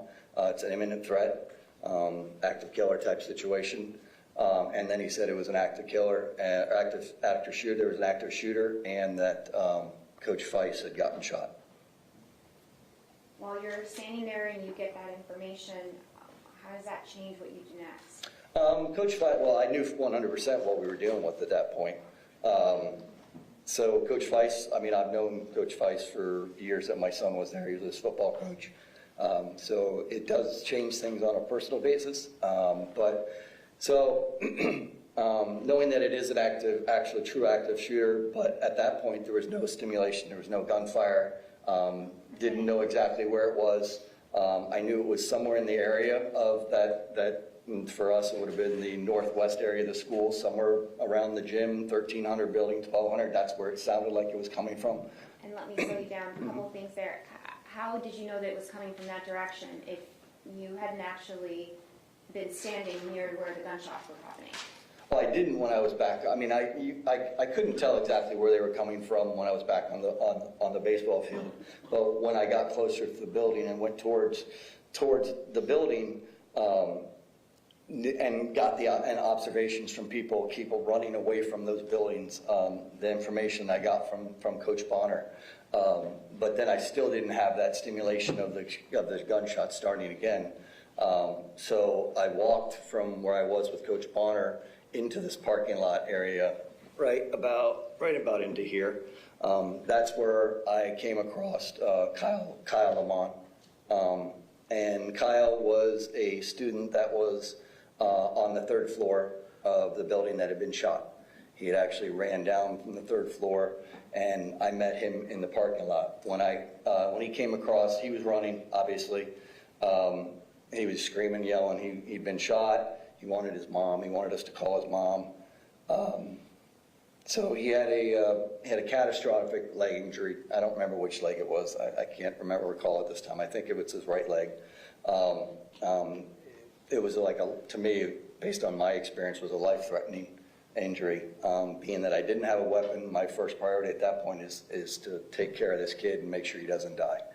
So I grabbed him. Sorry, yeah, that's okay. You talk very fast, and I have to slow down just a bit.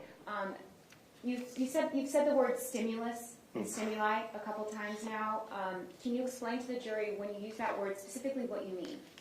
Well, for us, and especially in an active shooter situation, things change based on your stimulus. If you have gunshots that are actually actively going off, we're trained to go towards the sound of gunfire. So in our training, if the gun is going off and the shot is being thinged, people are dying. And that's the way you have to think about it as a police officer. If that gun's going off, someone's dying, especially on a school campus, because active shooters are so prevalent nowadays. So that resorts back to your training. So that's really what I mean by the active stimulus. When there is no active,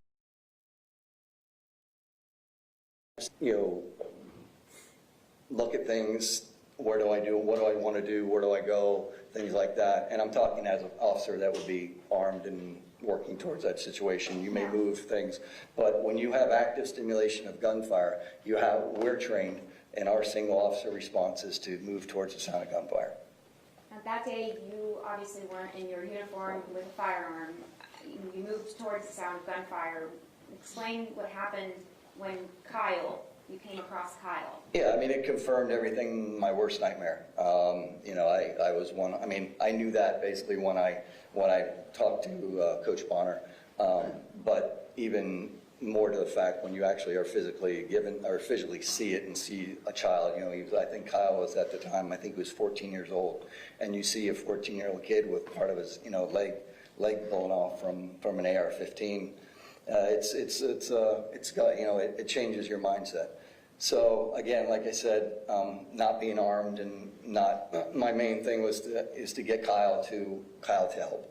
So I knew, based on where I was coming from back. And I'm going to ask you if you just clear the screen, that way we Sure. can restart from this portion on. If you hit the eraser. Oh, I'm sorry, me. I apologize. Got it. Thank you. Okay. And I'll So, move this over this way. yeah.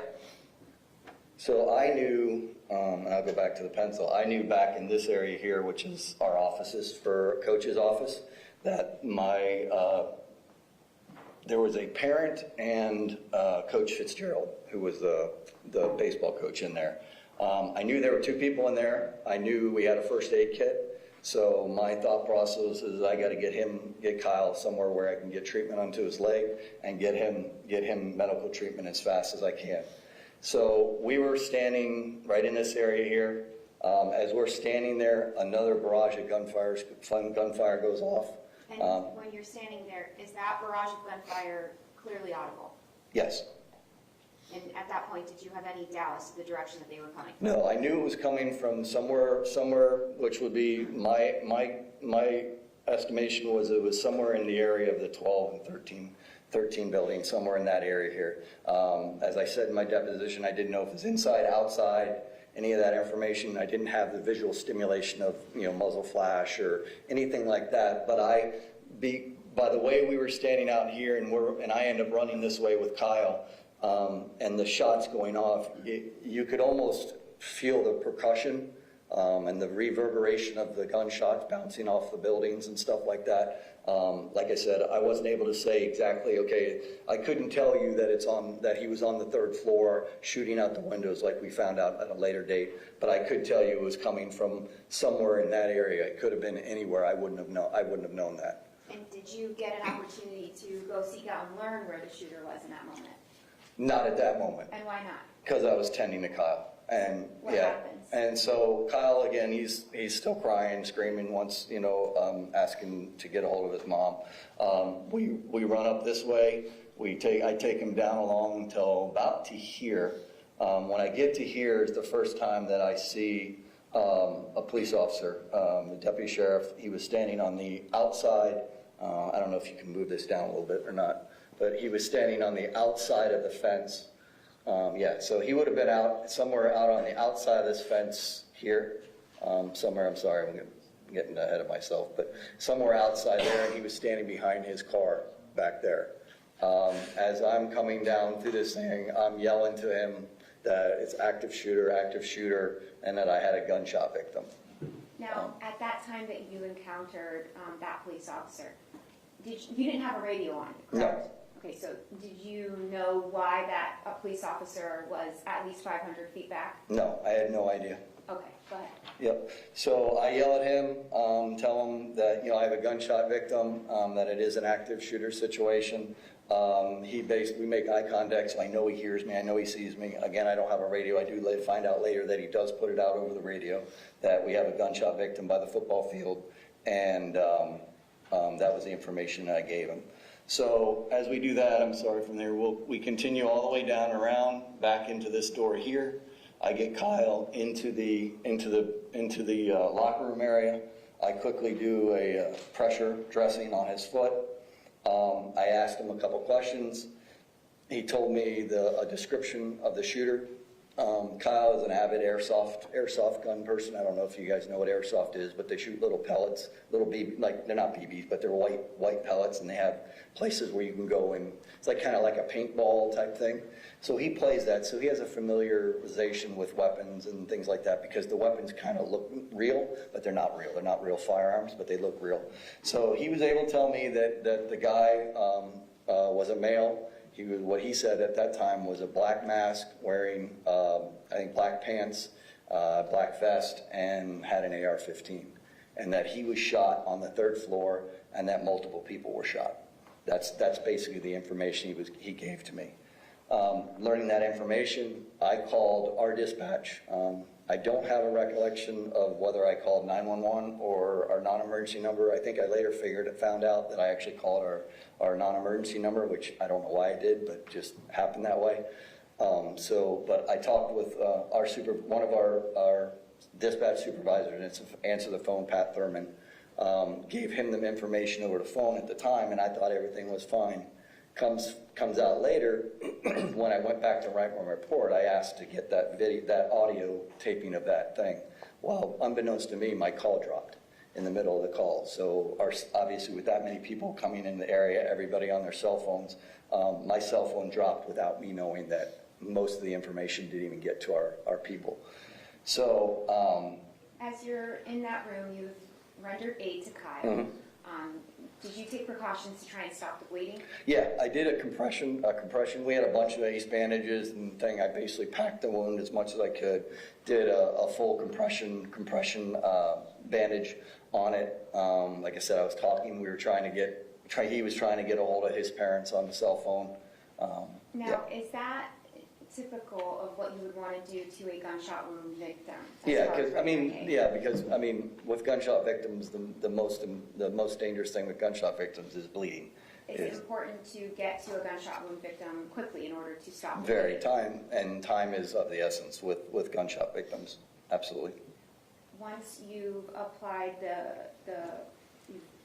were you able to stop the bleeding or at least slow it down? I don't even know whether it stopped or not. I mean, we just, like I said, I packed everything we had as far as gauze and bandages and stuff. And like I said, we had 2 big ace bandages. I wrapped those thing, and within seconds, maybe minutes, there was EMS there. So they were able to take over that aspect of Kyle. And in response to what Kyle had told you, did you know that there were additional gunshot wound victims inside that building? Yes. And was it important to get them aid to their Yes. wounds as well? Okay, so what do you do next? After I made the phone call to our police department, I actually called my wife to find out if they were okay, which they were. They were sheltered in a building. So once I found that out,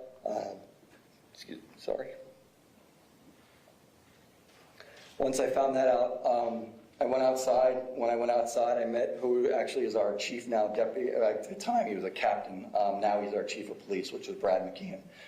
Brad McKeon at the time was a SWAT commander, or SWAT XO for our SWAT team. He had pulled up basically right here into this area here. His car, his exposition was parked there. He had a SWAT vest and an extra handgun.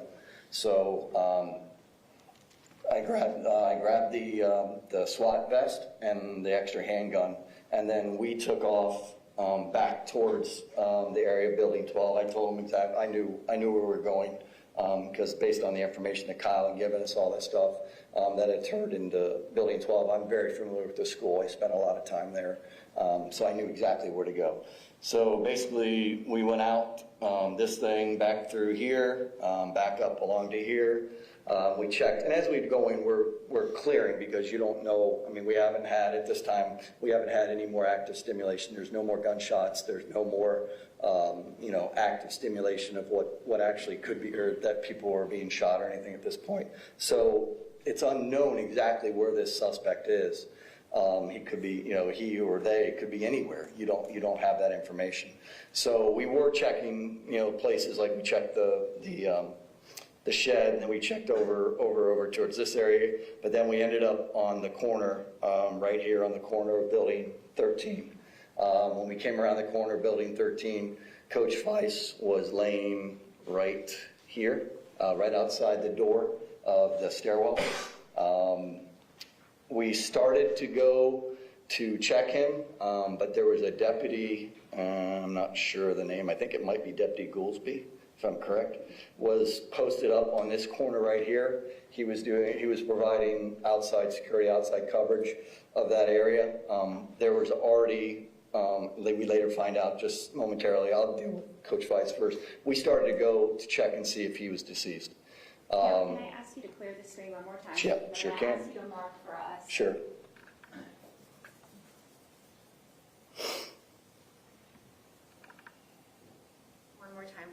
when you first walked up, where was I will show you exactly. All Coach right. Weiss? So we walk up and we are stationed right here on the corner of Building 13. Coach Weiss is laying on his back right outside of the door that goes out of the stairwell. And at this point, you don't know whether there's still an active shooter inside the 1200 building, No. correct? No, we didn't even know there was people inside the building at the time. We didn't know that until we started to go across this thing. We were going, me and Chief McKeon now, our plan was going to go into the building. But go ahead. Knowing that you have seen a student that's been shot, there's an active shooter on campus, why are you entering that building? Because that's the last place that we had information where that subject was. That's where we still believed he possibly could be at that point, based on the information that I had. Okay, and what happens next? We start to go out across. The officer Goolsby, who's standing over here, reaches out to us, calls out to us, basically says, don't check him, we've already checked him, he's deceased. We then move right back to where we were, and we look up and you can see the third floor windows that were shot out from the third floor. Me and Chief McKeon look at each other and like, this isn't a really good place for us. We're kind of out in the open here. We don't want to be here. So we walked across this way, well, jogged, whatever, ran across this way, and then we paired up with Deputy Goolsby, myself, and Officer McKeon, Chief McKeon, and we stayed in this particular position right here and covered this backside of the building. Reason we didn't go inside is what we were told by Deputy Goolsby is that there were already 2 teams inside. We didn't think there would be, we thought that would be, we didn't know if they had already actively started to search the school. We didn't know what was going on, so we didn't want to put ourselves in a position where we open a door and you're friendly fire or anything like that. So we decided that the best case for us would be let the people that are already inside the building, there were supposedly already 2 teams in there, go ahead and search that building and we'll provide cover on the outside. What is friendly fire? Officer versus officer. So, obviously with me, I can share that when I came around this corner here on this south side, Deputy Goolsby actually didn't know if I was a police officer or not, because all he saw was a pair of shorts and a T-shirt and a vest. Even though our vests do say police on them, even our SWATs do. But it's you look for the guy in the uniform. You look for the guy in things. So when he saw somebody that wasn't wearing a uniform, he automatically like, whoa, what's that? So that would be a case of friendly fire. So so we decided that we're going to go ahead and stay on the outside of that building and, like I said, provide cover from there. And were there other officers inside? Yes. Yes, there was, from what there's, I don't know how many, but there were 2 teams. We stayed in that position for quite some time. They were trying to gather information from the video, which they were watching, I guess, which was not in real time, but they were getting information where they thought he was upstairs. I didn't have a radio, so I wasn't privy to a lot of the information that was going on, that was going back and forth. Most of our guys wear earpieces, so it's not broadcasted out thing. We stayed there until I believe, I want to say it was 2 Bearcats showed up from the sheriff's office and SWAT teams, and then they entered with the teams that were already in there. We stayed there until it was determined that the suspect, Nicholas Cruz, was not in the building, and that the video that we're getting was not real time. So at that point, I met up with one of our canine officers, which I feel comfortable, obviously, working canine. I feel comfortable working along with the canine officer. So I met up with him, and then we started systematically clearing, and I'm going to we came over down here, and we systematically started to clear this area over here with the dog until we were told by the sheriff's office to go ahead and put their dog up because they wanted a coordinated command of where everybody was. So they asked us to stop searching so that we could get a coordinated, so you just didn't have officers going everywhere and not knowing where people were and what was done and what wasn't done. So they asked us to put the dog up until we could get a coordinated response to how we were going to clear this whole entire area as a team together. Explain for the members of the jury what the difference is between when it's appropriate to systematically clear and take your time and when you have to move towards the sound of gunfire. Yeah, it is based off of that. It's based off the sound of gunfire.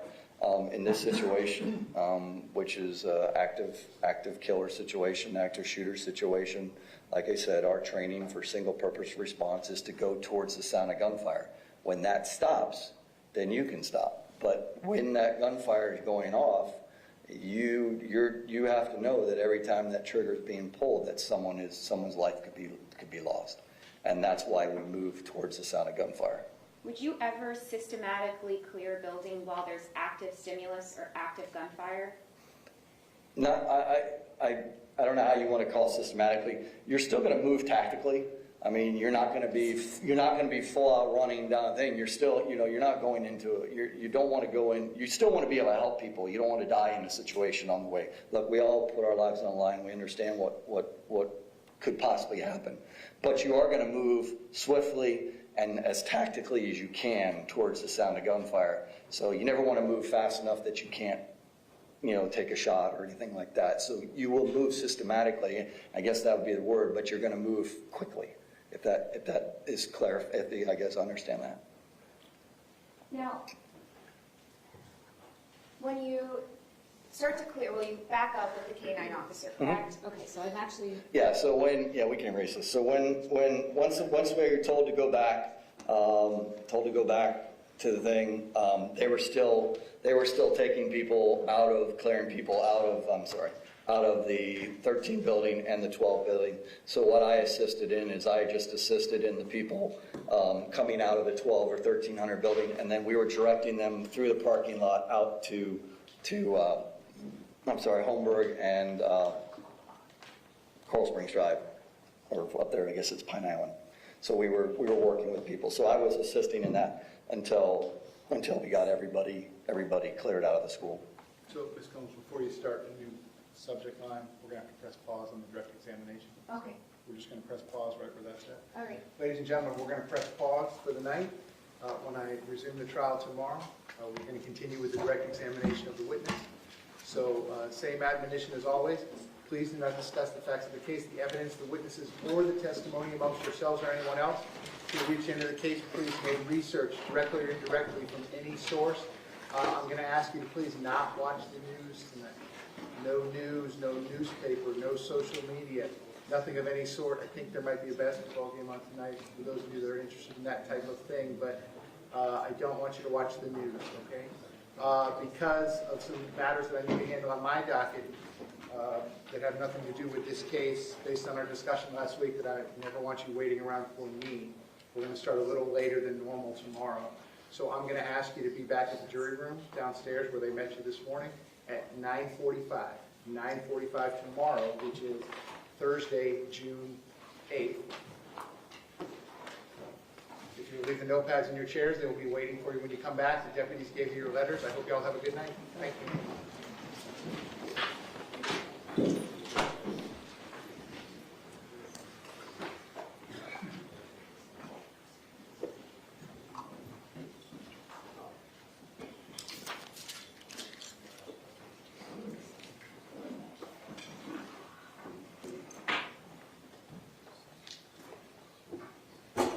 Okay, we're outside the presence of the jury. Everyone can be seated. Sir, I'm going to have you step down. No problem. You can talk to anyone you want about anything you want, just nothing having to do with this case or your testimony. Yes, sir. Just like you remain on the witness stand. Sir, I'm going to ask you to be back here at 10 o'clock tomorrow morning. Yes, sir. 10 o'clock tomorrow morning. Thank you. Okay, while he is stepping down, State, besides your order regarding the evidence, is there anything you need to address before we recess the trial for the trial? Nothing besides that, and that's ready to go. Defense, anything you need me to address before we recess the trial for the day? No, Your Honor, thank you. All right, Mr. Klinger, you have the order Yes, sir. and copies, or we can give the original to my clerk, and then we're going to be in recess, and I guess, I'm not sure I did this procedure before, but I guess the designated media persons can come up into the well in the courtroom once we're in recess and view the evidence. Is that how you did it last time? Yes. Okay, very good. Okay, so then the trial, I'm going to ask you all to try to be back at